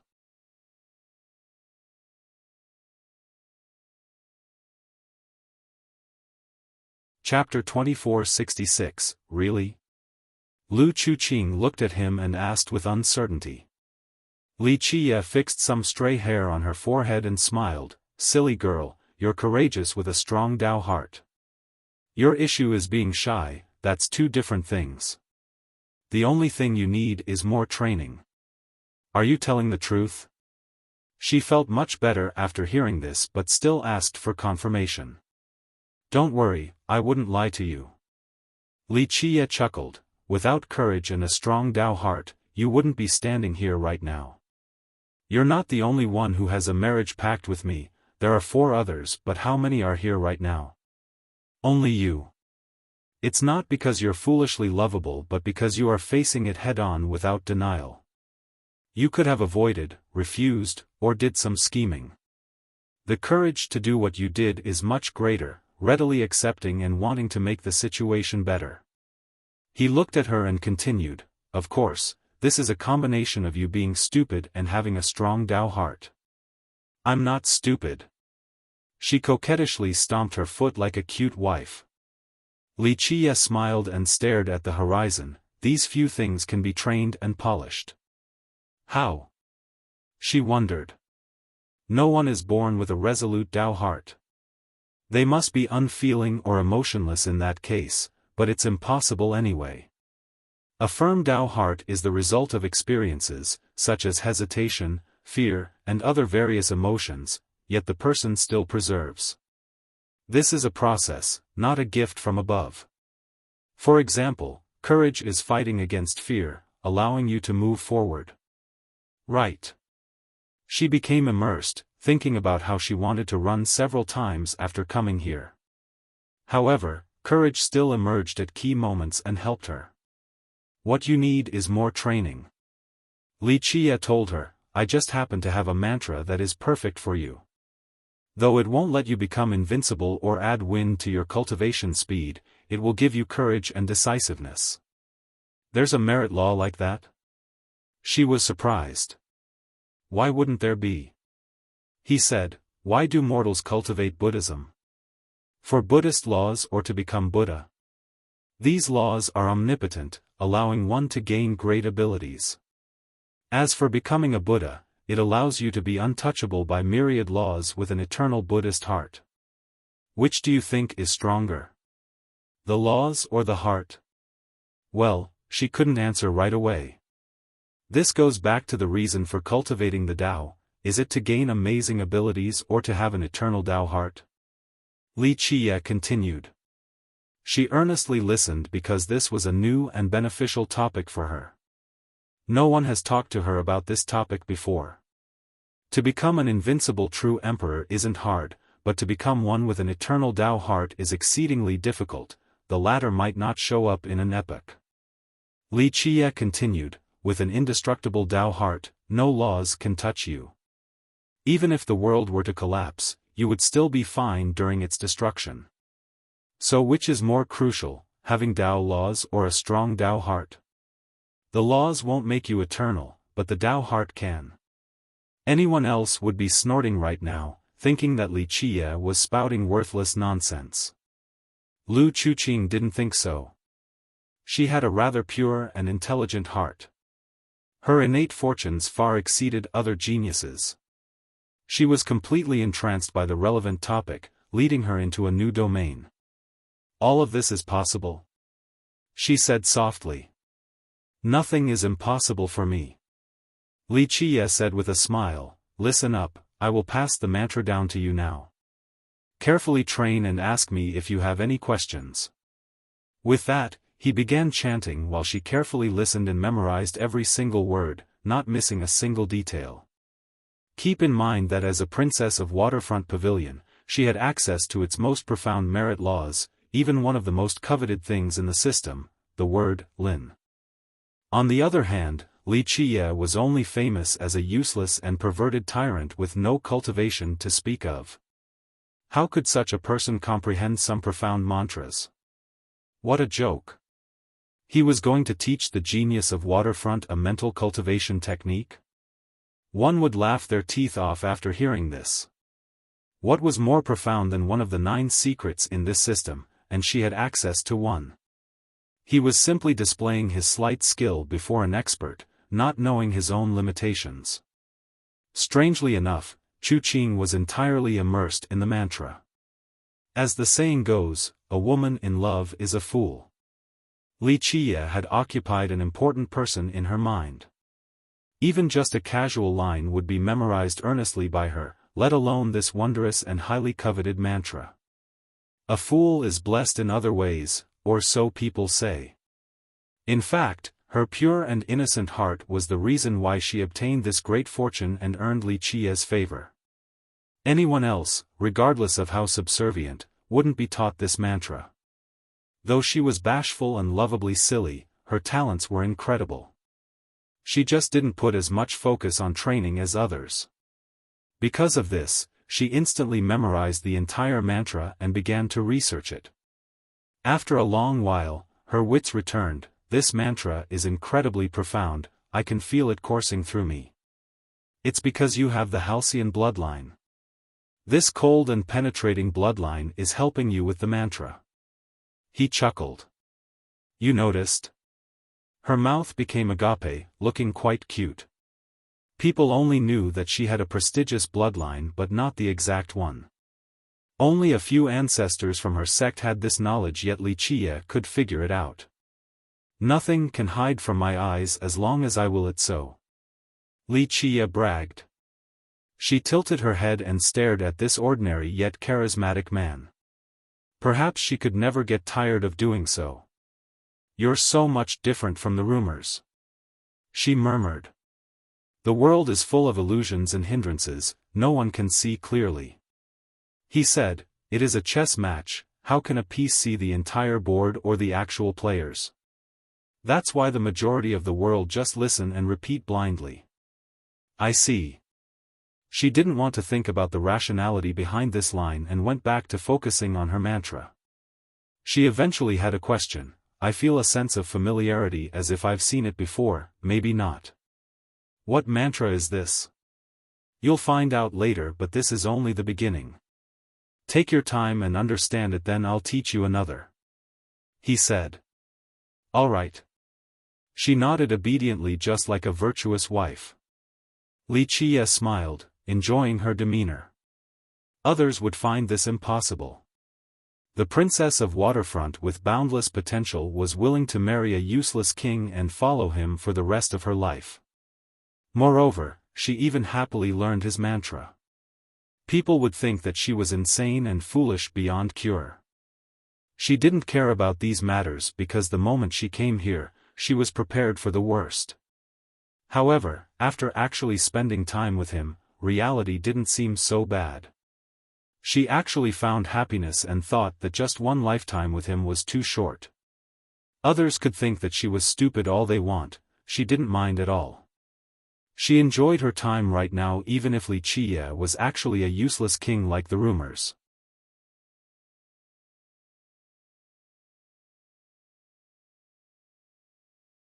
Chapter 2467. As the days went by, more disciples came to Nine-Linked Mountains. A while ago, the southern region was completely devoid of people outside of the old woodcutter. However, a few have appeared in Great Desolate Mountain to search for the Tao. Of course, no one really wanted to pick this place due to its murderous energy. With people came news and gossips. The princess of the Bingqi is coming. Someone revealed this information. Which one? That one? Another asked curiously. How many do they have? I thought just one. Someone became surprised. Far more than one, don't you remember one of them being married to that new king? Another disciple responded. That's not a real princess from the Bingqi. The guy understood and shook his head, she was only a puppet.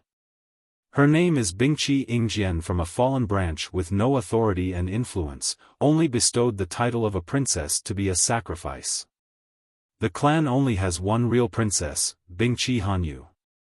Oh, so Princess Hanyu is coming here? Doesn't that mean 8 Formation True Emperor is coming as well? A different disciple joined in. How are the two things connected? A disciple unaware of the current situation casually asked. I heard 8 Formation True Emperor is Princess Hanyu's fiancé now. The knowledgeable disciple said. Myriad Formation Kingdom is having a marriage alliance with the Bingqi? The crowd became surprised. This is old news, everyone knows by now. An older man jumped in, it's not surprising at all. When the Bingqi was surrounded by the 5 legions, Myriad Formation was the first to come help. It shows how close the two powers are. Plus, after the new king had lost his throne, the world is chasing after this supreme authority. It makes sense for them to team up, especially with a marriage alliance. But, I thought Princess Hanyu was betrothed to the king? Didn't the supreme ancestor from that clan have a marriage pact with the late king? It seems rather strange for her to be engaged to 8 Formation True Emperor now. A young one quietly said, aware of this potentially dangerous statement. The cultivators nearby looked around and found that no one from these two powers was around. They felt much better. The time has changed. The old cultivator shook his head. Lucidity King was still alive back then with all of the authority, who would dare to refuse him? The crown prince at that point was useless but still had a prestigious status. Once he became emperor, he would be standing at the top of 9 secrets. Under those circumstances, Princess Hanyu might be noble but not much before absolute authority. Marrying the new king meant being exposed to this power, so the princess was actually reaching up. The experienced old man sighed before continuing. Unfortunately, the party didn't last long. The death of Lucidity King heralded a total collapse of War Saint. The royal rule has lost its brilliance and the new king is useless. How could the princess marry such a person? That's just life. You can't blame anyone for it. When standing at the top, people naturally flock to you. When you fall into the abyss, people will leave, some will even throw rocks down at you. Promise, marriage pact? All useless. A vigorous youth said, they're nothing before absolute power. A fallen king wanting to marry Princess Hanyu? That's a frog wanting to eat swan's meat. Exactly. A different cultivator echoed the sentiment. The Bingqi still sent another princess to the royal palace, which is in accordance with the marriage pact. They were already nice enough, it's the king's fault for being so lecherous. harassing innocent girls and losing his kingdom over a woman. The crowd became silent after hearing this. It was a world of the strong, everyone found this normal and acceptable. In their eyes, the fallen king was no longer worthy of Princess Hanyu. The Bingqi was nice enough to send a different princess to him.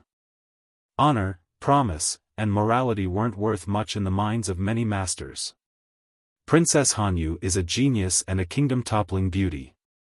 Who is worthy of a woman like her? Definitely not the useless king. Only the brilliant 8-formation true emperor, a heaven's favorite, is worthy of her. Indeed. Another youth added, the two are indeed a match made in heaven, a perfect union. Nothing can be better. People supported this particular marriage because 8-formation true emperor was one of the strongest members of the young generation. He only had 2 palaces for now, but his potential was limitless. Some even thought that he could take over 9 secrets in the future. If he becomes the next king, the Princess Hanyu will become the queen. Looks like she is meant to be a queen, one way or another. Someone else thought it was fate.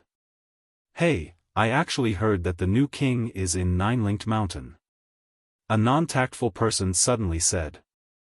The atmosphere turned cold right away, no one uttered a word and started glancing at each other. The new king was here. Princess Hanyu and 8-formation true emperor were coming as well. What would happen during the meeting of these 3? In fact, this piece of news has been spreading at a rapid rate. The new king has been missing since the fall of Skyrap. Many were searching for him in secret, wanting to use him as a puppet to take reign. Furthermore, some became worried about the potential of war. However, no legions came, contrary to everyone's expectations. The Bingqi, Myriad Formation, and War Saint Dynasty didn't mobilize. Some big shots were certainly arriving in secrecy, but nothing of a bigger scale was materializing. No one tried to invade the mountains and kidnap the new king, not even 8-formation true emperor and his men. Everyone suddenly realized that this lack of action wasn't due to a lack of interest, but rather because of 9-linked mountain strength. The older cultivators found that these great powers didn't dare to act recklessly here. In the beginning, the youths didn't care much about 9-linked mountains either. After all, it had too few disciples. Some even treated it as a hotel and came and went as they pleased. However, as the storm was approaching, even the behemoths didn't dare to do anything. The ignorant ones finally realized that the truly strong masters were afraid, including 8-formation. No wonder why Lucidity King kept a low profile when coming here instead of marching with Silver Secret. Looks like this sect is unfathomable. Someone from the last generation murmured. Even the great king of 3 generations gave this sect face. Their true power must be immense.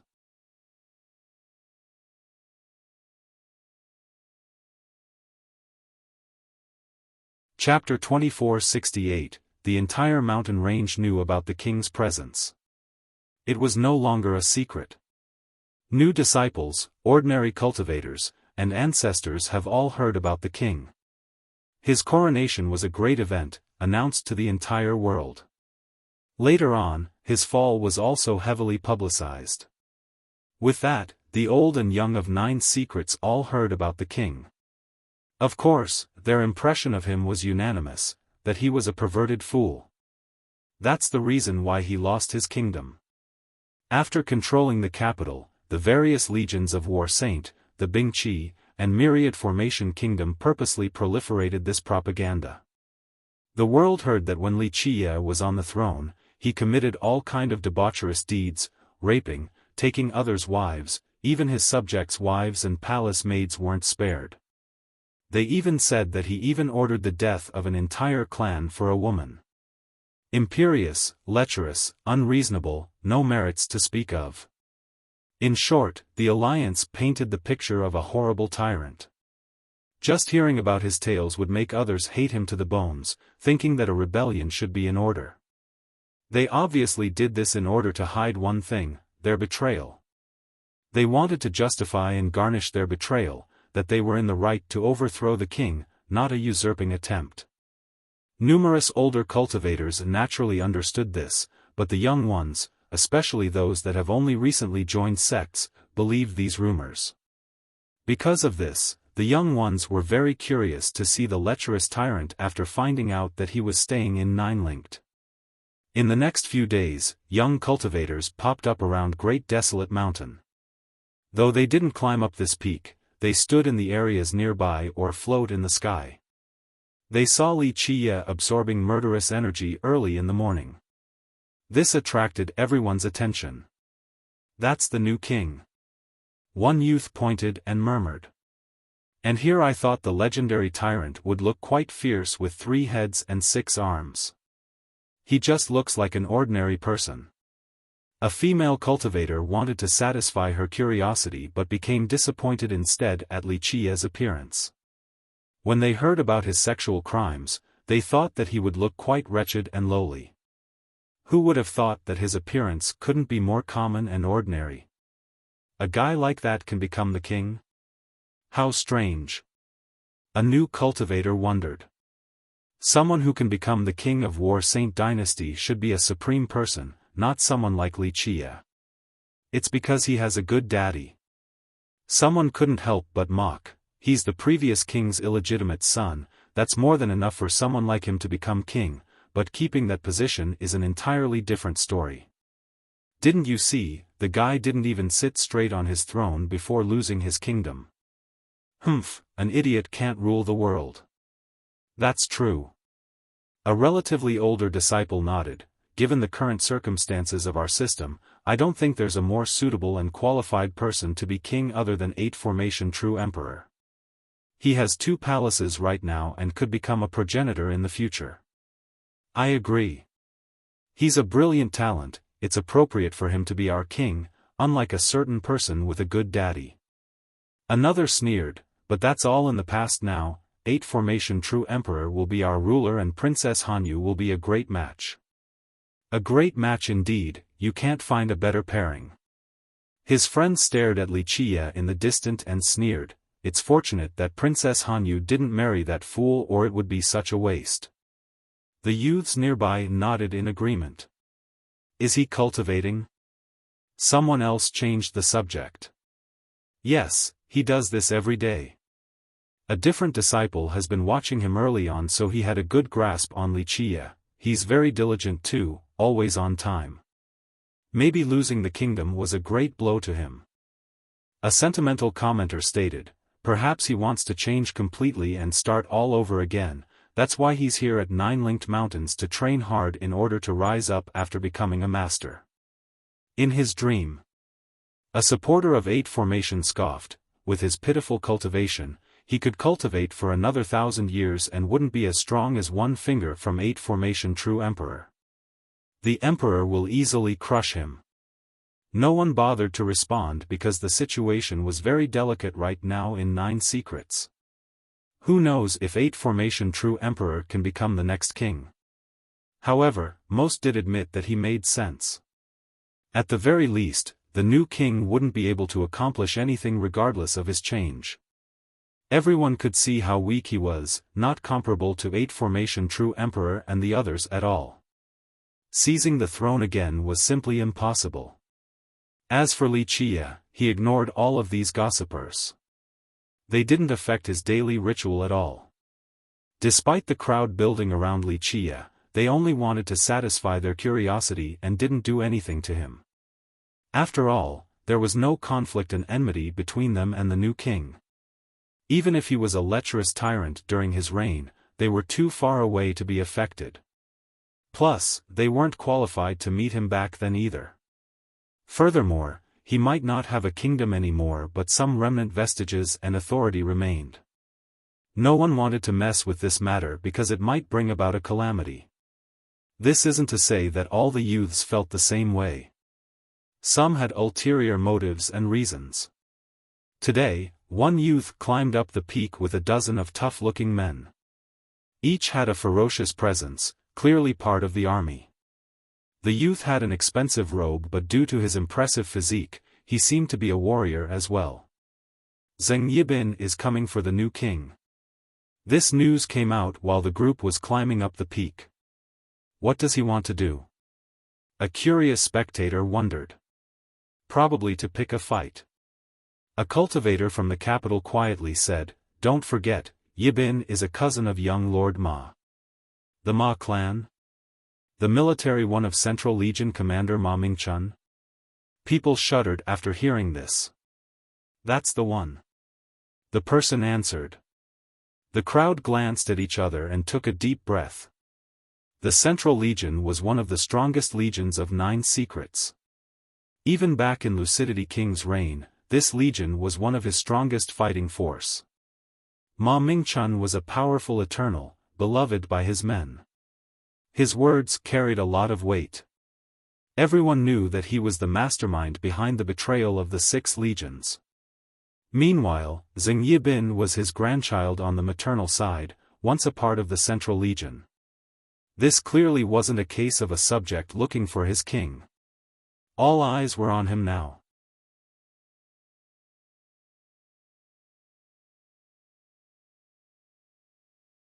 Chapter 2469, Boom. After Zheng Yibin and his men made it to the top, one of them walked to the front of the stone hall and stomped on the door. It was instantly blown flying. Who is being so rude? A lazy voice came about. Li Qiye slowly walked out with a beautiful girl behind him, Lu Chuqing. He had a faint smile on his face with no sign of anger. Me, Zheng Yibin. Yibin arched his chest proudly, knowing that many people were watching. As Ma Mingchun's grandchild, he was relatively exceptional among the young generation. Unfortunately, he couldn't handle the tough army life and returned to his clan. Of course, he couldn't compare to the real geniuses and was only a little well-known, no match for his older cousin, Ma Jinming. Doing something dominating like this satisfied his ego and vanity. After all, others wouldn't dare to do this right now. No idea who you are. Li Qiye drowsily said. Now you do. Yibin arrogantly said, I am a child of the Zheng clan, the captain of the 8th Battalion of the Central Legion with 1 decorated star. He had a good background and eventually became a low-ranking general in the Legion. This raised his status, so he looked quite pleased when introducing himself. Oh? Battalion captain? No, just a nobody that isn't qualified to even lick my feet at the Golden Hall. Li Qiye casually said. The gloating youth's expression became extremely unsightly, as if someone had just poured cold water over him. Unfortunately, he couldn't quite retort because this was indeed the case. Someone of his level wasn't qualified to enter the Golden Hall, let alone prostrating before the king. Only a commander like Ma Mingchun could be there. During the reign of Lucidity King, the dynasty produced countless talents. An insignificant and low-ranking general like him wasn't worth mentioning, just another fish in the ocean. The spectators laughed in response because Yibin's demeanor just now was so wretched, like a dog finally able to bite a downed tiger.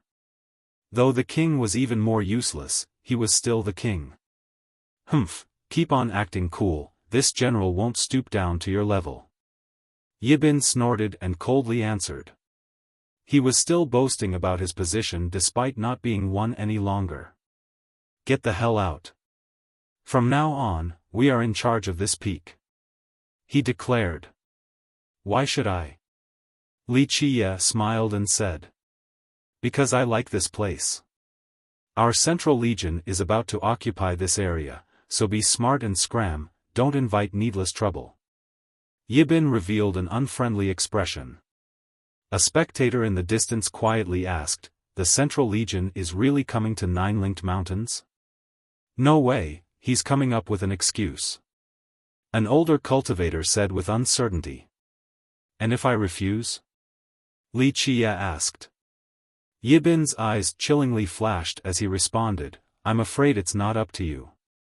It will be considered obstruction against official military business. I'll break your arms and legs, then we'll throw you down the cliff like a dead dog. He laughed and looked down on Li Qiye as if the guy was an ant. This style gave him great pleasure, satisfying his ego and previous grievances. Keep in mind that a general like him wouldn't be able to meet the king at all. This fool, as long as he was on the throne, was still a supreme existence, able to look down on a general as if they were ants. This was no longer the case. This imperious king was now a dog without a master. No one would give a damn about him. He could treat this king like an ant now, an amazing feeling of schadenfreude. The spectators didn't say anything. They didn't know whether Yibin was acting on his own accord or if he was under the orders of Commander Ma Mingchun. Don't you know who he is? Lu Chuqing was furious and stepped up for Li Qia's sake. Of course. Yibin laughed loudly in response. How could lowly characters like us not know about our great king? Oh no, our legs are growing weak because of his prestige and royal aura, we should prostrate and worship him now. The sarcasm was too clear. He continued on with a fierce glare. Unfortunately, that's all in the past. Move now or I'll make you wish for death. Even the nice Chuqing couldn't handle this tone. She scowled and said, such impudence. His Majesty is not someone you can insult. Leave now, His Majesty will spare you. Who are you? Yibin was a fool, but after seeing Chuqing's incredible presence, he could tell that she must be someone important. Lu Chuqing of Waterfront Pavilion. She had no intention of hiding her identity. Waterfront Princess. Though Yibin has never met her before, he has heard of her fame and took one step back, astonished. The crowd felt the same way and needed to take a composing inhale. Chuqing rarely showed herself in public, so people have only heard of her before. Nevertheless, virtually everyone here knew who she was. The Princess of Waterfront was prestigious and had an amazing bloodline. More importantly, her talents were rumored to be top-notch as well. People haven't seen her in action yet, but Waterwatch Saber Saint once lamented that he was only the second place in the pavilion in terms of talents. Keep in mind that the Saber Saint was the best genius in Waterfront, famous alongside 8 Formation True Emperor or even above. The crowd felt perplexed, not knowing why the princess would be together with the new king.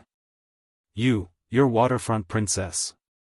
Yibin was shocked, realizing that he couldn't afford to mess with someone like her. Provoking her might invoke the fury of Waterwatch Saber Saint. Yes. She nodded without putting up a haughty act. He, Yibin sneered with disdain at Li Qia, hiding behind a woman, what a coward. No wonder why you lost your kingdom, someone like you will never amount to anything, not worthy of being a king. He directed his attention towards Li Qia instead. How dare you?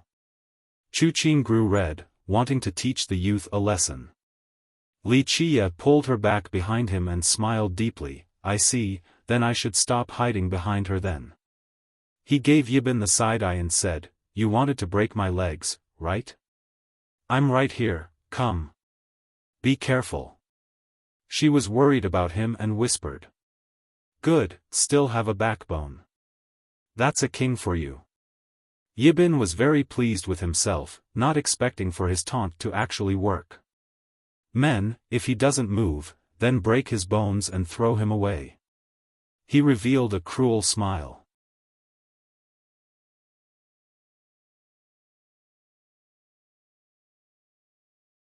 Chapter 2470, The spectators pondered about Zheng Yibin's intent. The experienced youths shook their heads. They weren't empathizing with Li Qia, just annoyed at Yibin's gloating demeanor. When the king still had his kingdom, he probably wouldn't have dared to let a fart out. Look at him now, acting all high and mighty. Few in this world would care about the weak, but they didn't like this gloating act from Yibin either. During any other day, someone like him was only a minor character, insignificant in the grand scheme of things. Such arrogance and bossiness earned him the resentment of the crowd. Of course, the spectators didn't feel like speaking, let alone helping the king. Yibin himself might not be a genius, but he was still a member of the Zheng clan, the grandchild of Ma Mingchun. That's an impressive background. Plus, the king was only a dog without a master right now. Who would want to interfere for his sake? After receiving Yibin's order, the muscular men behind him surrounded Li Qie with eyes full of aggression. They were part of the army and wouldn't show any mercy the moment Yibin gives them the go-ahead. "Your Majesty, will you break your legs yourself or do we have to help you?" One of the men smiled and asked. The scene became quite tense, all spectators held their breath due to the excitement. Suddenly, loud exhales disrupted the ongoing situation. Yang Yibin and his men all turned around. They saw an old man sitting on a boulder nearby with a woodcutter hanging by his waist and a bundle of firewood beneath. He sat on a boulder and enjoyed his smoke. No one knew when he got there, it was as if he had been there the entire time but no one noticed his existence. He puffed out a ring of smoke and noticed everyone looking at him. He tapped his pipe to get the ashes out and coughed, "Excuse me, I'm at the wrong place, continue on." No one had a clue who he was. Yibin ignored this and ordered, "Start." He had no other choice and delaying this matter might create further problems. "Your Majesty, don't blame us for being merciless. Blame yourself for being blind." One man smiled grimly. 4 of the group exchanged glances before shouting, "Let's go." They reached for Li Qie, each aiming for a different arm and leg, wanting to raise him in the air. This didn't look like a simple bone-breaking move, more like dismemberment via running horses. Clank. Suddenly, a snow-white flash appeared. Pluff. Pluff. Pluff. The shade of red emerged. "Oh no, my woodcutter." Everyone, still confused, heard the old man shouting and saw him holding his waist. However, the woodcutter was nowhere to be seen. In this split second, there was a sharp white blade flying in the air. It severed the arms of the 4 men from the shoulder down, as easily as cutting tofu. Ah! The men finally realized what had happened after seeing blood gushing out from the wounds and screamed. This woodcutter hovered in the sky and blood dripped down from its tip, 1 drop at a time. No one was controlling it, it seemed to have its own mind and moved on its own volition. "Come back, I need you to stay alive." The old man anxiously shouted again. Everyone immediately thought that he was putting up an act. "Old man, you're courting death." The other men immediately turned towards him with a shocked expression. Clank. They took out their saber and sword before lunging for him like tigers and wolves. "It has nothing to do with me, you got it wrong." The frightened old man waved his hands in denial. However, these men wouldn't listen to him. The wind-cutting howls of their lightning-fast slashes came straight for his neck. They wouldn't give the enemy a chance to retaliate at all, not caring who the old man actually was. Whoosh! The hovering cutter suddenly flashed and came for them. "Watch it." The men noticed this and turned their blades upward. Bang! Bang! Their sabers and swords crumbled with pieces flying everywhere. Blood came next. The knife cutter dashed through the air, creating a beautiful white arc before slashing down. More arms dropped to the ground. All became armless men, unable to resist at all.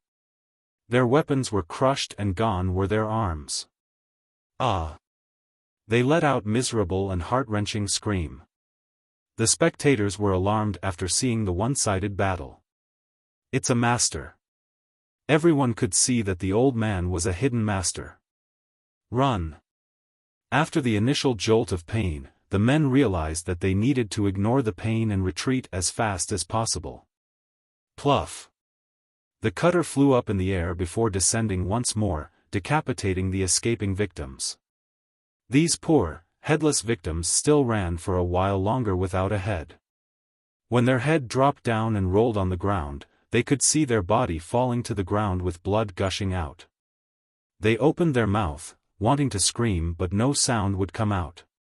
Their blood on the ground flowed together and formed thick streams. The spectators watched in a daze, shuddering. The imperious Yibin was frozen. His men were all experts that have survived numerous battlefields. None of them was weak, but they were instantly murdered by this old man. The guy's power was insane. Shit. His wits returned and he decided to run, for that was the only option. Honor, reputation, face? None of them mattered. Nothing was more important than staying alive, so he mustered all of his strength to flee. Unfortunately, the blood-stained cutter unleashed another vertical slash. Thump. Yibin didn't make it far before his legs got cut off.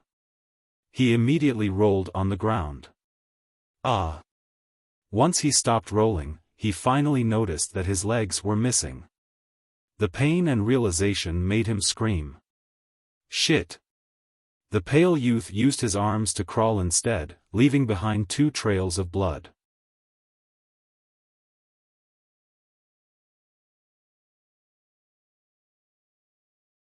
Chapter 2471, Whoosh. The blade slashed down again with a flashing glint. Yibin's arms were severed from the shoulder as well. The youth was covered in blood, limbless, quite a horrifying scene. Ah! He rolled back and forth in his own blood while howling. Why are you so cruel? We have no grievances, he bellowed. No, it's not me, this has nothing to do with me. The old man defended himself and chased after his blade. He finally grabbed it and heaved a sigh of relief while patting his chest. Good, it didn't fly away or I'll go hungry. It's your blade, who else could it be? Wuxia smiled and shook his head. No need to deny anything after you kill them all. Young friend, you're accusing me of something I didn't do. I'm just a woodcutter, not a killer. The old man put on a painful expression. I'm not accusing you of anything, it is as clear as day. Wuxia waved his hand dismissively. Everyone was staring at the old man, certainly believing Wuxia. They believed that he was a reclusive master. Of course, this was indeed the truth. His blade had just killed that entire group, who else could it be but him? He was only playing the fool. People trembled because the old man didn't need to use any technique at all. Just how strong was he? It's really not me, I'm innocent. The old man vehemently denied to no avail. Everyone has made up their mind. Wuxia ignored the old man and walked towards Yibin, who was looking quite pitiful at this moment. He stood there and looked down with a smile. Didn't you want to break my legs and throw me off the cliff like a dog? I'm still waiting. What do you want? Yibin shouted as Wuxia's shadow covered him. He had lost his limbs and cultivation, just a fish on the chopping board right now. He felt an unprecedented fear destroying all of his courage. What do you think? What should someone do against an enemy who wants to cripple them? Wuxia smiled with no sign of anger. Don't be insane. My uncle is the commander of the Central Legion with millions under him. He won't let you go if you dare to kill me. Your uncle? Wuxia leisurely said, he used to kneel before me. You think you can scare me by bringing up a servant? Yibin couldn't come up with something else. I'll have you know that I'm waiting for him to bring his head here too. Wuxia said. Crack. He stopped speaking and ruthlessly stomped down on the youth's skull. It exploded like a watermelon, brain matters and flesh splashed. And I'll finish him just like that. He finished his sentence, completely indifferent to this gruesome murder. Unfortunately, Yibin was already dead and couldn't hear him. People shuddered after seeing this. They remembered that the king was known to be lecherous and unreasonable, but don't forget, he was also considered a tyrant. A ruthless and cruel tyrant. Do not be fooled by his ordinary appearance or his unsavory reputation as a useless and perverted king. This was a tyrant who had sat on the throne of 9 secrets, definitely someone who could murder without batting an eye. He might be incompetent, but this didn't mean that he was a coward. Old man, since you have killed them, you can't just leave their corpses out like this. The heaven wouldn't appreciate that. Li Qiye smiled and told the old man. It has nothing to do with me, I didn't kill them. The old man refused.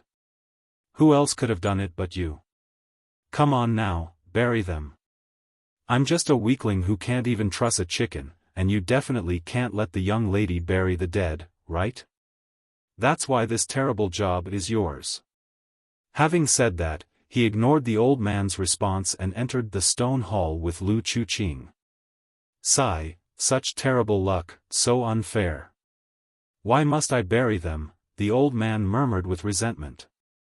Nevertheless, he still threw the bodies into a crevice off the cliff. He then washed his hands and patted his blade. Look at what you've done, almost got distracted from our real work. Still have to go trade some firewood for rice. With that, his powerful song began to echo across the mountains again as he was leaving. All cultivators nearby watched each of his moves. No one dared to disturb him or utter a single comment. They heaved a sigh of relief after he and his song disappeared from the area. Who is that? One youth questioned. No one expected that a random person would come out of nowhere and save the king, killing Yibin and his men. I don't know, I've never seen him before.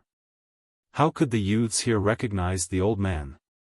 He might be from Nine-Linked then. An older disciple said with a serious expression, I've been here twice and saw him chopping wood too, around 5 years ago. A master of Nine-Linked? People glanced at each other. The truth was that no one knew the exact details about Nine-Linked Mountains. No one knew its sect master was or how many experts it had. However, they were aware that even Lucidity King came here while keeping a low profile. Why did he save the king? Another asked. The crowd started thinking but no one could come up with an answer. It seemed that the king and the old man was quite close. Oh, don't you remember? When 8 Formation True Emperor attacked the palace, the king was saved by someone. No one knew who it was then but it looks like this old man did it. A disciple from a great power tapped his head after having an epiphany. People took a deep breath, thinking that this answer was reasonable. This old woodcutter might be the one who saved the king back then. He has been lingering around just to protect the king as well. Why does Nine-Linked want to protect him though? Another curious spectator wondered. Speculations arose. The disciples from the big sects had wilder thoughts. Remember, Nine-Linked Mountains had a unique position in 9 secrets. It seemed to be independent and never interfered with the system. But why was it protecting the king now? Could it be that it wanted to show itself and support the king, helping him get his throne back?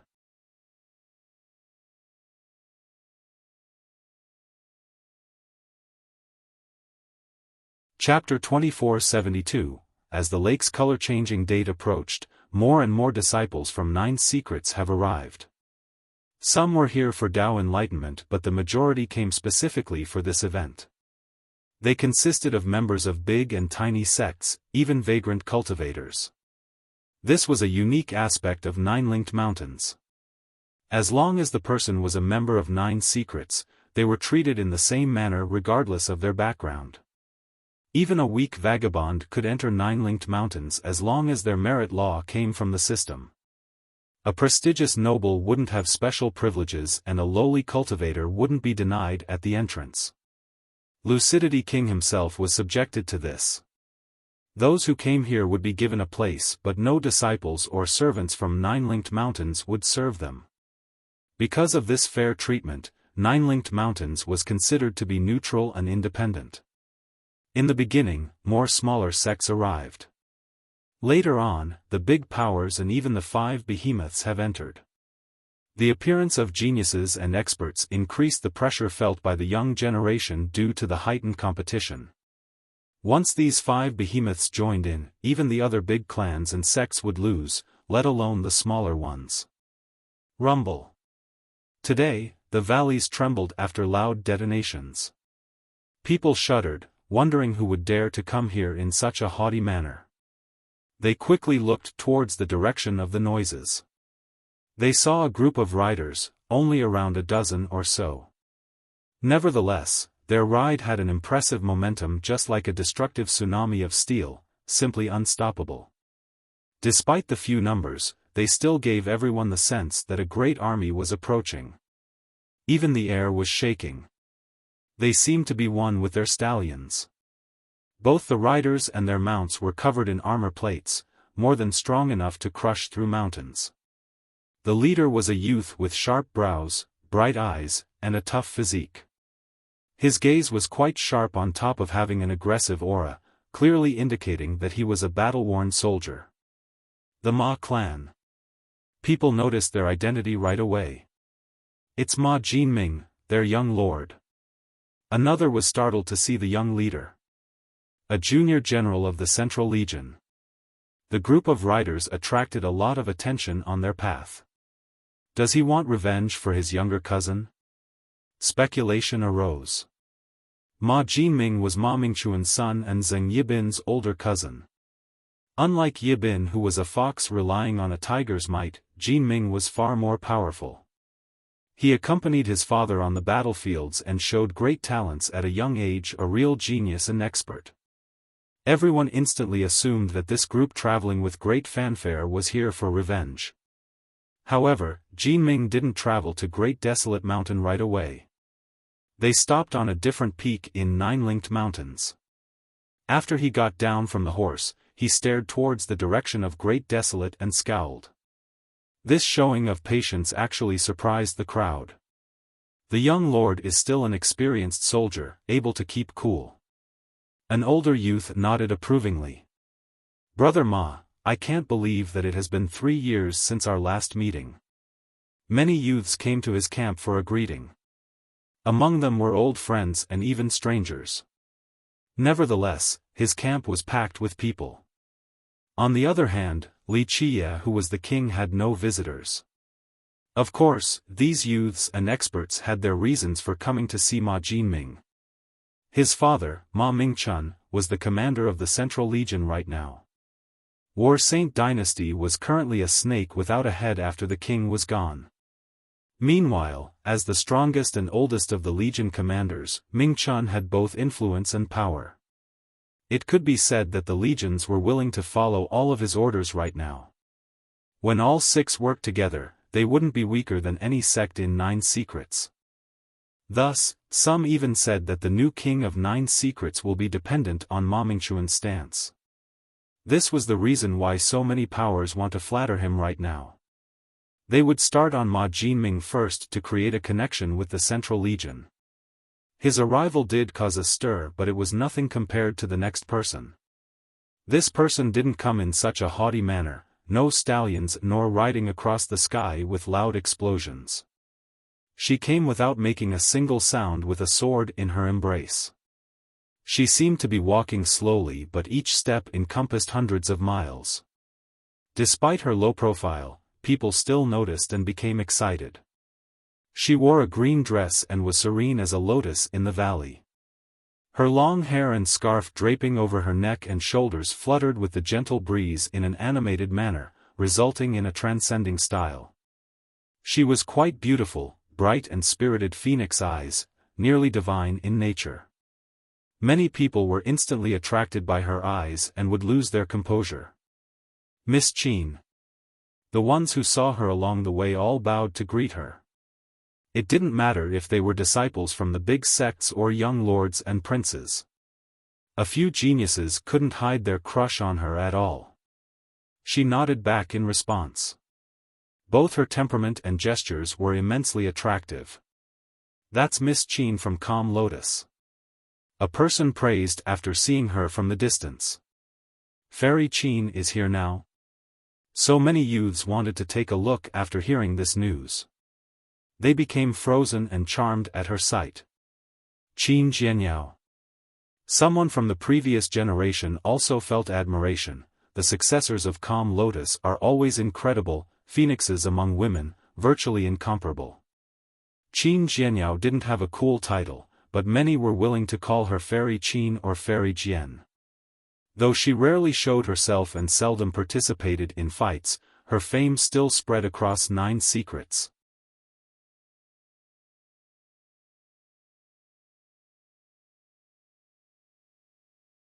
Chapter 2473. If there is really a fortune happening at the lakes this time, we aren't really qualified to compete against Miss Qin. Someone sighed sentimentally after seeing her. Some were naturally happy to see Qin Jianyao, but others felt great pressure instead. If she came specifically for the color-changing lakes, then no one could really match her. It wasn't because they were unduly humble, but she was just that strong. To be more specific, Calm Lotus Monastery's strength exceeded people's imagination. On the surface, it was one of the 5 great powers and should have similar power. This wasn't the case. The older experts knew that Calm Lotus was far above the rest. Both the Bingqi and Myriad Formation Kingdom, even Waterfront Pavilion, all far inferior. Remember, outside of War Saint Dynasty, Calm Lotus was the only other lineage with 2 secret words. Their foundation and real capabilities were no joke. Before Lucidity King, the previous rulers of the system were related to Calm Lotus in one way or another. Though this sect rarely grasped the central authority or took the throne, it had helped many previous rulers. In this manner, it also controlled the overarching direction of the system. This continued on for a very long period of time until Lucidity King. Calm Lotus influence gradually lessened before disappearing altogether. Nevertheless, they were still very powerful and might have been the only lineage capable of fighting against War Saint Dynasty during its golden age. A new king is in order. An old cultivator sighed after seeing Qin Jianyao. Given their past history, Calm Lotus would, sooner or later, groom another ruler. So now, when the reclusive Qin Jianyao is traveling the world, perhaps she was looking for a new royal successor. Her destination was Great Desolate Mountain this time. Why is she heading to Great Desolate? People were surprised because the current king was staying there. Are you forgetting that she is engaged with the king? Another whispered. The crowd didn't expect this. Those who have a crush on her were devastated upon hearing this. People have forgotten about this matter until now. That guy has lost his kingdom, so the marriage pacts are no longer in effect. A genius who likes her scowled. Not necessarily. An instigator took advantage of the situation. Waterfront Princess is also staying with the king. A famous beauty, beloved by so many prodigies, yet she's still serving the king. A marriage pact is always effective unless purposely nullified. The instigator successfully annoyed the youths. A fool like the king wants to marry Fairy Qin? Maybe in his dreams. One genius said with disdain. The instigator leisurely said, Are you sure? What if Calm Lotus wants to support the king again? After all, he's the legitimate heir of the Orthodox branch. If Miss Qin were to marry him, she'll be the queen in the future, able to give orders to the rest of the world. Stop spouting nonsense. The geniuses barked back. Geniuses were always arrogant and proud. Though they knew being with Qin Jianyao was virtually impossible, they still wanted to fantasize about it. Plus, they all considered the king to be a useless and immoral wretch that couldn't be fixed. They had nothing but utter contempt for the king. If Jianyao were to marry such a piece of trash, how could they ever let this go? Thus, they put on a non-caring appearance about the issue, contrary to their actual nervous thoughts since she was now climbing up the peak. Disciple of Calm Lotus Monastery, Qin Jianyao, wishes to have an audience. She stood outside the stone hall and asked. Just listening to her pleasant voice was quite enjoyable. Everyone held their breath while watching. Eventually, the door creaked and opened. She bowed before entering. The crowd didn't leave since they wanted to know the result of this. Inside the hall, Li Qiye sat there, seemingly asleep. Lu Chuqing quietly told him when Jianyao got closer, Your Majesty, Fairy Qin is here. Li Qiye finally opened his eyes. His nonchalant and invasive gaze fell upon her. It was as if there were a pair of invisible hands gently caressing her body, and this vexed her. Calm Lotus Qin Jianyao, greetings, Your Majesty. She slightly bowed with no intention of kneeling. Are you here to carry out the marriage? Will you stay to serve me? Li Qiye smiled while half lying down, a very improper posture when speaking with a guest. I come bearing the good wills of my ancestors to see how you are doing, Your Majesty. She diverted the topic while looking transcending and attractive. So you have no intention of fulfilling the marriage pact? He smiled, not worrying too much about his manner. Any other men, geniuses and prodigies, would want to act elegant and graceful in front of her, showing her their best side. This wasn't the case for Li Qiye. The marriage was decided by the ancestors, so I do not dare to make a decision on my own. Please ask them yourself, Your Majesty. She responded. This was a good response, not admitting or denying the marriage pact. She remained elegant with a good sense of propriety, nearly perfect. The difference between her and splendorous saintess was as clear as day. And here I am, leaving a spot for you. Li Qiye smiled and shook his head. Looks like you do not value it. Very well, next time when you wish to try again, you can be Lu Chuqing's maid instead. That's already very generous of me. Thank you, Your Majesty. Of course she was unhappy about this distasteful comment, but not to the point of being angry. You should be thankful indeed. If I were to destroy your sect, you wouldn't be qualified as a maid at that point, only a bed warmer at best, and only if I'm in a good mood. Li Qiye leisurely added. Your Majesty likes to joke. Jianyao remained courteous, but her tone grew colder after hearing such harsh words. All right, scram now. Li Qiye grew disinterested and waved his hand. I will remember your Calm Lotus Monastery's false courtesy. When I mobilize, I will think about sparing your sect's old men. At the very least, they know how to put up a proper act. Jianyao's annoyance intensified, but she didn't express it. She bowed once more and said, I'll be taking my leave. Have you decided on the next successor? He asked as she was leaving. I'm only an ordinary disciple and do not dare to participate in such an important matter. She responded. Then remember this for me, 9 secrets is still under my control, your sect is nothing but a bunch of ants. Be smart and kneel before me to beg for forgiveness when the time comes. Otherwise, you will be a part of the eventual destruction. Li Qiye reminded. Jianyao didn't respond this time and left, floating in the air.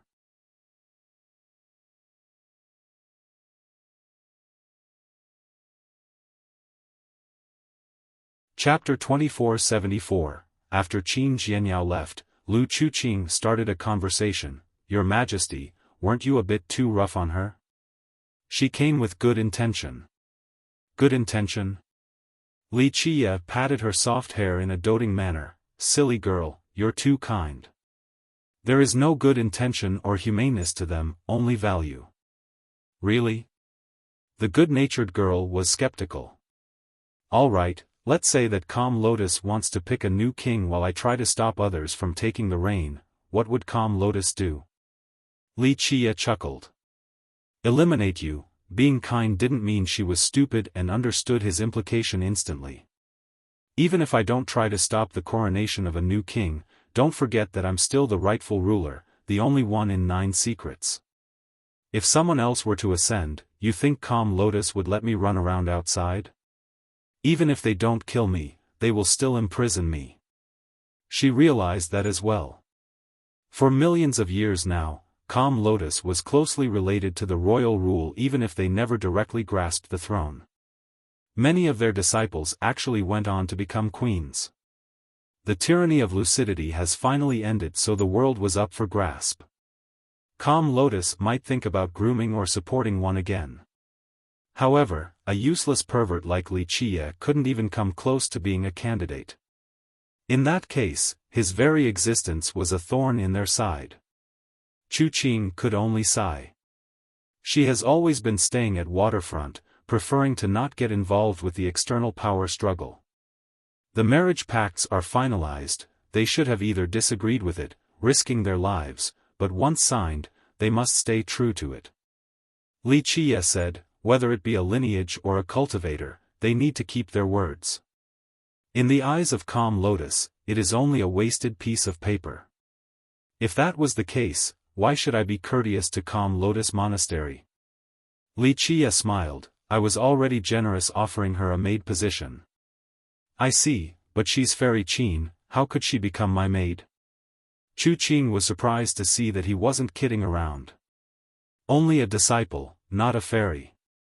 Wuxia shook his head, only a title given by regular people, a fairy isn't that easy to find. Plus, if I want to, even a real fairy will come to be your maid. Fairies aren't worth much, only those who earn my favors are priceless. Chu Qing stared at him in a daze, feeling quite sweet inside to the point of feeling tingly from happiness. She felt as if she was floating like a cloud from being adored by this man. His charm has completely won her over, she wanted nothing more than to fall into his embrace and enjoy his loving. People were still anxiously waiting outside the stone hall, wanting to know the result of the conversation. After all, the situation was very delicate in Nine Secrets, especially when Calm Lotus has the power to support a king. All interested parties would keep an eye on them. Jianyao's visit made people think about Calm Lotus wanting to help Wuxia taking back the throne. Would she marry him too? The fantasizing geniuses, in particular, didn't want to see such a thing. Creak. The door opened and attracted everyone's attention. Jianyao came out and stole the spotlight. She's out. Some quietly murmured and became quite nervous. Her decision could break her fans' heart on top of changing the current political landscape of Nine Secrets. They stared intensely at her peerless face, wanting to read her expression. Unfortunately, her expression was blank even though she was very annoyed. This made it hard for people to read anything. The clue was in her swift departure, one without looking back. It meant that she no longer cared. The experienced spectators noticed something. The king is abandoned. An older cultivator speculated. The young ones heaved a sigh of relief, especially her potential suitors who no longer feel anxious. A frog can't eat swan's meat after all. One genius said, that idiotic piece of trash needs to take a look at himself in the mirror. So what if he has a marriage pact with the fairy? It doesn't mean anything now. The world no longer belongs to War Saint.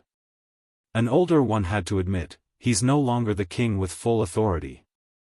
Using a marriage pact to tie down Miss Qin is impossible. He's the one reaching up now.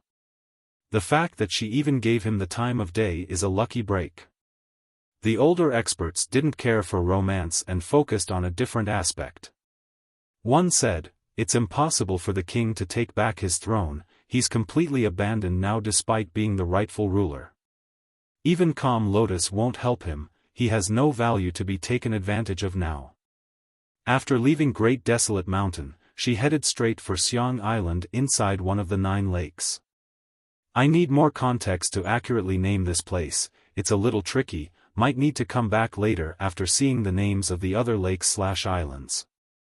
This revealed her intention and increased the level of the competition for the color-changing event. Nevertheless, some people still wanted her to stay around. This might be their chance to get closer to her. A few experts came to visit her, including prodigies and masters of great powers. Of course, outside of wanting to get closer with her, some wanted to build a social relationship. Calm Lotus was strong enough to warrant flattery for the eventual benefits. However, Jianyao closed her doors under the excuse of meditation and didn't entertain guests. Even Ma Jiming himself couldn't meet her despite being an important character among the young generation. People realized that in order to earn her grace, one needed to be a big shot. Ordinary masters and geniuses weren't enough. Finally, one youth has finally entered her sight. My name is Yang Bofan, here to wish you well under the order of my master, Fairy. He wasn't handsome but had a majestic aura resembling a mountain. People shuddered after hearing this name and instantly stared at him. 8 Formation True Emperor's direct disciple. They instantly recognized his identity. He might be the best talent of this generation. Even his peers felt admiration. Some classified 8 Formation True Emperor and Qin Jianyao's group as the older generation, while Yang Bofan's group was the start of the new age. Yang Bofan was the leader of his generation, enjoying an immense level of fame.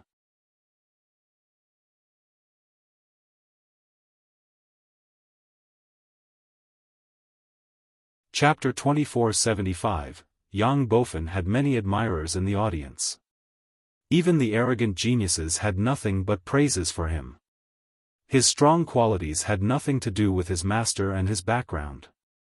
His exceptional talents spoke volumes.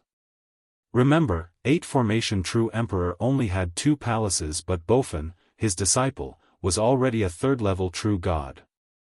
The emperor wasn't as strong as Eternals or his peers, but ordinary ascenders couldn't compare to him.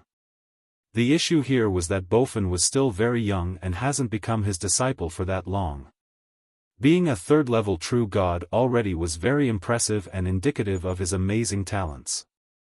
Some even said that he was more gifted and brilliant than his master. Perhaps catching up was only a matter of time. Today, his visit here on behalf of the emperor was worth musing over. How has the emperor been? Jianyao has not granted any audience until now.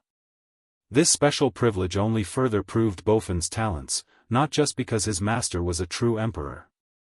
Ma Jinming was inferior to him in this regard despite having a legion commander, an eternal, for a father. However, Jinming still couldn't gain Jianyao's respect, so Bofan was clearly above him. Fairy, my venerable master has been in isolated cultivation. Bofan quickly bowed and said. He wants to open his 3rd palace? Jianyao asked. Fairy, he is not aiming for the 3rd palace but rather researching the immortal slaying ancient formation left behind by the forefathers. Bofan revealed. Immortal slaying? Jianyao was surprised to hear this. The emperor is indeed a master at formations, virtually peerless in the contemporary.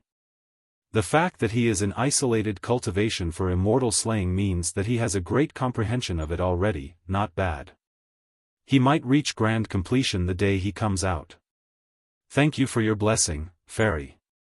Bofan said. Master did have some good findings prior to this session. He is aiming at understanding the formation's core profundities this time. Immortal slaying has always been difficult to control. Jianyao nodded. If he could understand it, he would be a tiger with wings roaming through the realms.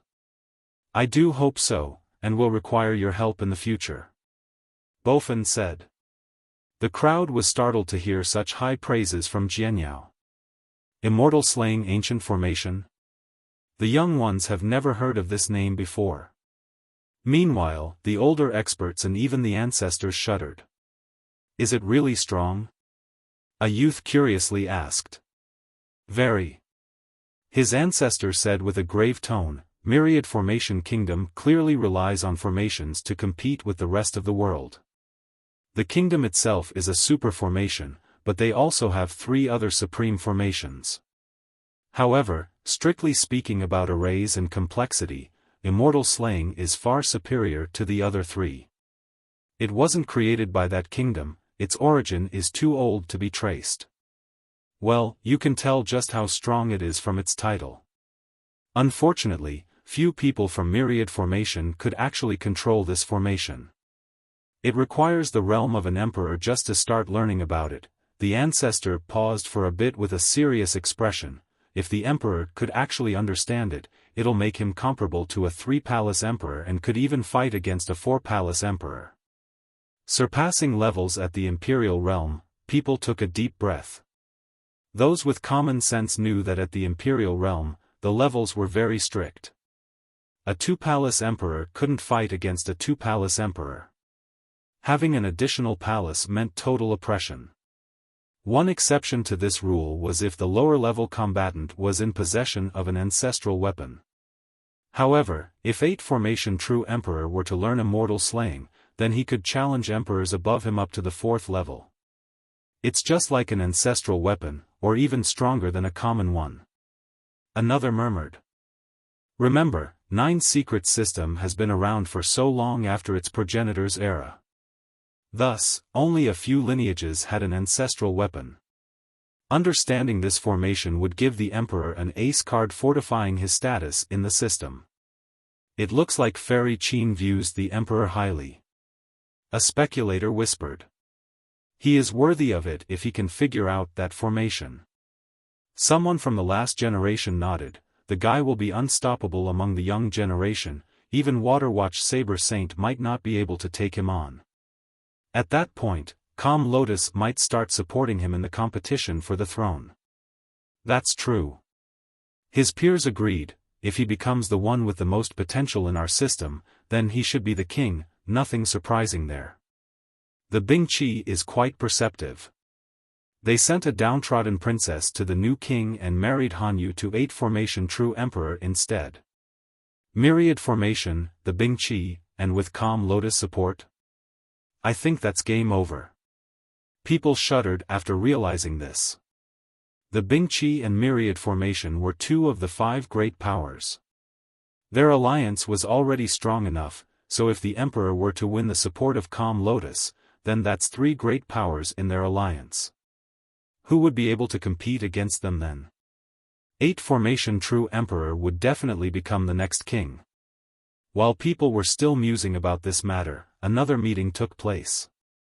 A youth came riding a vigorous stallion. It rode the waves just like a true dragon flying in the mist. He had an impressive and dominating aura despite not moving that quickly. Such presence attracted everyone's gaze. It's General Tang. The spectators immediately recognized this rider. Tang Hexiang. Since when did he get here? So secretive. Someone else said.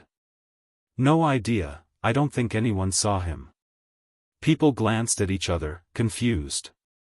Hexiang was the commander of the Imperial Guards, a great genius of War Saint dynasty, and a practitioner of the word, Zhe.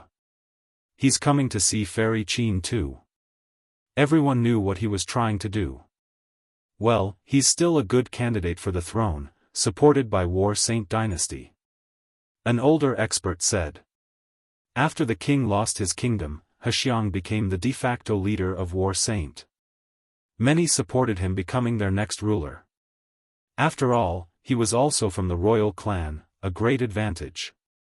After the disappearance of Wuxia, he had a good claim to the throne based on his background and status. Because of this, the 6 legions and their commanders wanted him to be the next king. This created a stalemate after the siege of the imperial palace between Myriad formation, the Bingqi, and Myriad formation. They couldn't pick out a new king. Hexiang is strong, but I don't think he can take on 8 formation true emperor. Plus, the Bingqi and Myriad formation are stronger than the 6 legions. Someone commented. In theory, yes.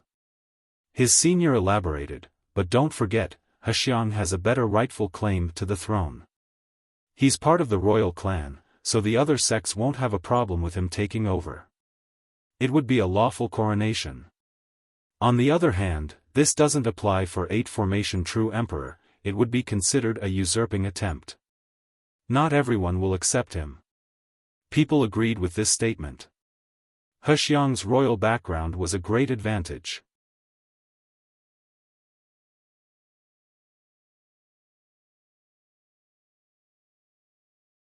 Chapter 2476. The impressive Tang Hexiang rode the wave, brimming with vigorous vitality, seemingly capable of stopping an entire army by himself. This powerful warrior was also an expert at military strategies. Because of this, the powers of 9 secrets and numerous other legions camping around the system had high hopes for him.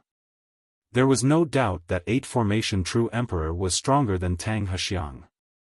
However, the former focused on Dao cultivation while Tang Hexiang had other good points. He grew up in the royal clan, so he was exposed to strategies and business operations. Later on, he joined the military and had great success leading the Imperial Guards, going as far as receiving praises from Lucidity King on several occasions. His experience and history earned him the support from War Saint Dynasty and the Six Legions. Many powers in Nine Secrets felt the same way. With someone like him as the king, he could do a great job governing the system, taking care of conflicts between his tributaries. This wasn't the case for 8 Formation True Emperor. After becoming the king, he would definitely show great promise and potential for the future. In fact, he could become a second Lucidity with the help of the Bingqi and Myriad Formation. However, total tyranny would return to the system. Every other sect would be under their control. In order to prevent this, people found Tang Hexiang to be the best candidate. Of course, the ones that could actually affect the direction of Nine Secrets were War Saint Dynasty and the 5 Behemoths. The other clans and sects could only increase Hexiang's influence by a bit, unable to make him the king. General Tang's backing still can't compare to 8 Formation True Emperors. Another person said, "I don't think it'll be easy for him at all. The Emperor is a tough rival, but even Waterwatch Saber Saint is not inferior to him at all." "True, but we don't know for sure yet." An ancestor replied, "I have heard that the Sacred Cabinet is coming back out to help him." The Sacred Cabinet, people were startled to hear this name. This organization used to be the central power of War Saint Dynasty before Lucidity King, consisting of their strongest ancestors. It was in charge of both the dynasty and the system, and this limited the influence of the king. Later on, Lucidity King changed everything during his prime. He forced the cabinet into disappearing. Some said that he had personally destroyed them, while others believed that the two sides have reached an agreement and the cabinet voluntarily retired. Either way, this ended up with a total dictatorship for Lucidity in Nine Secrets. Thus, hearing about their second coming was obviously surprising. Perhaps this could change the tides in the current power struggle. Alright, if Tang Hexiang can get Fairy Qin's approval, it'll confirm his position, and maybe 8 Formation True Emperor will be smart enough to back off. An ancestor said with a profound expression. Everyone was immersed in watching Hexiang. Everyone knew that Yang Bofan has successfully met Qin Jianyao, meaning that she thought highly of 8 Formation True Emperor. If Jianyao were to ignore Tang Hexian right now, it would be a detrimental blow to his cause. Of course, gaining her support would be incredible. With the help of Calm Lotus and his own advantages, 8 Formation True Emperor would need to think twice before going up against him. Please excuse my uninvited visit and grant me an audience, Fairy Qin. Hexiang stood on the other side, his voice echoed across the lake. The atmosphere became frozen since everyone held their breath, waiting for the answer. "You're too polite, General Tang." Jianyao's pleasant and enjoyable voice resounded. She personally came out again to show the world her wondrous beauty and astonish the youths nearby. "I have many things to ask you, Fairy Qin. Please guide me." Hexiang courteously said. "Guide is too strong of a word. We can have a chat instead." Jianyao nodded. Her ethereal appearance made the heart beat faster. Everyone glanced at each other after seeing this. It looked like those who could win an audience were eligible to become an emperor. Someone like Ma Jinming was not. Looks like it's down to 8 Formation True Emperor or Tang Hexiang then. A cultivator said. Maybe, maybe not, Waterwatch Saber Saint has yet to show up. Remember, he's even more brilliant than 8 Formation True Emperor. Someone from the last generation shook their head. Qin Jianyao has caused quite a stir because of these meetings. Everyone knew that to a certain extent, her sect could decide the next candidate for the throne, so all eyes were on her. "Your Majesty, General Tang and 8 Formation True Emperor's disciple have visited Fairy Qin. I'm afraid this isn't good news for you. Chu Qing has heard talks about the meetings and told Li Qia." Despite her innocence, she was keen enough to know the negative implications for Li Qia. Because of this, she became worried while he was completely nonchalant. "Let them be." Li Qia shook his head. "What are they going to do?" just struggling meaninglessly, thinking they're smart and capable enough to control the world. Unfortunately, it's only wishful thinking since they're mere chess pieces. Chu Qing refrained from replying. She was only worried about his well-being. As for the throne, that meant nothing to her. Being around Li Qie was more than enough to keep her happy and satisfied. He could just be a regular citizen and she would still stay by his side. Silly girl, don't be distracted by this nonsense. Any progress on the mantra I've taught you? Li Qie chuckled. It is awfully magical. Chu Qing said, I just feel a lack of experience and accumulation, an intangible feeling like it's there yet not. It's good that you're sensing something. Li Qie smiled, all right, while there is still time, I'll take you out since we just can't stay in the house all day. Where? She was surprised. Around 9 linked mountains, of course, since we're already here. We can't waste our trip. Li Qie replied.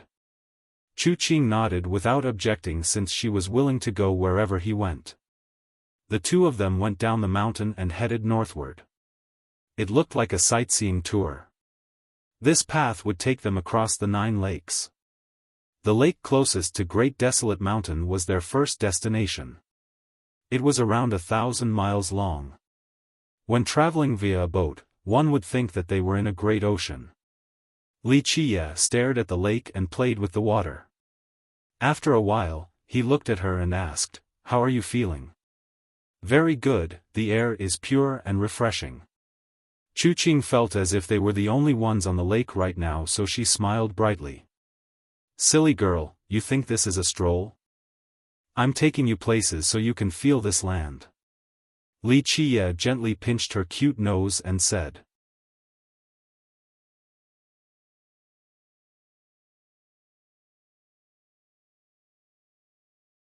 Chapter 2477, I see. Chu Qing realized she misunderstood and lowered her head, blushing and embarrassed. She became an obedient wife, closing her eyes in order to carefully sense the land. After a long while, she opened her eyes and said with excitement, Yes. A certain aura is echoing, but I can't really grasp it. It resembles a crisp sound. Good. Li Qie smiled and nodded, You didn't waste time training in your mantra. I'll have you know that you're currently training in 2 secrets of the 9 right now. 2 secrets? She blurted out in astonishment, You're telling me that the mantra you gave me is 2 of the 9? She hastily covered her mouth and looked around, afraid of being overheard. Fortunately, no one was around, so she heaved a sigh of relief while patting her plump chest. Li Qie had nothing but adoration for this cute appearance. What else could it be? I don't think this is proper. Chu Qing hesitated and worriedly looked at him. You're secretly giving me Do and Je, it'll bring a lot of trouble. I don't want to learn it anymore. The 9 secrets were the strongest merit laws of this system, its very foundation and core. Everyone desired them, just one was enough. Other people would celebrate this opportunity. It was a peerless fortune. Moreover, Lu Chu Qing had trained in the word, Lin. She knew the significance of training in one. Strangely enough, instead of rejoicing, she only felt worried because of Li Qie. If he were to pass these secrets of War Saint to someone else, a punishment would be in order. Even the king couldn't do so. In her mind, his safety far exceeded these secrets.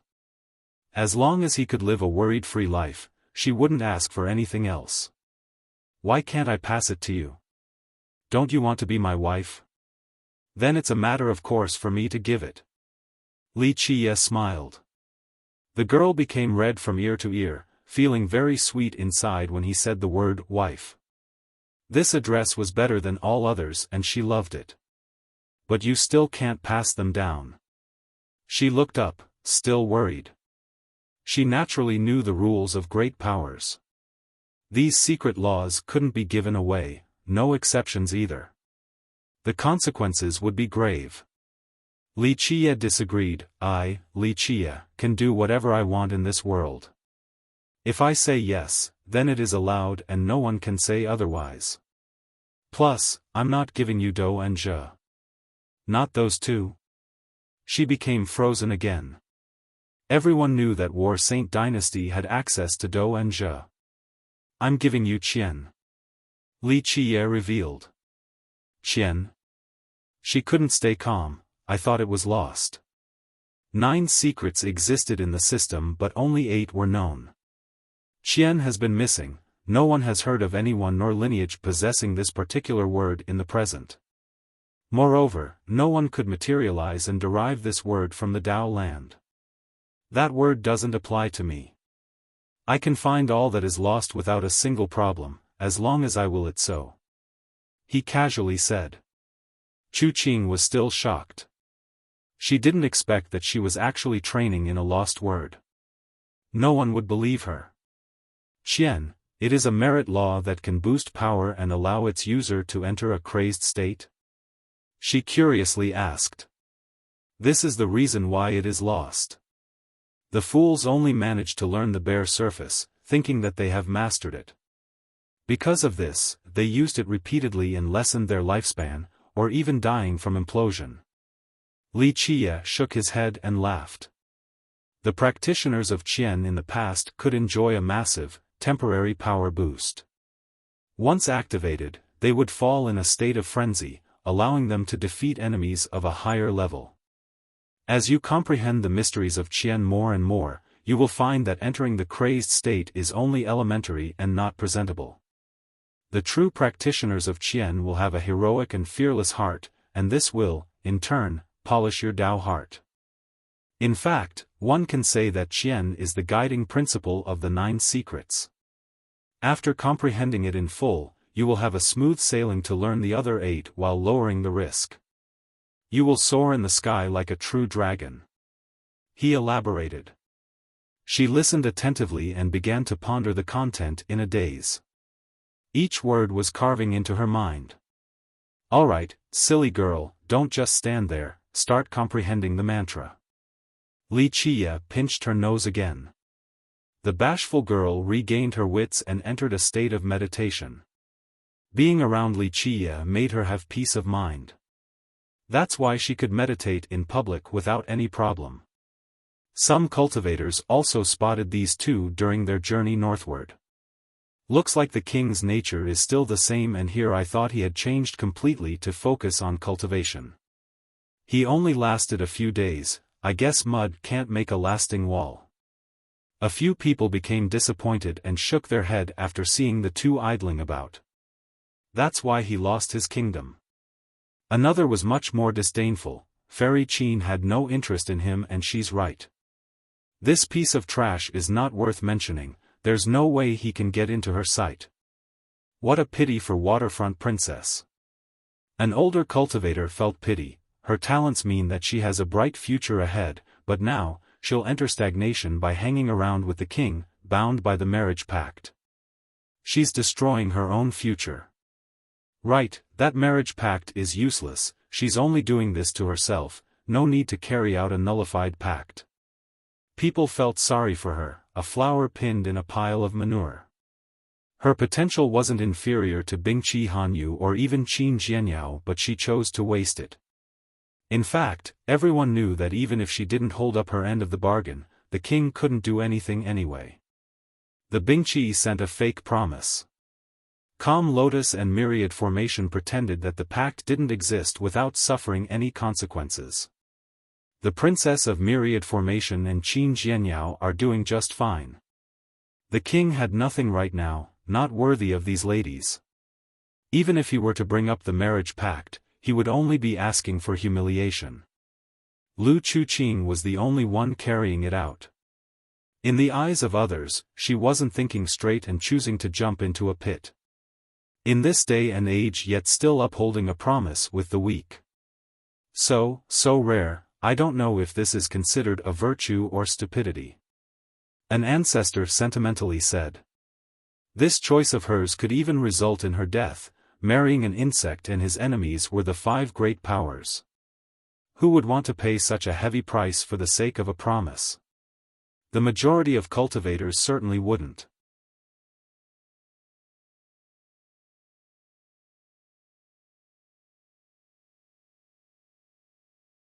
Chapter 2478. Others only saw Li Qia and Lu Chuqing playing around and enjoying the scenery.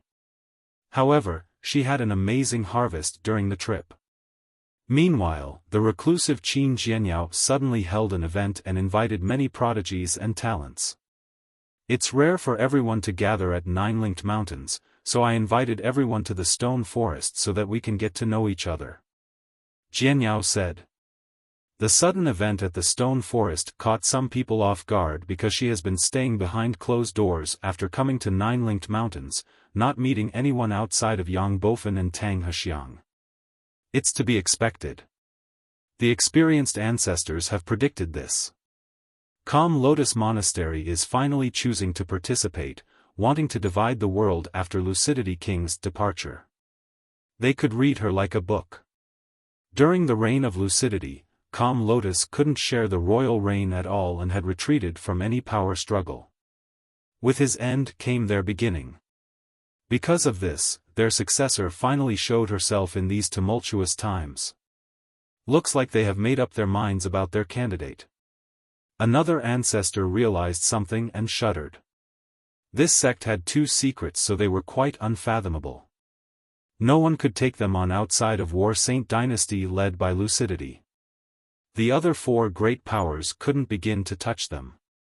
In fact, in Nine Secrets right now, every single person and sect were paying attention to their choice. They had the whole world in their grasp. Is it Tang Hexiang or 8 Formation True Emperor? This question lingered in everyone's mind. Both Tang Hexiang and 8 Formation True Emperor were quite evenly matched. If one of them could gain Jianyao's support, they would definitely be able to seize the throne. The older experts knew that this sudden event was premeditated and could very well determine the fate of this generation. Thus, anxiety and excitement permeated the crowd. Unlike the insightful masters, the younger cultivators cared more about the list of invitees. For these youths, especially the genius, being invited by her was an honor and a proof of their status. Plus, they would have a chance to get close to her. That's why everyone was waiting for their invitation card. Though she never really participated in political affairs, this event was swiftly carried out. Plenty of cards were sent right after the announcement. In fact, the requirement for entry this time was relatively lenient. Of course, it was all relative. The invitees were still famous youths consisting of mainly geniuses and incredible talents. Because of this, the lucky ones became quite excited after receiving their letter and earning her sex recognition, an honor indeed. I'm so proud of myself, being able to participate in Fairy Qin's party. One genius exclaimed. Ma Jinming was among the first group to receive an invitation. He laughed heartily and said, Fairy Qin is insanely insightful and visionary. I will do my best if she ever requires anything of me. He has been brooding about not getting an audience from her in the past. However, to be among the first wave of invitation wiped away any grievances. Eventually, the prodigies in Nine-Linked Mountains have received an invitation, same with some of the older experts. Of course, the crowd still consisted primarily of younger people from Nine Secrets. The ancestors could tell that she was using this to establish her own position and gain some prestige. After the last wave, some meticulous people noticed that she didn't invite a particular person. Fairy Qin didn't invite the king. The person who noticed this became surprised. After all, in terms of status among the young generation and even the previous, the king was on top. He had total authority before despite losing it now. This didn't diminish the innate nobility within him, but she still didn't send an invitation. How strange that the fairy to not invite him. The youths were surprised. After all, the first thing she did after coming here was visiting him. It seemed that there was some consideration to be had at first, but the lack of an invitation now was truly puzzling. A genius thought that he understood the matter and sneered, she acted based on his status, but when she actually met him, she found that he was a piece of trash, so she left. Looks like he can't enter her sight. This really shows that he isn't worth a single coin. Many geniuses agreed. Maybe Calm Lotus Monastery has abandoned the king since he has no value to be taken advantage of. An older expert also felt this way. Well, perhaps that sect has a different candidate to be the next king. An ancestor took it to the next step. He thought that maybe Jianyao was going to reveal some news about the next king. Inviting the previous would only lead to unnecessary conflict. Of course, many didn't care at all and focused on taking advantage of this opportunity by putting on a commendable front. No one wanted to waste energy worrying about the trash king. They didn't care about Wuxia, but Wuxia surely didn't care about them for the same perceived reason. In the next few days, he spent his time leading Chuqing around the area, the main mountains and the 9 lakes. She had an incredible harvest thanks to his guidance. Her comprehension of the word qian was improving at a rapid rate. She only needed time for training and polishment before obtaining a precious Dao heart. Wuxia was confident in this. What does one become after understanding all 9 secrets? The innocent girl had a strange thought and asked Wuxia along the way. What do you mean? They'll still be a human, not suddenly turn into a monster or anything. The progenitor finished all 9 and he remained a progenitor, not an immortal. Wuxia smiled and said. Oh, I see. Chuqing was embarrassed by the question since it's not like no one has done it before. It's just that in the present, people only had access to 1 or 2, so it was hard to imagine the result of cultivating all 9. Maybe only the progenitor can finish training in these precious words. Her training under 2 words right now gave her a clearer understanding of their abilities. She thought that someone capable of finishing all 9 must be extraordinary. The most precious thing in the system isn't the 9 secret words. Wuxia gently shook his head. No? What is it then? Chuqing was frightened and remained a skeptic. Everyone knew that the 9 secrets were the very foundation and core of the system, precious beyond imagination. What could actually be more valuable in this land? 9 linked mountains. Wuxia casually said. Lu Chuqing immediately looked around this beautiful place and scratched her head. Are you saying that there are hidden treasure groves buried under this place? Wuxia shook his head. Those aren't necessarily precious either. The 9 secrets and treasures are not the most precious thing. Don't judge using a layman's vision. There's a reason why your progenitor was able to pass down this system, and why 9 linked mountains has been standing strong for so long. I see. Chuqing didn't quite understand. The 2 of them finally made it through the 8 lakes. Only 1 was left. They appreciated its scenic beauty, a boundless expanse of blue water. That's Xiang Island over there.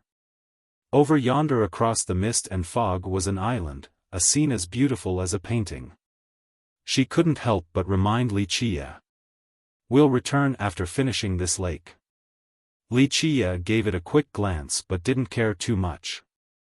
They were waiting at a relatively small dock. Many other cultivators were waiting as well and immediately noticed these 2.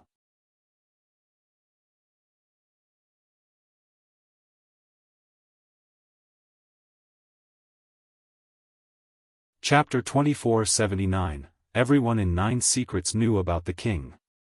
When they saw him, a clear look of disdain surfaced, or at least a cold smile.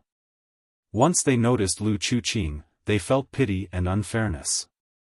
Such a supreme beauty and heaven's favorite was ruined now by this useless king. Back when he was still on the throne, many would have prostrated in the most subservient and sycophantic manner. But now, at this small dock, no one was willing to greet him. Nevertheless, Chuqing was still close to him, leaning on his shoulder as he held her hand. Being able to walk intimately like this with Wuxia was sweet happiness filling her heart. She didn't care about how others view him. Boom! Suddenly, a cavalry galloped closer with a mountain-pushing force and an incredible speed. It only had around a dozen members or so, but this didn't deter its frightening aura. Nay, their stallions instilled fear and intimidated the nearby spectators as they were rushing over. People staggered backward in response, not wanting to be in the way. Impressively enough, despite the swift velocity, the stallions raised their front hooves and stopped instantly. They looked like statues, creating quite an imposing atmosphere. Nice. Many people clapped after seeing this. That's elite soldiers from the Ma for you, so experienced. An impressed spectator stated. The cavalry was led by Ma Jinming. He proudly sat on his mount and enjoyed the praises before jumping down. Young noble Ma, long time no see. Many quickly came over to greet him, acting very familiar.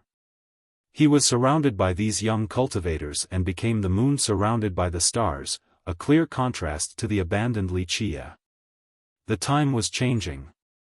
A little character like Ma Jinming would have been standing in the back of the line outside the Golden Hall, not even getting the chance to prostrate and lick the king's boots.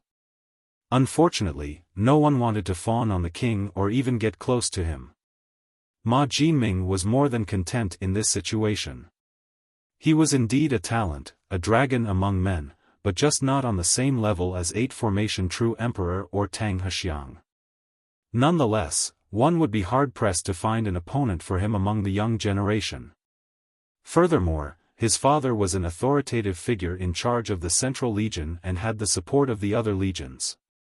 His status was quite something right now. After chatting with the crowd, he turned towards Wuxia with a cold gaze before coming over. The crowd made way for him. Some had a sneer on their face while staring at Wuxia. Though their contempt of the king has been made clear, they didn't wish to provoke him. After all, a centipede dies but never falls down. The king used to be in charge, so his prestige still somewhat remained, especially when War Saint Dynasty was still around. Ma Jinming was walking closer, but Wuxia only stared at the scenic lakes and mountain, not bothering to look at him. Wuxia. Ma Jinming coldly uttered. Wuxia didn't bother to respond either, as if he didn't hear the guy. Everyone watched with bated breath, aware that the king had killed Zheng Yibin, the cousin of Ma Jinming. The guy wouldn't let this go so easily. Moreover, one had lost all momentum while the other was akin to a rising sun. It wasn't impossible for Jinming to kill the king. The crowd was also surprised. Though the king had nothing right now, he was still putting up quite a haughty act. Li, don't tell me that you're too scared to speak. Jinming's eyes had an aggressive glint. I guess that's not strange at all. A useless idiot like you lost the throne for a reason, no courage to even breathe loudly before me now. No one dared to criticize or yell at Wuxia directly earlier, but Jinming was doing so. This required some courage and power.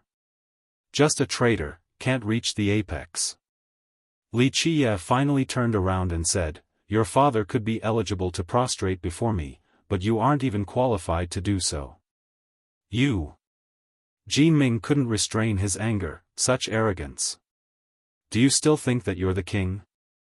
No, only a lost dog, a piece of trash that isn't worth a single coin. I will teach you a lesson right now about the cruel reality of the world. Having said that, he stepped forward.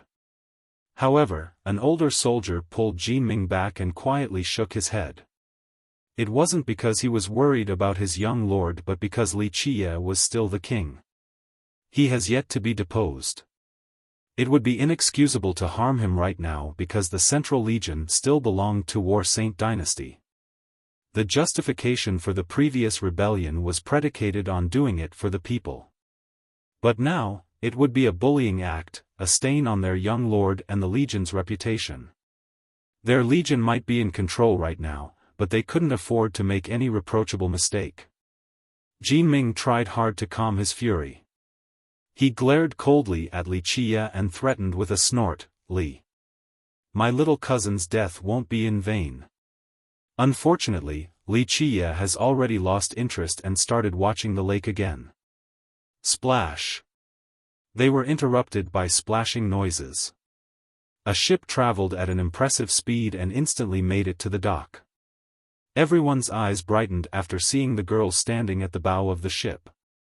She met the wind like a fairy as her sleeves and ribbons fluttered. Fairy Qin. The crowd was instantly won over. It was Qin Jianyao of Calm Lotus. She attracted everyone's attention and caused them to stand there like fools.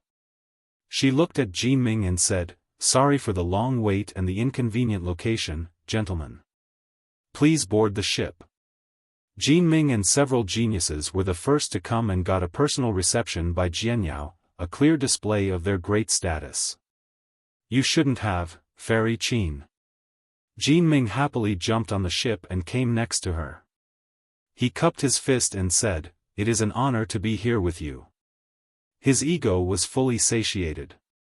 He stood there proudly with his chest arched forward.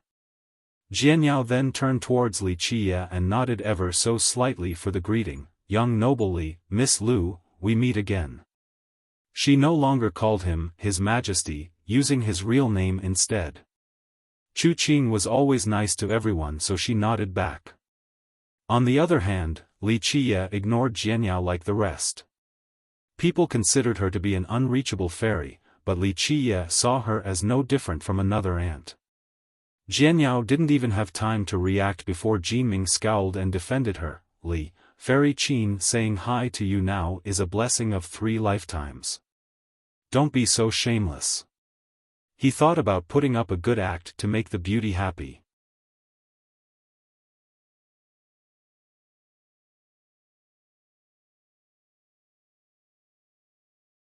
Chapter 2480, Li Qia turned a deaf ear to Ma Jinming's rebuke and didn't pay attention to Qin Jianyao either.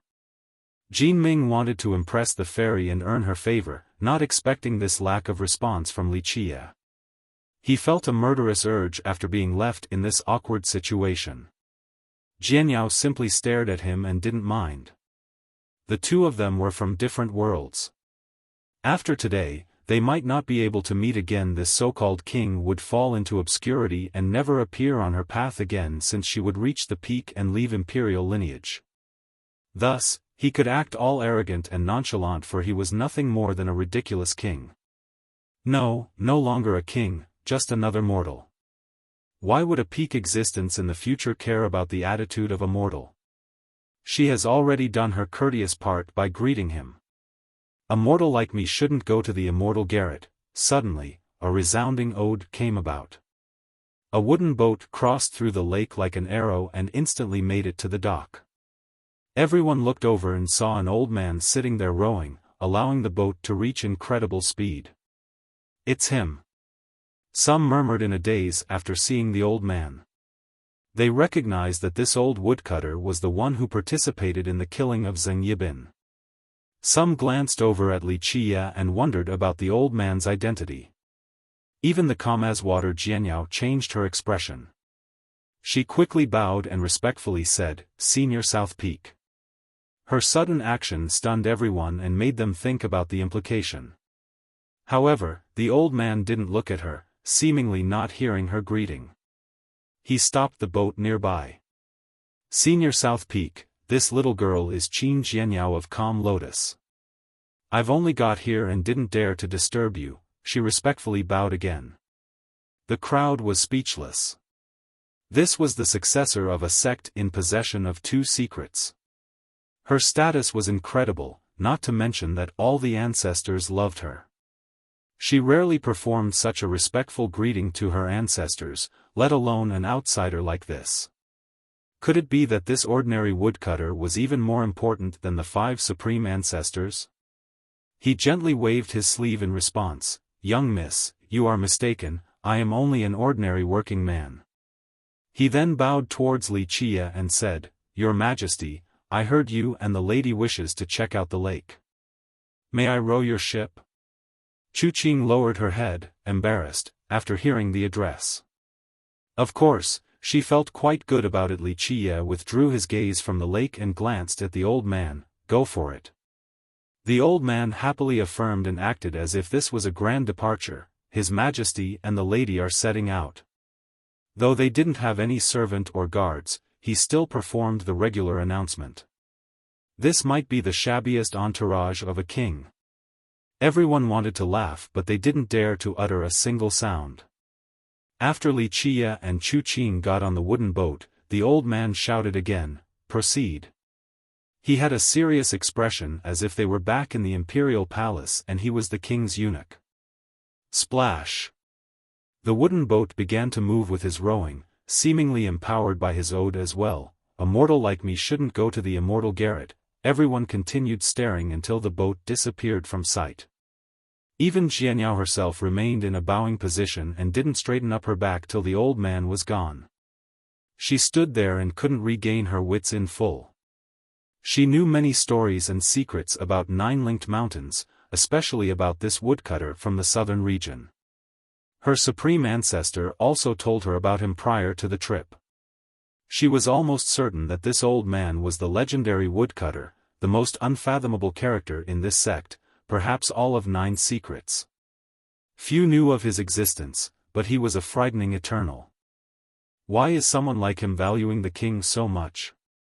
She thought but couldn't come up with an answer. Keep in mind that even Lucidity King was rather respectful and humble in Nine-Linked Mountains, and one of the reasons was because of South Peak Woodcutter. Only the top talents could figure how strong he truly was. For example, Guifei from the Li clan. A being of this level actually wanted to serve Li Qie by rowing his boat? Jianyao was truly astounded.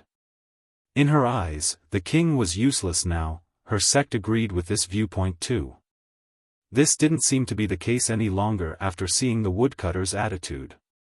Everyone else gasped as well. Who was Qin Jianyao? There was no one else worthy of such respect from her outside the supreme ancestors. Just who was this normal-looking woodcutter? After calming down, Ma Jinming noticed her still standing there in a daze. He tried to curry favor. "Fairy Jean, don't mind them. That Li guy is ignorant and arrogant, still shamelessly thinking that he's the king. Shut up." Jianyao shouted, no longer wishing to speak. She felt a loss of control over the situation resulting in a looming danger and wasn't in the mood to chat with this Jinming. Jinming turned red.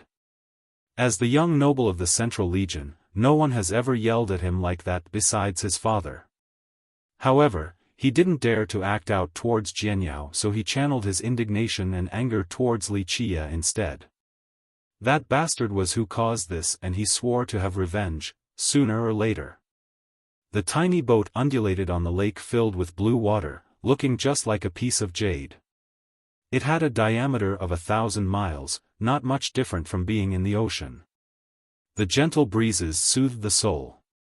Li Qie smiled while laying down on the boat and resting his legs on the hull. "How rare to have a big shot like you rowing for me. This might shock all of 9 secrets." Lucidity King himself probably never got this treatment. "Your Majesty, please. My meager skills can't get into your sight. Just a single thought of yours could decapitate me, and you would be using my blade to do that too." He tapped the cutter tied to his waist. He had his reasons for following Li Qie. His cultivation was unfathomable to outsiders, which was why Lucidity had reservations about acting arrogant in this place. However, his weapon was directly taken and controlled by Li Qie. He as its master couldn't regain control during the process at all. It meant that Li Qie's will had reached a frightening level. His own mental ability was that of a child compared to Li Qie's. An ability of this level, at the very least, belonged to a progenitor of the immortal level. This might be the strongest master he has seen in his life. As the saying goes, fawning favors hides ulterior motives. "What is yours?" Li Qie leisurely said. "Your Majesty, I am hiding nothing, just wanting to be a good host for you." The old man said. "I won't be reserved if you have no requests then. Just don't blame me for not being upfront with you later." Li Qie smiled. 1. The old man actually used the Chinese word for anyone married to the king to address Chu Qing. It can be used for a queen, consort, concubine, etc., so there is no right translation for this since no context is established. I chose lady instead since it is ambiguous too. Remember, he's addressing her as a wife to Wuxia. Lady doesn't fit perfectly here. I can't pick any of the above because it will be an assumption on my part, and by calling her a queen, consort, concubine, we're also adding information from the old man that isn't there in the original text. He doesn't know what she is exactly.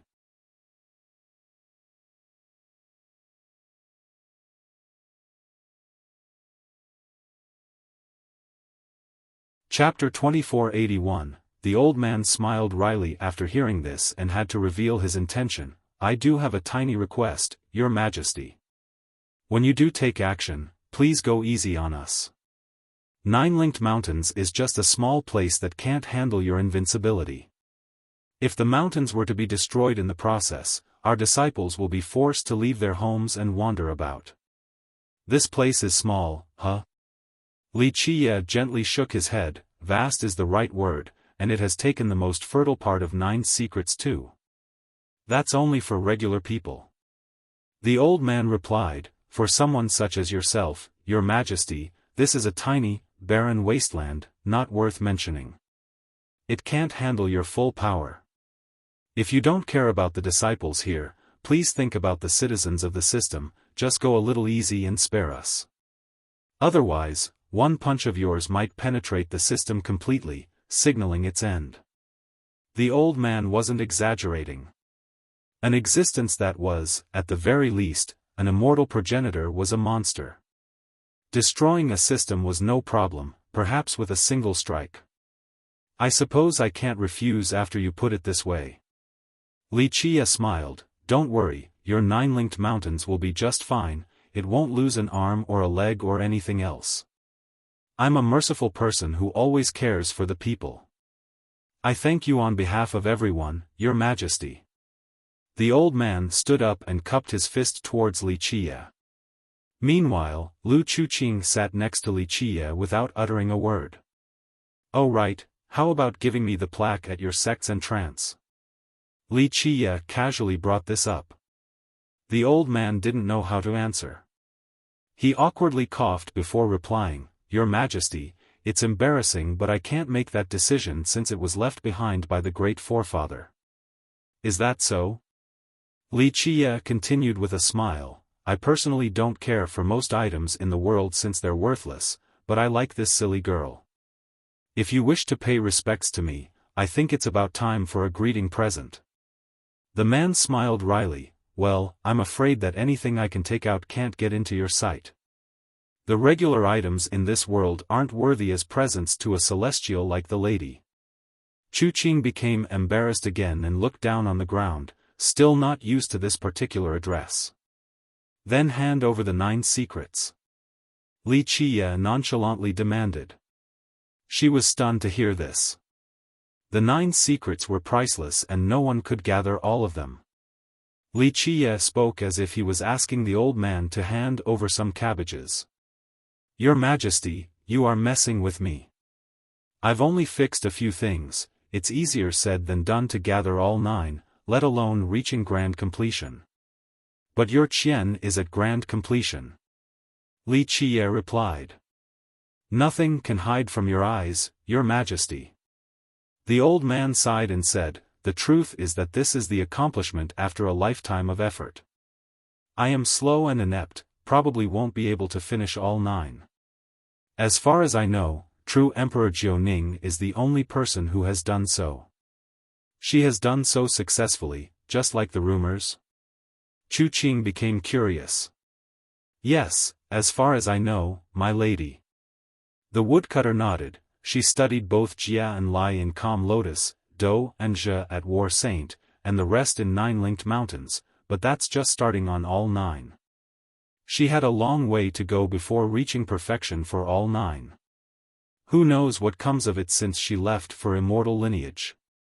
He stared at a particular location in a daze after revealing this. I thought Emperor Zheng had also done it. She asked. The woodcutter replied, that's not the case. The emperor didn't train in all of them but he definitely could have, given his amazing talents.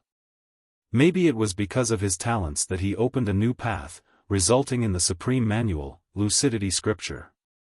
This allowed him to jump out of the 9 secret systems boundary. I see.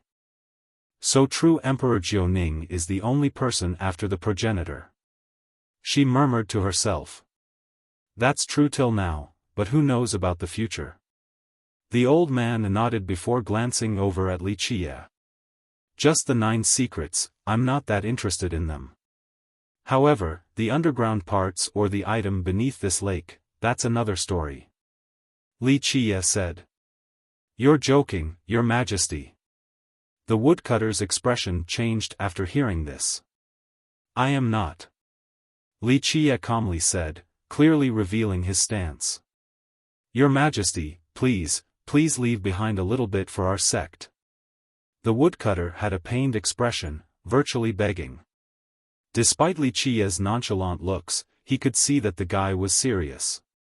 The consequence would be unimaginable and no one could say otherwise. I'm already leaving things behind for the sect. Otherwise, I would refine this place and take it as my own. Wuxia smiled. The man knew that Wuxia was telling the truth.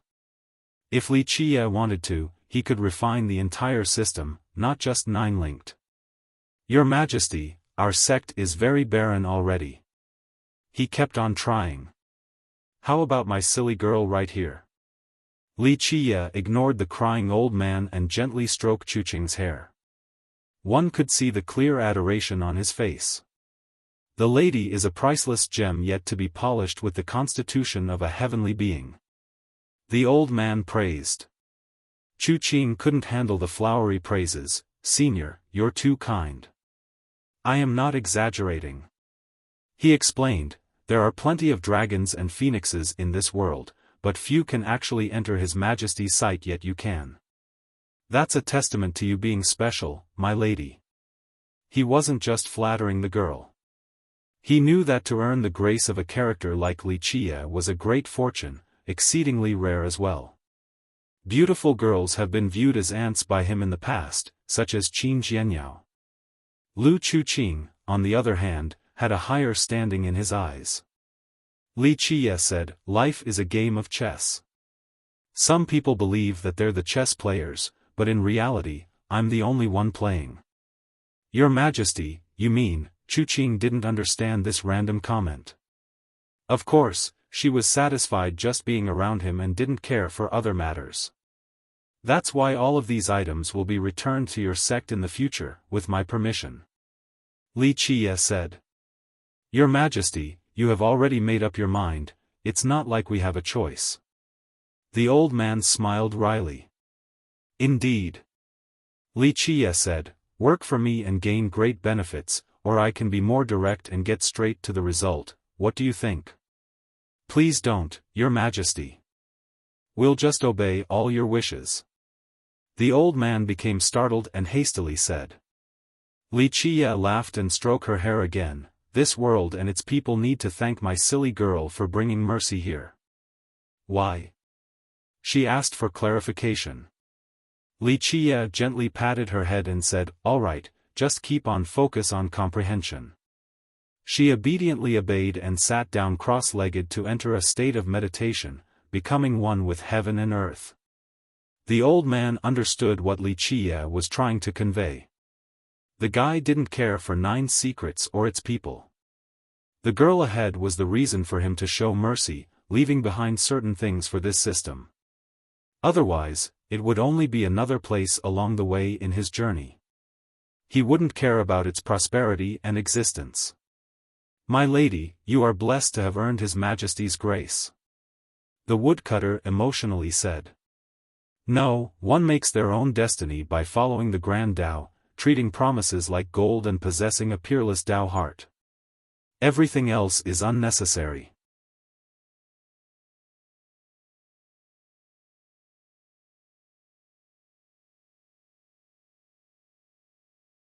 Chapter 2482, The Stone Forest in Xiang Island was located at the very center, laden with hills and peaks next to each other. It resembled a world of stones, these peaks looked like trees growing there. Staring down from aloft, it looked just like a forest of large stones, hence its name. There existed a great altar at the very end of the field with 2 peaks to the rear, seemingly protecting it from the weather. A stone stairway led up to the ridge of the peaks, culminating in a raised platform with a throne. The tables, chairs, and even the steps nearby seemed to have been carved out of the 2 peaks, originating from the same piece. The 2 sides were multiple statues resembling guards with spears as their weapon of choice. They seemed to be protecting something as they lined up by the steps.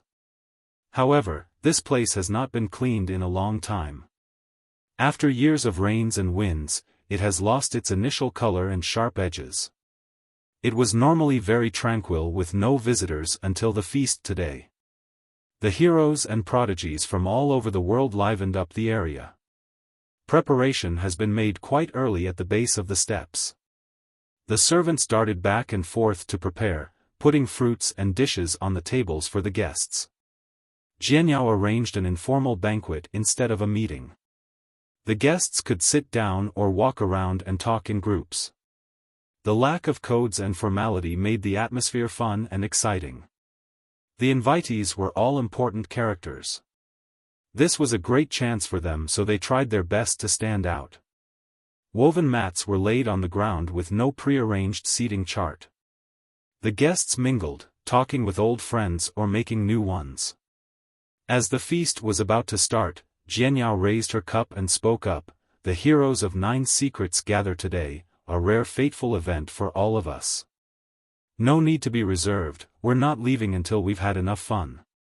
Cheers, Fairy Qin." The guests raised their cup towards her. This was the climax of excitement at the feast. After the toast, she walked around the place, still as beautiful, charming, and transcending as ever. She occasionally talked to certain prodigies and was in her elements. She was the main target during this feast, eyes were following her steps. Some geniuses took this opportunity to come and chat with her, or even shamelessly tag along. They didn't wish to waste this rare chance of being close to the beauty. All in all, the feast gave everyone an amazing opportunity to meet the talented and accomplished geniuses in the system since the quality of the guests was excellent. Thus, not all wanted to be around Jianyao. Some wanted to befriend the other geniuses. Old friends gathered into groups and talked about all kinds of things. Tang Hexiang, Yang Bofen, and Ma Jinming naturally had the biggest crowd around them. It didn't matter if they were strangers at first. Tang Hexiang remained relatively calm while Bofen was very amicable. As for Ma Jinming, he had a gloating expression while occasionally stealing glances at Jianyao. Jianyao didn't show slight towards anyone. She looked quite natural and open-minded. A frown or smile, either one, could still seduce anyone. Watching her made some geniuses lose their mind.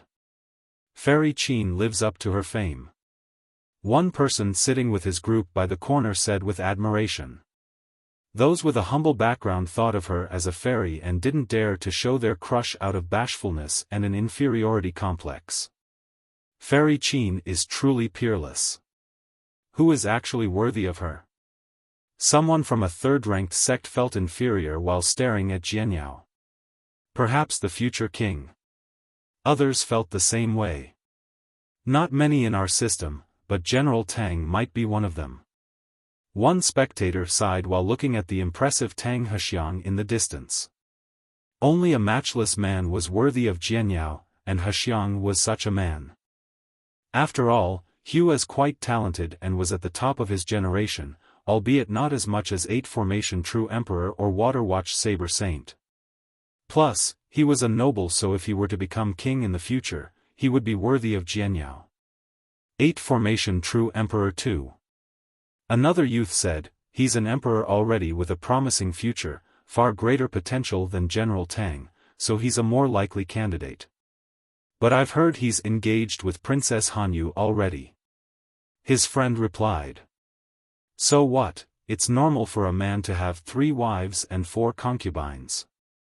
Plus, he's an emperor, he can have as many lovers as he wants. The third person didn't disagree. The humbled beginning cultivators had a dejected expression. Though they had a crush on Jianyao, they knew they were only frogs wanting to eat swan's meat. Wait a minute, Fairy Qin and the current king have a marriage pact. Another recalled a key point during this conversation. A genius immediately barked at him, so? Can that piece of trash marry Fairy Qin? He can stop dreaming. That marriage was only under the supervision of Lucidity King. He is dead now and his successor has lost the kingdom, so this marriage is no longer effective. It is only a piece of paper now, so no one will give a damn. Am I wrong here? Myriad Formation and Godstep are not bringing it up at all. Let's be real, the pacts aren't worth a single coin to them, even more useless than a piece of paper. A different genius nodded.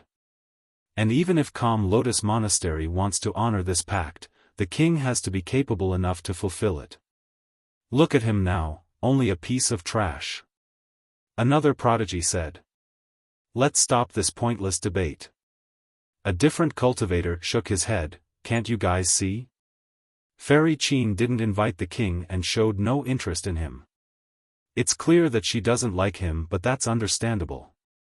How could he be worthy of a supreme woman like her? Most agreed with this statement. The marriage pact was useless and that the king would be dreaming if he thinks he could marry Qin Jianyao. The atmosphere became more and more exciting. So many geniuses that have only met each other began to call themselves brothers while toasting. How could I miss this fun party of yours, Fairy Qin? A sweet voice resembling the pleasant ringing of bells resounded. It also carried an innate seduction causing people to go weak. Just hearing her voice would make people imagine a sexy demoness capable of stealing the soul. A breeze accompanied by a sweet and refreshing fragrance came about. A girl was floating closer and landed on stone forest. Slim and graceful, soft to the touch, each of her action flirted with the spectators. Seduction was innate in this beautiful girl dressed in a red dress with cloud and flower patterns, barely hiding her fair skin beneath. Her hair draped on her shoulders like the waves and rippled with the breezes. One lost strand of hair on her cheek looked out of place, but it only demanded more attention to her enticing features. Her figure couldn't be described by the pen and ink. Large, soft breasts yet proudly arching without drooping. Her dress had a low neckline, allowing everyone to see the billowing waves in motion or the white and bottomless valley. Yes, one glance was certainly not enough and people kept coming back for more.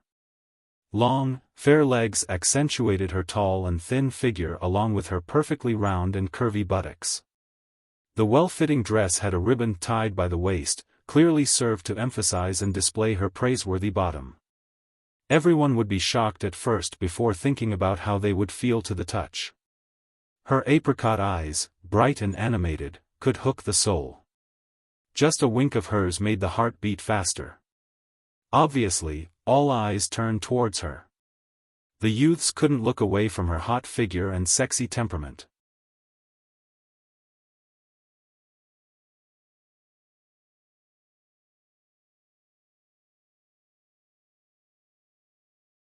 Chapter 2483, This woman was sexy enough to sway the mind. Spectators kept stealing glances at her, some started drooling unwittingly. Jianyao was also a peerless beauty but in a completely different manner. She was a serene, inkwash painting with few, exquisite strokes, so remote and transcending, exceptional like a lotus flower deep in the valley, visually incredible. On the other hand, this woman was a colorful oil painting, seemingly done by a splashing style, very eye-catching and gorgeous. One would instantly admire and adore Qin Jianyao, treating her as a goddess in their mind. As for the other woman, they would be tempted into taking her as their own for she was insanely seductive. Princess Hanyu, your presence honors our party. Qin Jianyao personally came to greet the woman. That's Princess Hanyu of the Bingqi? People still stared greedily, not wanting to avert their eyes.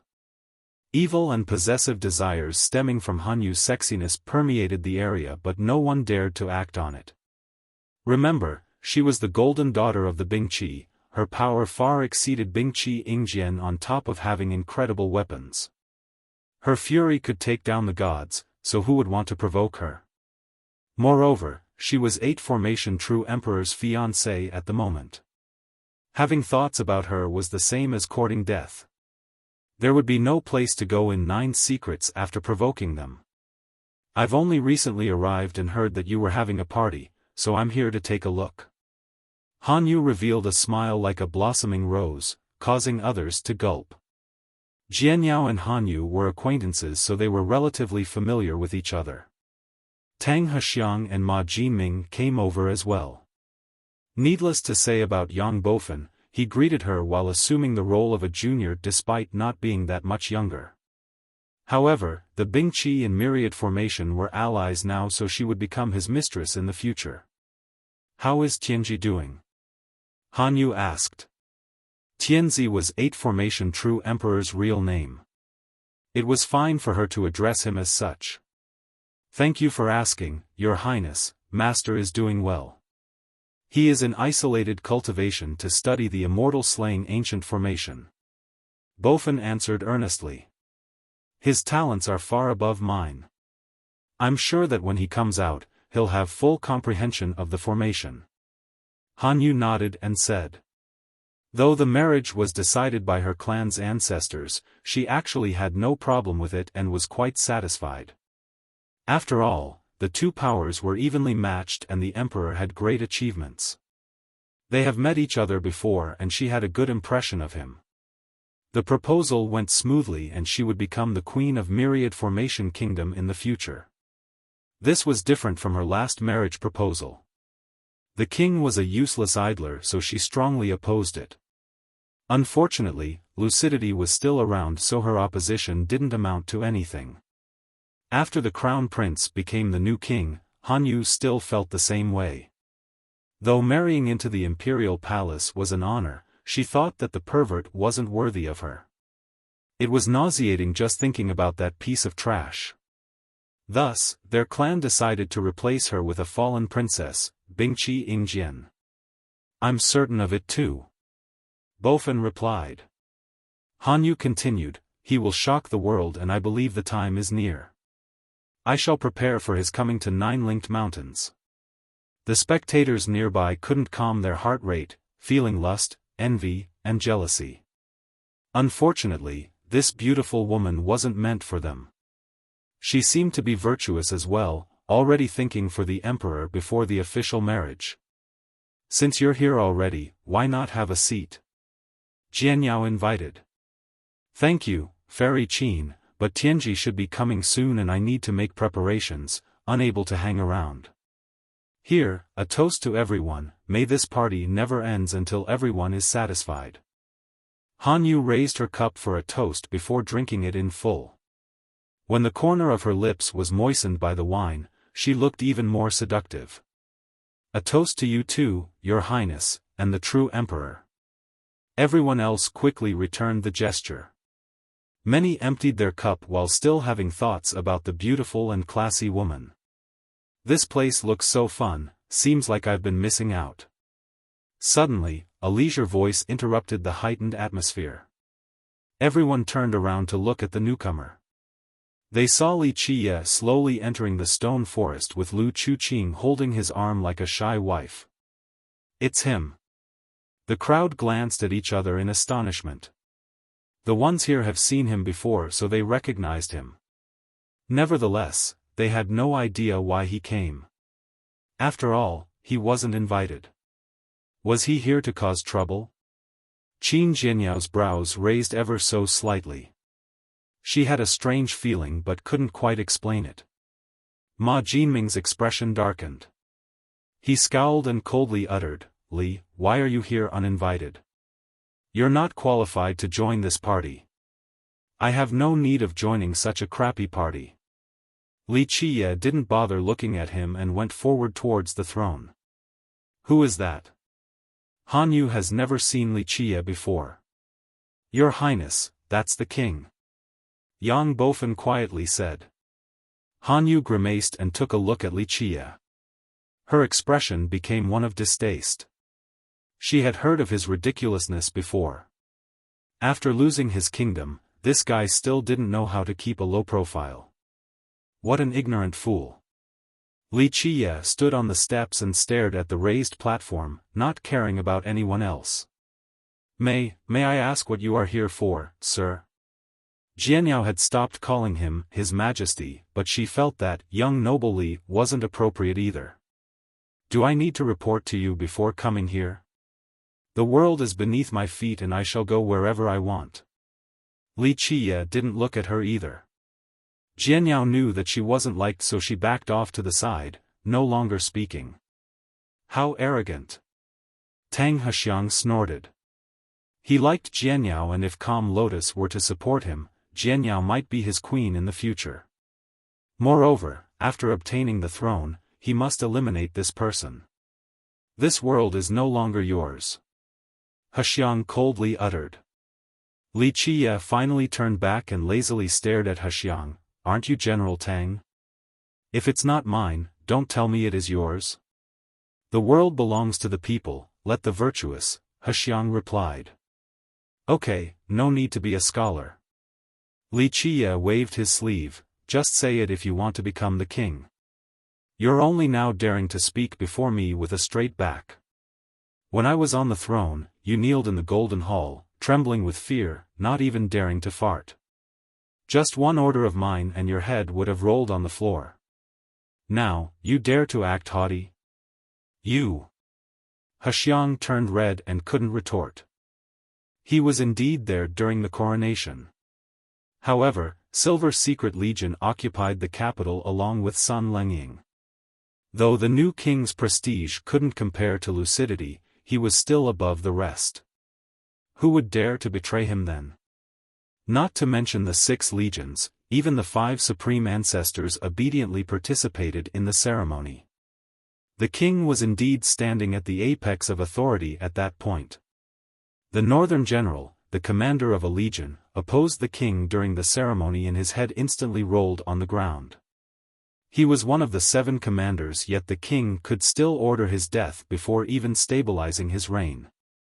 As the commander of the Imperial Guards, Tang Hexiang had great authority, but he could only kneel in the Golden Hall. Like Li Qiye had said, he didn't dare to utter a single word then.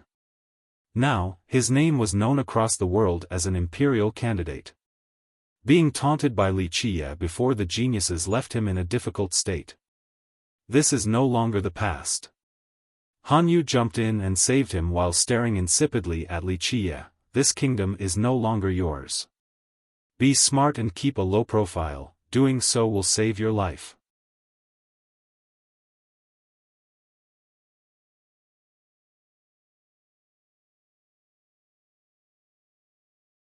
Chapter 2484, Bingqi. Han Yu's comment made everyone stare at Li Qiye. A few held their breath. She's right. Someone else quietly supported her. He still thinks of himself as a king instead of becoming smart enough to tuck his tail between his legs. Being arrogant and raising his tail will only result in an early death. Li Qiye turned towards Han Yu and smiled. You're that princess from the Bingqi? Getting a new lease of life after sending a fake princess instead, so you think you're a noble, a phoenix among women now? Han Yu's expression soured. Everyone knew about the marriage agreement back then and that she should have been the one sent to the palace if it wasn't for her clan's deceit. It wasn't a proud matter, so no one would want to say it in public. That's why she became a bit awkward right now. Self-awareness is a virtue, it will save you from embarrassment. She found Li Qiye increasingly exasperating. I agree with you on that.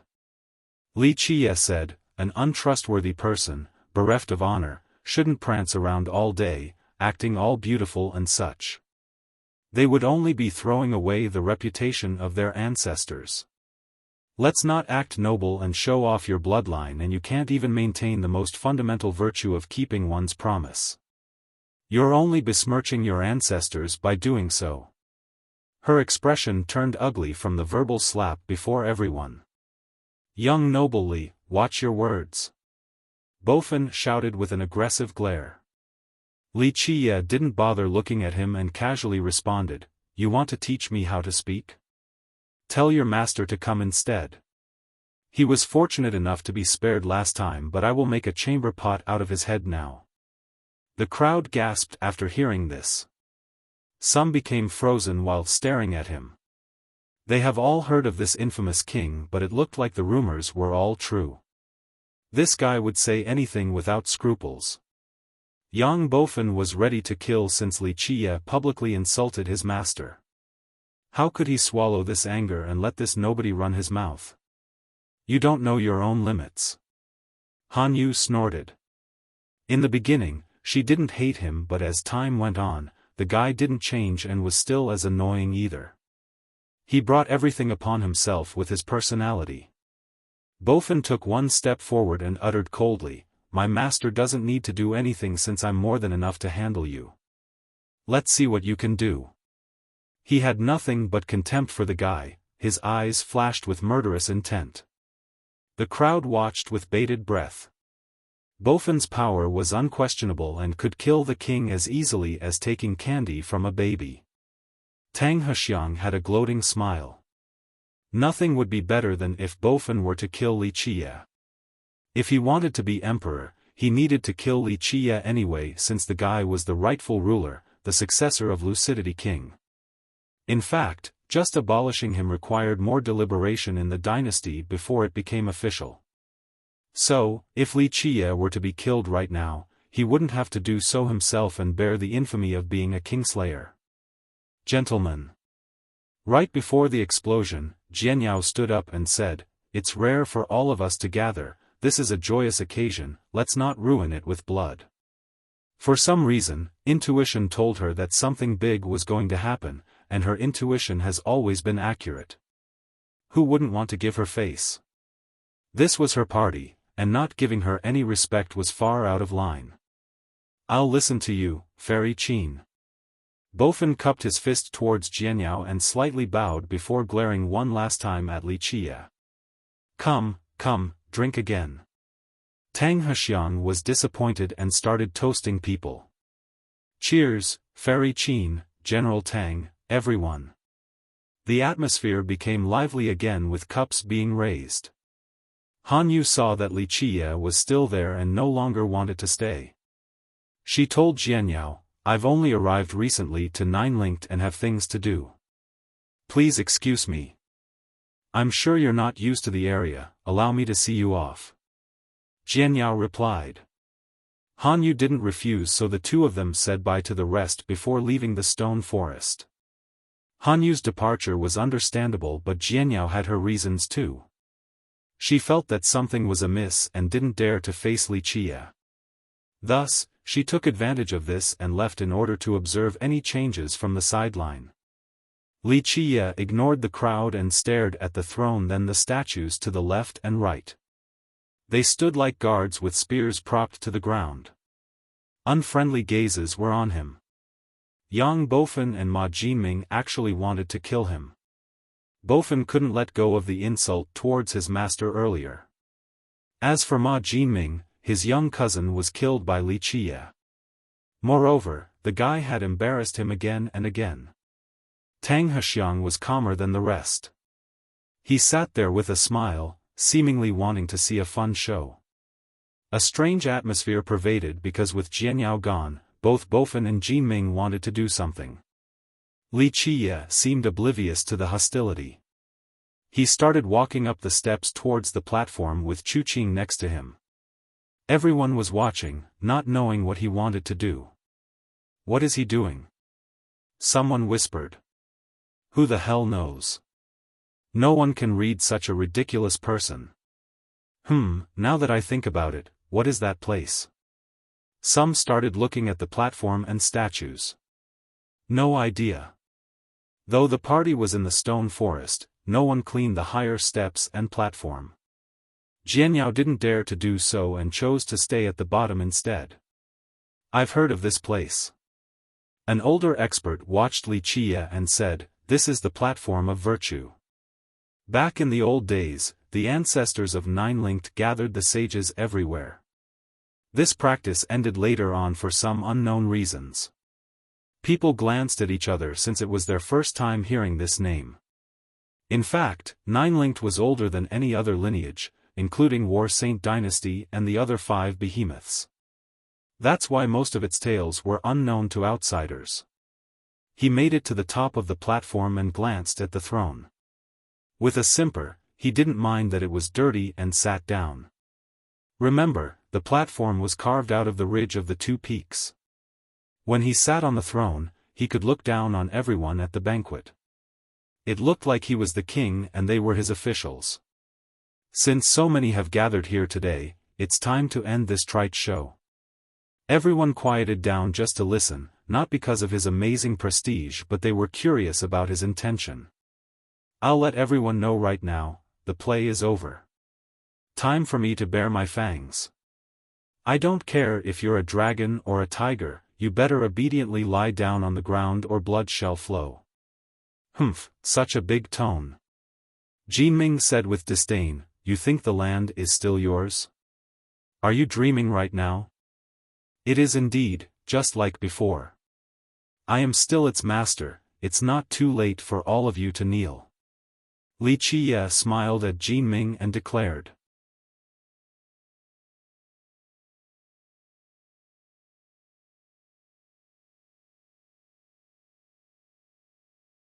Chapter 2485. It didn't take long before a burst of laughter replaced the silence after Li Qiye's declaration. Kneel? Are you insane from wanting to stay the king? You're a king in name only, why should we kneel before you? Someone couldn't help but laugh.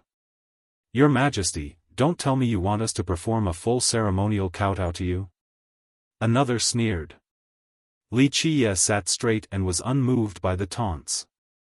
He looked quite gentle as he said, I suppose no mercy for the foolish. Today is finally time for blood and massacre. Massacre? Jinming snorted and coldly said, you can't even defend yourself, let alone talking about a massacre? Better start thinking about how to get out of here alive. Li Qiye smiled in response, so you wish to kill me? You tell me. Jinming began walking up the steps with aggression in his eyes, an eye for an eye. You have killed my cousin so I shall have my vengeance. Of course, this wasn't only about his cousin since he had a personal feud against Li Qiye. Looks like Brother Ma stole my chances. Yang Bofen smiled and said, I've been wanting to teach this fool a lesson, but I suppose I can let you do it in our stead. Bofen made it sound as if Li Qiye were completely helpless before them. Don't worry, Brother Yang. Jinming laughed, I can give you a chance to vent some frustration too by taking off an arm or leg off him. Thank you then, Brother Ma. Bofen smiled and cupped his fist. Cease your clownish antics, come together so I can save time and send you both to hell. Li Qiye chuckled. Fool. Jinming's expression soured as he leaped for Li Qiye. Boom! Suddenly, a huge foot stomped down with the force of a mountain. Jinming twisted his body and propelled himself backward like a carp reaching the dragon gate, able to dodge the stomp. The sudden attack wasn't from Li Qiye but rather one of the stone statues. It looked gigantic with the attack, not allowing anyone to insult Li Qiye. This shocked everyone, causing them to stagger backward. Clank! A second statue raised its spear and threw it straight for Jinming's chest with lightning speed. Break! Jinming roared and summoned a Vajra scepter, smashing it straight at the stone spear in order to shatter it. Boom! Sparks went flying but unfortunately, the spear wasn't broken as he would have liked. On the contrary, the impact caused him to fall from the sky. Though his scepter had massive power, it wasn't enough to handle the spear. Boom! He slammed onto the stone steps. Before he could get up, the first statue stomped down again. Go! The aghast youth raised both hands and summoned a defensive shield. Boom! The large foot stomped on the shield, sending off a vibration causing everyone's ears to ring. Crack! The stone steps below him started cracking. His arm muscles bulged as he mustered all of his strength to resist the foot. Unfortunately, this wasn't enough. His own shield was being pressed down on his chest. Everyone gasped in response. The statues coming back to life and their power shocked the crowd. Die! Bofin suddenly joined in and unsheathed his sword. Its glint flashed as he rushed forward. However, he wasn't trying to save Ma Jinming. His target was Li Qiye since he wanted to finish the guy off with one move. Clank! Before the thrust could reach Li Qiye, it was intercepted by the statue closest to him with a swing of its spear. Buzz! Bofin raised his hand and summoned a sword formation with metallic hymns. An ocean of sword emerged behind him and all flew for Li Qiye like a tsunami of steel. So strong. The crowd was impressed by this awesome display. This all-piercing wave of swords could annihilate the world and kill the gods. Even someone from the last generation murmured, "That's 8 formation true emperor's disciple for you. A few more years and no youth can match him." Bofin was undoubtedly stronger than Jinming by a large margin. You overestimate yourself. Li Qiye didn't bat an eye, continuing to sit on his throne without lifting a finger. Clank! Clank! Clank! 3 statues threw their spears in unison straight at the ocean of sword. Boom! The spears looked like true dragons entering the ocean. They ravaged and destroyed everything, quickly piercing through the formation. It collapsed with swords flying everywhere. Whoosh! The spears didn't stop there and crisscrossed on their path towards Bofin. Shift! He raised his hand again to control the formation and the swords came together to weave into a shield. At the same time, he swung his physical sword, creating curtains of blades around himself. These 2 lines of defenses were quite amazing. The youth was truly impressive. He's a master at sword formations. Both the young and old praised after seeing this move. Rumble. Alas, both the thick shield and defensive barriers couldn't stop the 3 spears and were instantly penetrated. Damn! The youth flew to the sky like a gust of wind, wanting to escape. Whoosh! A virtually undetectable spear appeared behind him and thrust forward. No! It was too late to dodge. Before people could react, the spear pierced through him and made a twist in the air before pinning him down on the stone steps with blood gushing everywhere. Meanwhile, Ma Jinming's shield has crumbled so the statue directly stomped on his chest. Ah! He screamed and spat out a mouthful of blood. His chest caved in completely as blood stained his robe. Jinming and Bofin were subdued at the same time as their blood flowed down the steps. The shocked crowd stumbled backward after seeing this.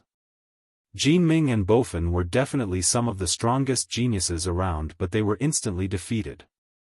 One was stomped down and the other pinned down. How boring.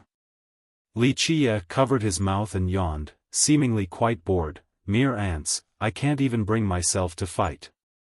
The scene became silent. None of the pale crowd knew why these statues would suddenly spring to life on top of being so powerful. The first to react was Tang Hexiang. He has already run out of the stone forest the moment he saw Bofin being taken down. You're tuning in to the Xiaofan's Wuxia Tales YouTube channel. Don't forget to subscribe and join us on this journey to catch the most captivating stories.